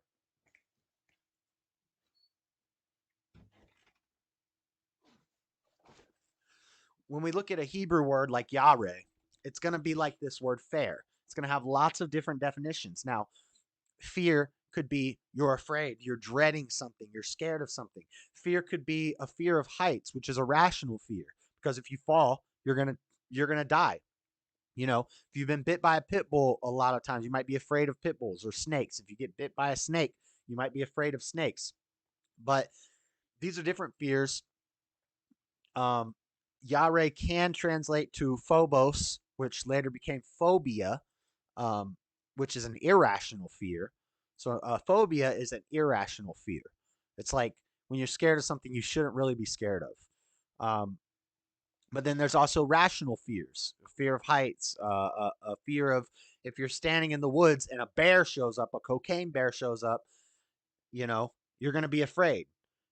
And that's a healthy fear because it could save your life sometimes, that fear. But the fear that we're talking about is submission, reverence, or awe. Awe, fear, reverence of the Lord. And this Berrien Patrol or Berrien Patriot website, this guy makes a very good argument that the translation in the Bible should be changed from fear the Lord to revere the Lord. I don't know if that's necessarily needed just to convey the message better. I like the message of fear the Lord. I think it's fine. I think it's adequate. It just confuses people because they're like, well, on one hand, we're not supposed to have fear, but on the other hand, we're supposed to fear the Lord. What does it mean? Well, there's 2 definitions of the word fear. We shouldn't be afraid of these earthly things, these superficial things that don't matter. Again, we're in a spiritual battle. So the physical world, your physical body is going to die. It's going to fall. Why would you be afraid of death? Don't be afraid of death. There's really nothing you should be afraid of but God. God is the only thing you should fear. But let me read this from Bible Study Tools. Fear of the Lord is a well-known biblical phrase that is found throughout Scripture as a calling to revere and recognize the sovereignty and judgment of God. Here we have gathered important Bible verses about our call to fear the Lord for a better understanding. Fear in this meaning is a warning to be soberly aware of the divine authority of the Lord, to not mock or trivialize his judgment or wrath upon deliberate sin. This phrase hearkens us to be mindful of God in all things, seeking first the kingdom of God in his right way, along with nothing else. So let me go into some verses. The first so fear is God is all you should fear. We wrestle not. Okay, I said that already. Let's look into some verses. So first, I'm going to talk about how fear keeps us from sin. Fear of God keeps us from sin. Basically, if you're afraid of God's wrath and you're afraid of his judgment, you're going to want to do your best to not incur that wrath. You're going to want to live your life the best way possible because you fear God's wrath. You fear the punishment for your sin. You revere God, but you fear what happens if you piss God off. You don't want to go messing with God. So let's look at Exodus 20. This is where we have the 10 Commandments, but we're going to skip a little past the 10 Commandments into verse 19.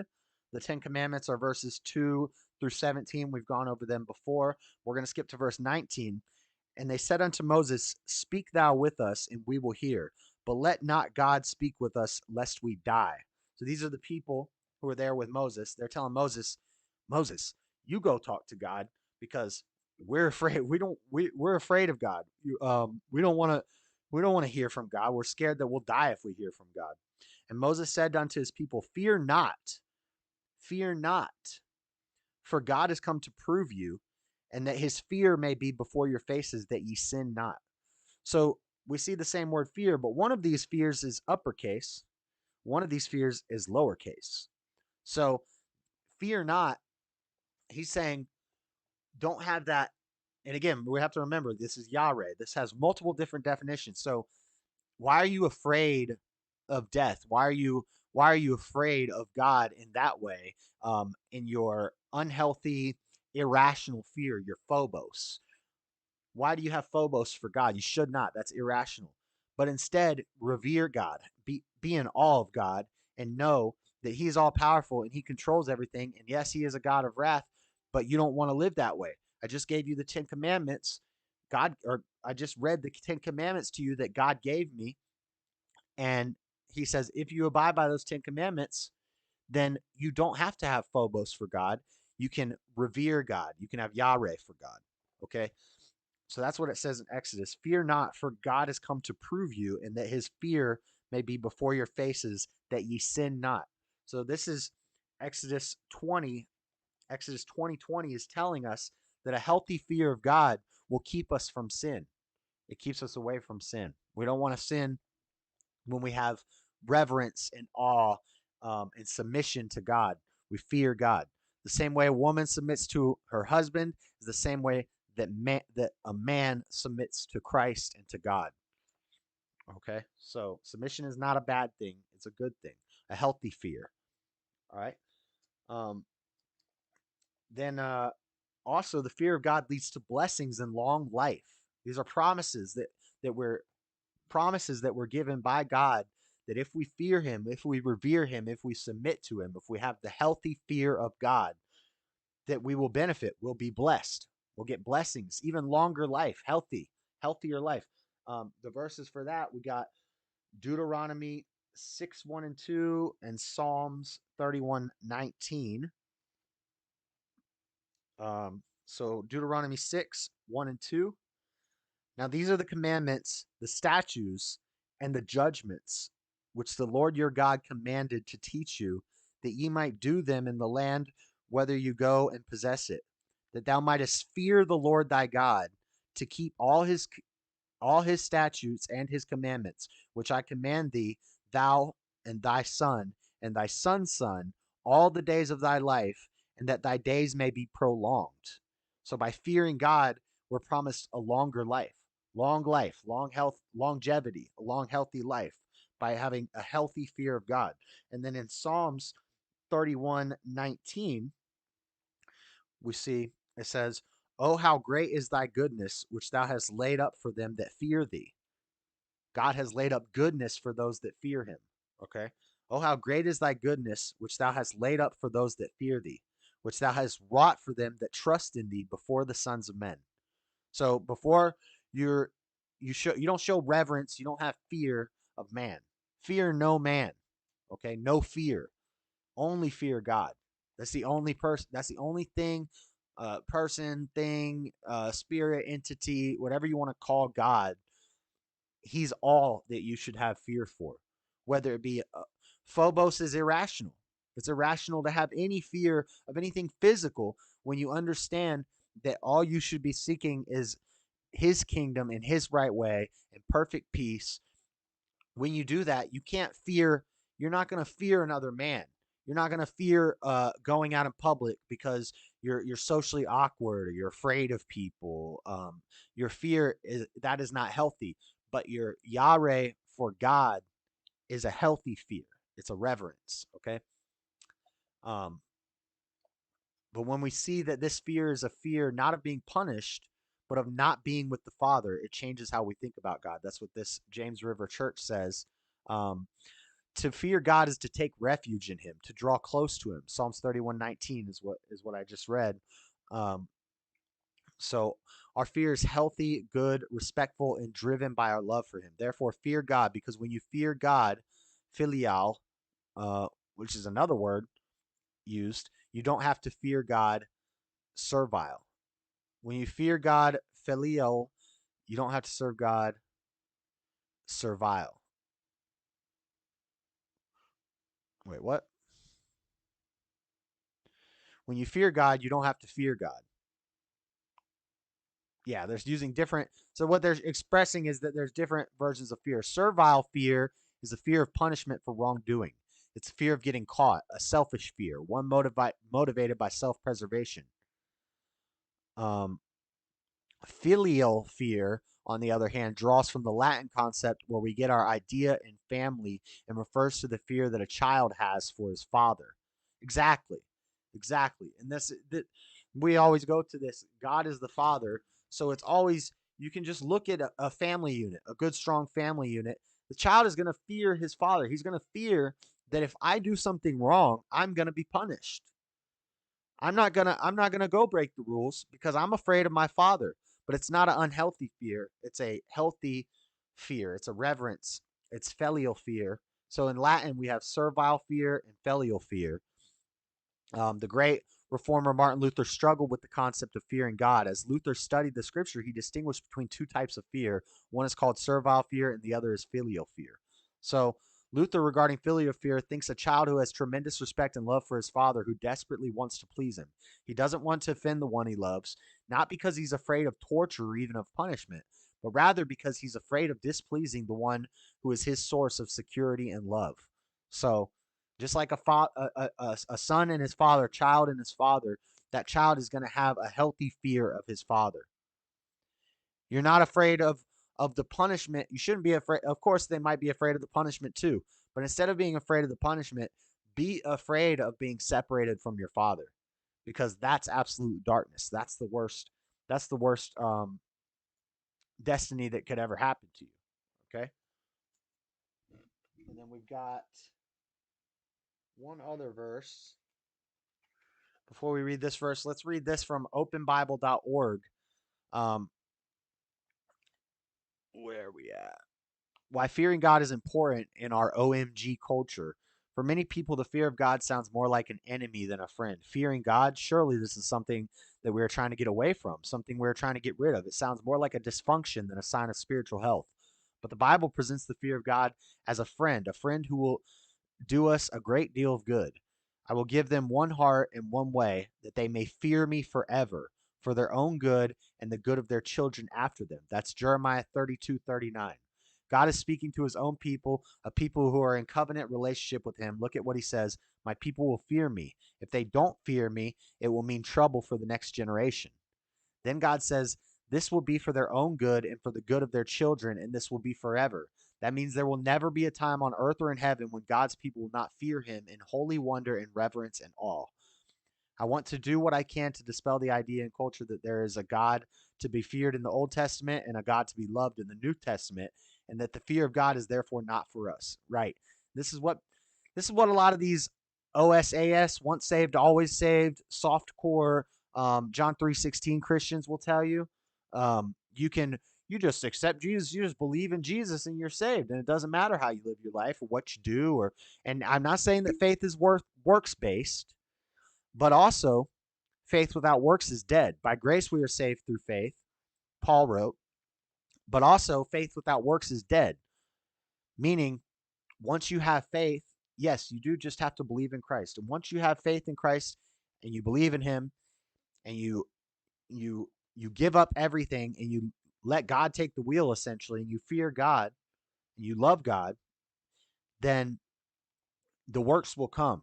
In time, he's going to take away all those habits that you fell into, all those negative habits and negative thoughts and the demons that have been controlling you. He's going to take those away out of your life, and you're going to get closer and closer to the light. Yes, you're saved as soon as you accept Jesus. And it's not just believe in Jesus, because Satan believes in Jesus. Demons believe in Jesus. Okay. They know Jesus, they accept Jesus, they believe in Jesus, but you have to put all your faith and all your trust in him and in God to take all that negativity out of your life. And you'll move closer and closer to the light. That means faithfully. Let's see what else we're saying. I'm glad you don't wear gold chains, but what about gold teeth? Dear God, I look to your right. What are you guys talking about? It's a very minor toxicity. You're curious to see how they got. I found it interesting. Moses made the men drink the gold dust as a punishment, yet we covet gold. Yeah, I don't think we should. I don't think we should covet gold. Golden calf, it results in eternal damnation. Fear of mummy labor. But, okay, the wonder of God's love, glory, judgment. To fear God is to love him so that his frown would be your greatest dread and his smile would be your greatest delight. Right. You don't want to disappoint God. This is going to help you to get your life in line. This is going to help you to straighten out all those bad habits you fell into. You feel like you're drinking too much. Give it to God. Give it to God. You can't control it. You don't have free will. You can't change yourself. You're helpless. You need to go to God, and he will be your help. And you fear him because you don't want to disappoint him. You know that he's a good father, and that if you just turn to him, he will help you get through all of your struggles, all your doubt, all your worry, and all of your phobia, all of your servile fear, all of your phobos. And he'll bring the Yahweh, the proper, respectful, awe, and reverence fear of God. All right. Jeremiah 32:39. Did I already read this? Heaven will be full of the knowledge of his love, glory, judgment, and love. Forever we will fear him. Forever we will love him. I will give them one heart and one way that they may fear me forever. Jeremiah 32:39. OMG culture. We live in what I'm going to call OMG culture. We are awash with reality shows. This is from openbible.org with Pastor Colin Smith. Reality shows where people invoke the name of God to express their surprise when the reveal comes at the end. It strikes me as a symptom of how far our culture has gone from the fear of God. When you think how the Jews held God in such high esteem that they would not even pronounce his name. And that's true. When you hear people talking about Yahweh and Jehovah, you're not even supposed to be saying those names. These were sacred names. They weren't, God never said my name is Yahweh or Jehovah. God said my name is these 4 letters that don't spell anything. They don't represent any word in your language. You have no concept of what it means. And the reason he chose this tetragrammaton, the reason he chose it, and it was so confusing. They're like, what does this even mean? This isn't even a word we know. What do you mean your name is 4 letters that don't mean anything? That's the point. You're not supposed to understand God's name. You're not supposed to. It doesn't matter. You have reverence for him. He's a force you can't comprehend. Okay? So you don't need to be knowing his name. And when they would write the tetragrammaton, they would have to use a new quill, and then they would write it and they would throw it away and they would get another one out. It was a sacred word. And then we convert it to Yahweh and Jehovah, and everybody throws that. And you always know the real Bible thumpery types will be, do you know Jehovah? Do you know Jehovah? Do you know Jehovah? No, fear God, fear the Lord, fear God. You should have enough reverence and fear and awe for him that you don't need to call him by a first name basis. Okay? This is your father. You don't call your father by his first name. You call your father Dad. You call God God. You call God Lord. You call God Heavenly Father. If I had a kid and he walked up and he said, "What's up, Josh?" Like, I'd smack him. You better fear your father. You better have some reverence. So I'm not with all that Jehovah Yahweh stuff. I don't even think those are actually, people say those are the real names of, that's the name of God. That's the name of God. No, I don't think they are. It was a tetragrammaton that wasn't supposed to be even comprehensible.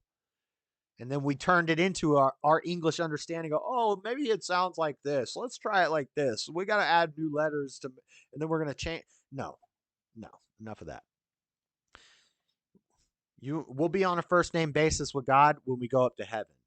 When the children are returned to the Father, when we go up to heaven and we're with him, then we'll know his name. Until then, don't worry about it.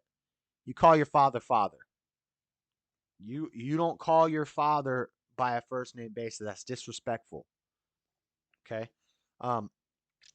In our culture, people pronounce the letters G-O-D and have absolutely no idea of the glory, the judgment, or the love of the one whom they speak. If you're a Christian, I challenge you to make this resolve, to demonstrate that you know something of the glory, the judgment, and the love of God, so that whenever you speak the name of God or Jesus or Christ, you speak his name in a way different from the culture around you that shows that you know him, you fear him, and you love him. Will you make that resolve as part of your Christian testimony? So, keep your brother. I already read all those verses. We got one last verse and a couple more things I'm going to read from. What does it mean to fear the Lord? I think these things are just going to be repeating what we've already said. God is loving and just. First of all, we must recognize that God is loving, merciful, forgiving. He is also holy, just, and righteous. Knowing God and understanding his character means accepting the fact that his justice and holiness cause him to judge sin. In this sense, fearing the Lord is to appreciate his character. Yeah. You know he's going to punish you. You're not afraid of the punishment. You're afraid of disappointing God. You're afraid of being separated from God for all eternity. That's what you don't want. So the last verse I'm going to read is Psalms 96, 4 and 5. For the Lord is great and greatly to be praised. He is to be feared above all gods. That's lowercase g. And, oh, wow. Actually, that's not the verse I was going to read to you. That's another verse that mentions fear that I actually was mentioning to the Mormons, because in this verse, so the Bible often talks about other gods, and people will say, well, I thought it was I thought Christianity and the Bible was a monotheistic religion. Why does the Bible mention other gods? And I don't have the other verse ready, but it's in Isaiah, and it basically says all those gods. Oh, yeah, here. It is right here. It is here.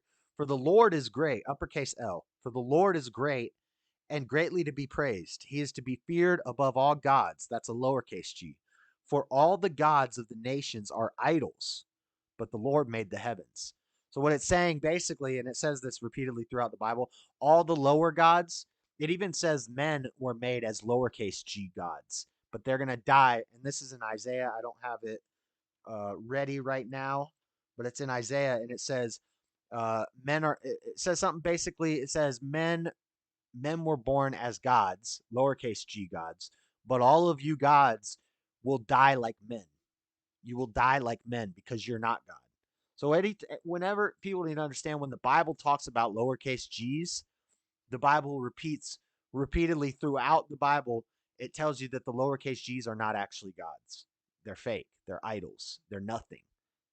The men who think that they're gods, they'll die just like men. They bleed just like men.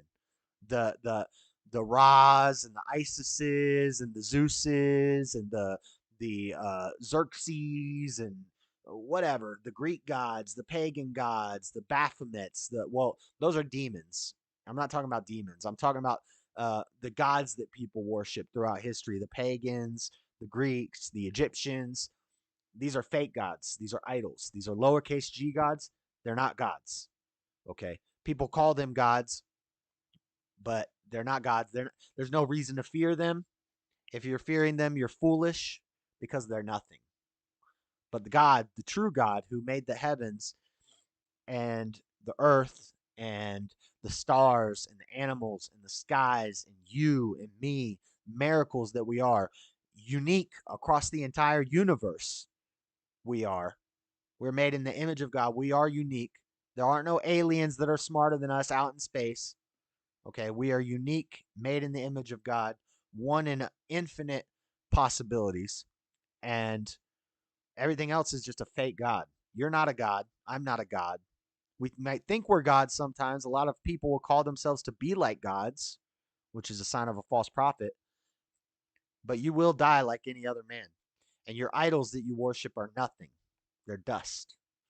So all the gods of the nations are idols, but the Lord made the heavens.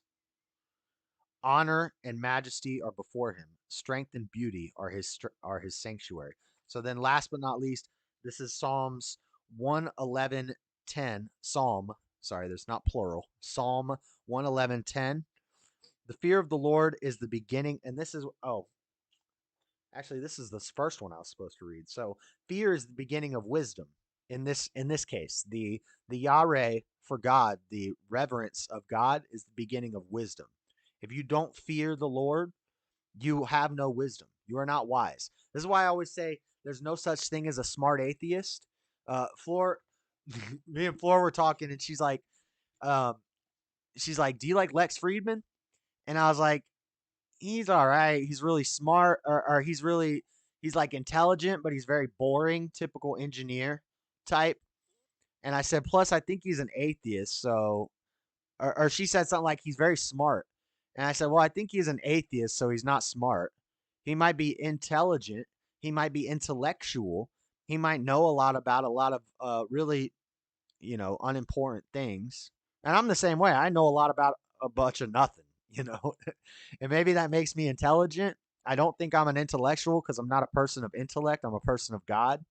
But maybe I'm intelligent a little bit about some things, right?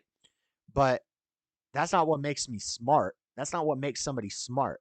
I told her there's no such thing as a smart atheist. She's like, well, he's very smart. I said, no, he's not smart. Because if you're an atheist, you believe there's nothing out there, that we came from nothing, that we came from a speck in the Big Bang or evolution, you have no fear of God. You have no fear of God. You're not smart. When you end up in a lake of fire for eternity, that ain't smart. Nothing smart about that. Especially when people all around you are telling you, hey, you got to wake up. God is real. You don't want to be cast in that lake of fire. You don't want eternal damnation. It's not good. But you're going to say, like, your worldview, you're an atheist. Your worldview is we just die. We're just a bunch of matter and we just take a dirt nap. We're just the results of a bunch of chance happenings throughout evolution and blah, blah, blah. And we got this meat brain that fizzles and it sends sparks, and that's how we make decisions. Morals don't matter. Morals are irrelevant. They're totally subjective. Everybody's morals are different. If you think murder's okay, that's how your brain fizzles. I can't tell you otherwise. So if your worldview, if you die, you go in the dirt. So if you're right and I'm wrong, who cares? I'm going to be in the dirt forever. It doesn't matter. But if I'm right and you're wrong, you're going to burn in a lake of fire for all of eternity. So it might be smart to take my advice and just give it a shot. Open your mind up, or maybe close your mind off. Maybe you're too intellectual. You're too smart for your own good, too quote unquote intelligent. Let's not use the word smart because I'm saying atheists are not smart. You're too intelligent for your own good. So maybe you need to shut your mind off. You need to be still and know God. You need to go into your quiet place, go into your prayer closet, be still and know God. Okay? Shut your mind off for a little bit.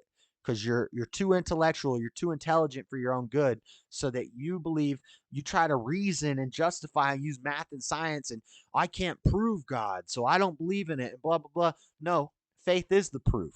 Faith is evidence of things hoped for and the proof of things not seen. We have proof of God. It's called faith. Okay? So if you're an atheist and you die, you go to hell, that ain't very smart. So I will always stick to the fact that there's no such thing as a smart atheist. I don't care how intelligent, intellectual, I don't care what your IQ is. If you're an atheist, you're dumb in my book. You could have 175 IQ. You're the smartest person in America, which ain't hard nowadays. But you're not smart if you're an atheist. Sorry. So how did I get onto that? Oh, I was talking about how the fear of God is the beginning of wisdom. So again, even the Bible says it. Even the Bible says if you're an atheist, you have no fear of God, you're not wise. That's not wise. The fool says there is no God. The fool says in his heart that there is no God. I forget what verse that is, but that's in this Bible somewhere. The fool says in his heart that there is no God. So how can you be a smart atheist? There's no such thing. The fear of the Lord is the beginning of wisdom. A good understanding have all they that do his commandments. His praise endureth forever. The fear of the Lord is the beginning of wisdom. That's Psalms 111:10. The fear of the Lord is the beginning of wisdom. So without the fear of the Lord, you are a fool. You are not smart. You're very dumb. You've been warned throughout history. And, I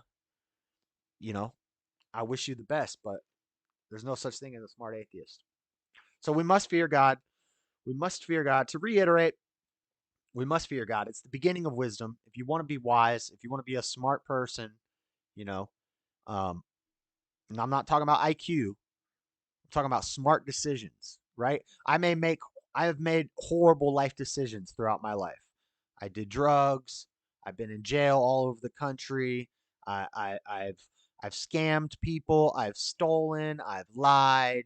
I've had sex with a lot of nasty, loose women. I've done, I already said drugs, substance abuse.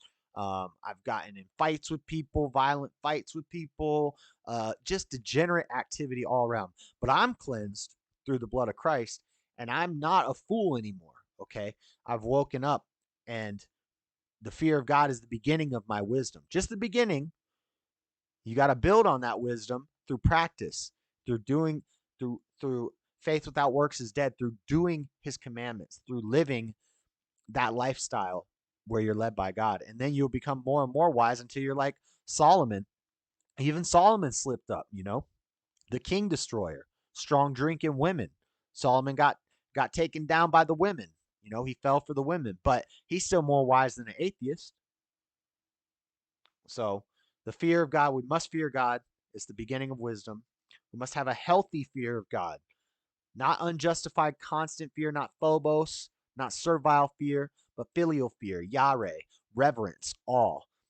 Our fear of God will keep us from sinning because we don't want to disappoint God. Not because we're afraid of the punishments, but we are also afraid of the punishments. I think a healthy fear of punishment from your father is a good thing for a child of God. So, but also more of a fear of disappointing him. When you always hear the father is going to spank the son. He says, this is going to hurt me more than it hurts you. I'm not mad at you. I'm just disappointed. And sometimes the kid would rather the father be mad at him. Be mad at me, Dad. No, I love you. I'm just disappointed in you. You made a bad decision. That's not how I taught you. That's going to hurt the kid more. That's going to have a lasting effect on a child. That's the love of a father. That's the love we have from God. And then last but not least, a healthy fear of the Lord brings blessings. It brings blessings and long life and longevity and health. So that's pretty much, to wrap it up, put a bow on it. That's how I think about the fear of God. I think we need to fear God. Have a good reverence of God. But that's it. That's the Bible thumping. Bible thump. I need a soundboard that says Bible thumper. What's chat saying? Let's scroll up. Means faithfully. Public enemy. Look, amen. Thank you, Be Wise. Amen. But the irony, God is more precise than silver and gold. The work is a fruit of the Spirit. The works, yeah. The works come with the faith. So yes, all you need is faith. But if you truly have faith, you will do works. If you have no, meaning faith without works is dead, means that true faith, you will do the works. You will start to work. And works doesn't necessarily mean giving all your money to the church. Works doesn't necessarily mean going out and feeding the homeless. You could work on yourself. I'm working on myself right now. And because of my faith, I'm working on myself, right? It makes me work on myself because I can't truly have faith and truly fear God and just accept myself as I am, right? God doesn't just accept us the way we are. Love is not acceptance. This is something we hear from the liberals commonly now, is that love is acceptance. So you got to accept somebody. If somebody wants to, be a lunar gender, or like fairy gender, or a furry or whatever, or weird stuff, all the maps, the minor attracted person, we're supposed to accept that stuff, and that's what love is? No. This is why liberals, when they have the signs in their yard that says love is love, no. Love is not love. There's lots of different types of love. There's different words for love in Hebrew as well. And it's weird. They have less words than us, but they have 7 different words for love. So we kind of it's the flip. Whereas like we have a lot of different types of fear. They just have one word for fear. Well, they had 9 different words for love, 7 of which are in the Bible, where we only have love. Love is not love. Love is not acceptance. If you love somebody, you correct them. Love is correction. Love is guidance. Love is leading. Not just accepting people's flaws. God doesn't just accept our flaws. And so when you have fear of God and healthy in faith, you work on yourself. And then once you're doing in a better position with yourself, then you can, work on making a family, make a strong family. You work with your family. You're doing works. You're doing works of God with your family, raising your children. And then you can go to your neighborhood. You start to help your neighborhood. Your neighbor's struggling. Let me help you out, man. The old lady down the street, she's hurting. And your works don't have to require backbreaking labor. It's not that type of work. Your works don't have to be monetary. Your works could just be sharing a kind word with somebody, sharing the gospel with somebody, telling something about Jesus, telling somebody that God loves them. Even though the whole world's turned their back on them, God loves you, and it will get better. It's going to be all right. None of this stuff matters. You can overcome this. That's works. That's doing works. So the works come with the fear of God. And but yeah, if you think you have faith, but you don't care, I just believe in Jesus, so I'm going to heaven, and then you just keep living your life however you were, you don't repent at all, that's, you don't actually have faith. You just want a better outcome. You just want a better outcome when you die. You're probably more afraid of death than you are of God. And you don't want to have the atheist worldview of, when I die, I'm just going to take a dirt nap for the next millennia. And I'm just going to become food for animals and bugs and stuff. You don't want to believe that. You're afraid of that. You're afraid of death. You fear death instead of fearing God. So you say, oh, well, these Christians say all I got to do is believe in Jesus. So I believe in Jesus. So now I'm saved. Now I don't have to fear death anymore. But you don't fear God. So you don't actually have faith. So I don't know. I love your atheists actually play God, justifying their own sin and ignorance. Facts, Lord Spike. I love your takes on things, JS. My grandfather was a preacher, but he was not as helpful with understanding the Bible as you are. Oh, thank you, B-Wise. I appreciate that. You believe in a book like it's the word of God, and it's not? No, I believe in God. This is just my guidebook. My IQ is average, but I'm not that smart. Boo. I think you're a pretty smart guy, Lord Spike. Maybe your intelligence quotient isn't super high. Maybe you're not like a genius intelligence wise, but you're definitely a smart guy. You're smarter than any atheist. Even Sam Cedar, Christopher Hitchens, all these genius atheists that you see in debates and stuff. These dudes are idiots compared to you, Lord Spike. God doesn't speak or punish. God does punish sin. Yeah, he does. That's why one of God's creations is the family structure. Facts. Love is love. Why you think Hebrew is the only language that existed? No. Nope. Love is not love.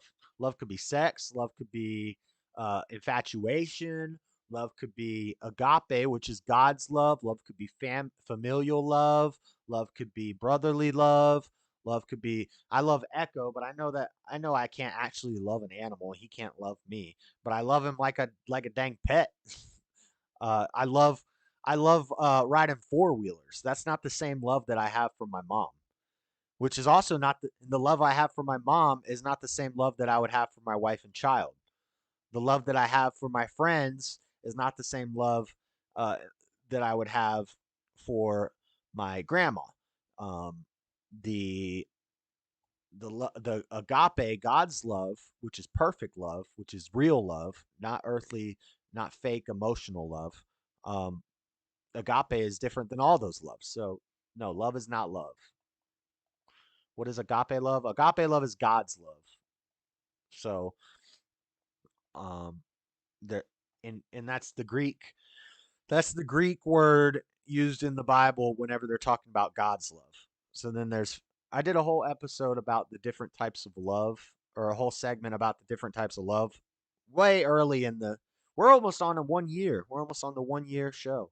But way back early in one of the first shows I did was the different types of love using. There's 7 different words for love in the Bible, in Greek, in Hebrew, and they all mean something different. So there's eros, which is sexual love, physical love, kissing and hugging and having sex. That's eros, that's physical love.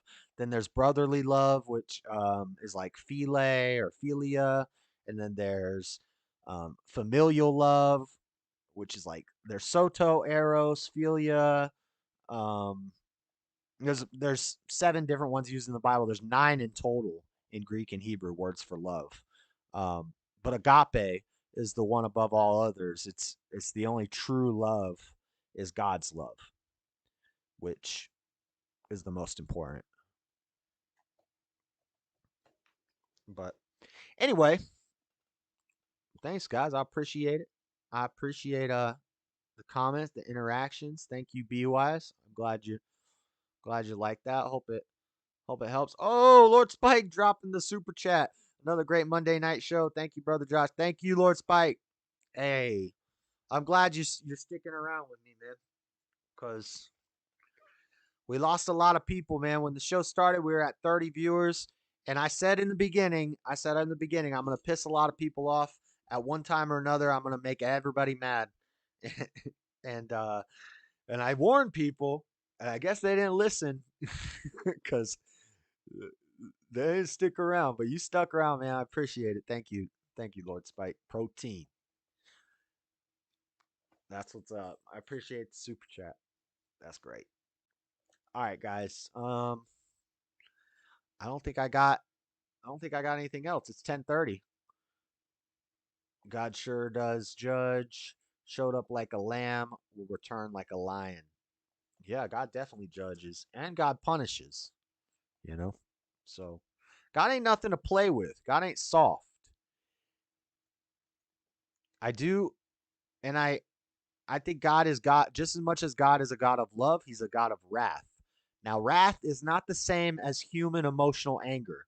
It's not like when you're trying to change a tire or and you're mad because you just got a flat tire. You're pissed off. Oh, F and BS. Boop, boop, boop. When you stub your toe, F. Or when so your wife cheats on you or something, you get mad at her. Or when your kid does something wrong, you get mad at them. That's an emotional human anger.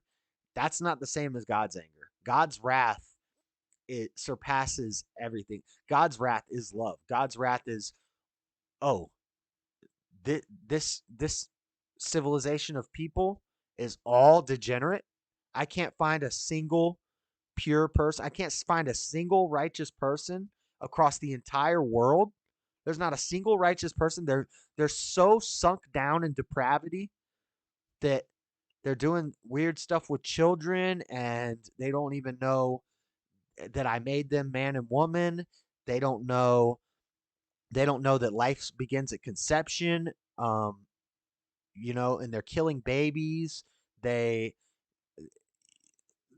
all this stuff. They think that they've made themselves gods, and that they can control the minds that I created. These miracle minds that I created. They think they control it with some pills and some chemical compounds. These people think that they're God. They're depraved. They're degenerate. I'm gonna wipe them off the face of the earth. I'm gonna bring down a pillar of fire on them. That's love.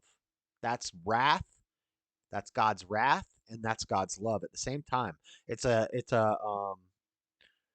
Sometimes things with God are not contradictory, but paradoxical. It's paradoxical. God can show wrath, and at the same time he's showing love. And it seems confusing to us. It doesn't make sense to us.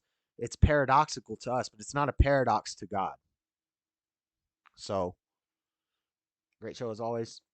Thank you, B-Wise. Thank you for watching. Let me see if I got like a song or something to play us out.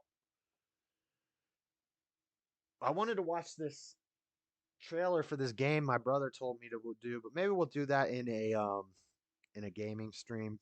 Hopefully this week I can do some streams of practicing for the Dragon Ball tournament. And just chilling, watching videos, variety streams. We'll watch some videos. Somebody in one of my shorts requested that I do a reaction to Ray Comfort.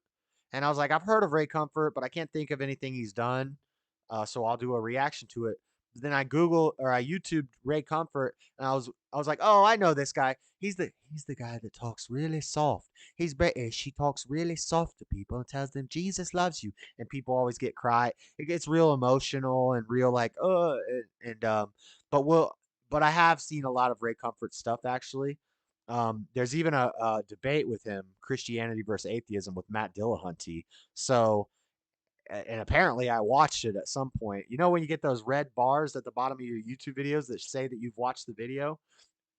I got thousands of videos on YouTube that it'll show me that red line, which means I've watched it at some point, but I don't remember watching it. When I went down to Florida, my brother was asking me, hey, have you heard this song before? And I'm like, no, I've never heard of that song.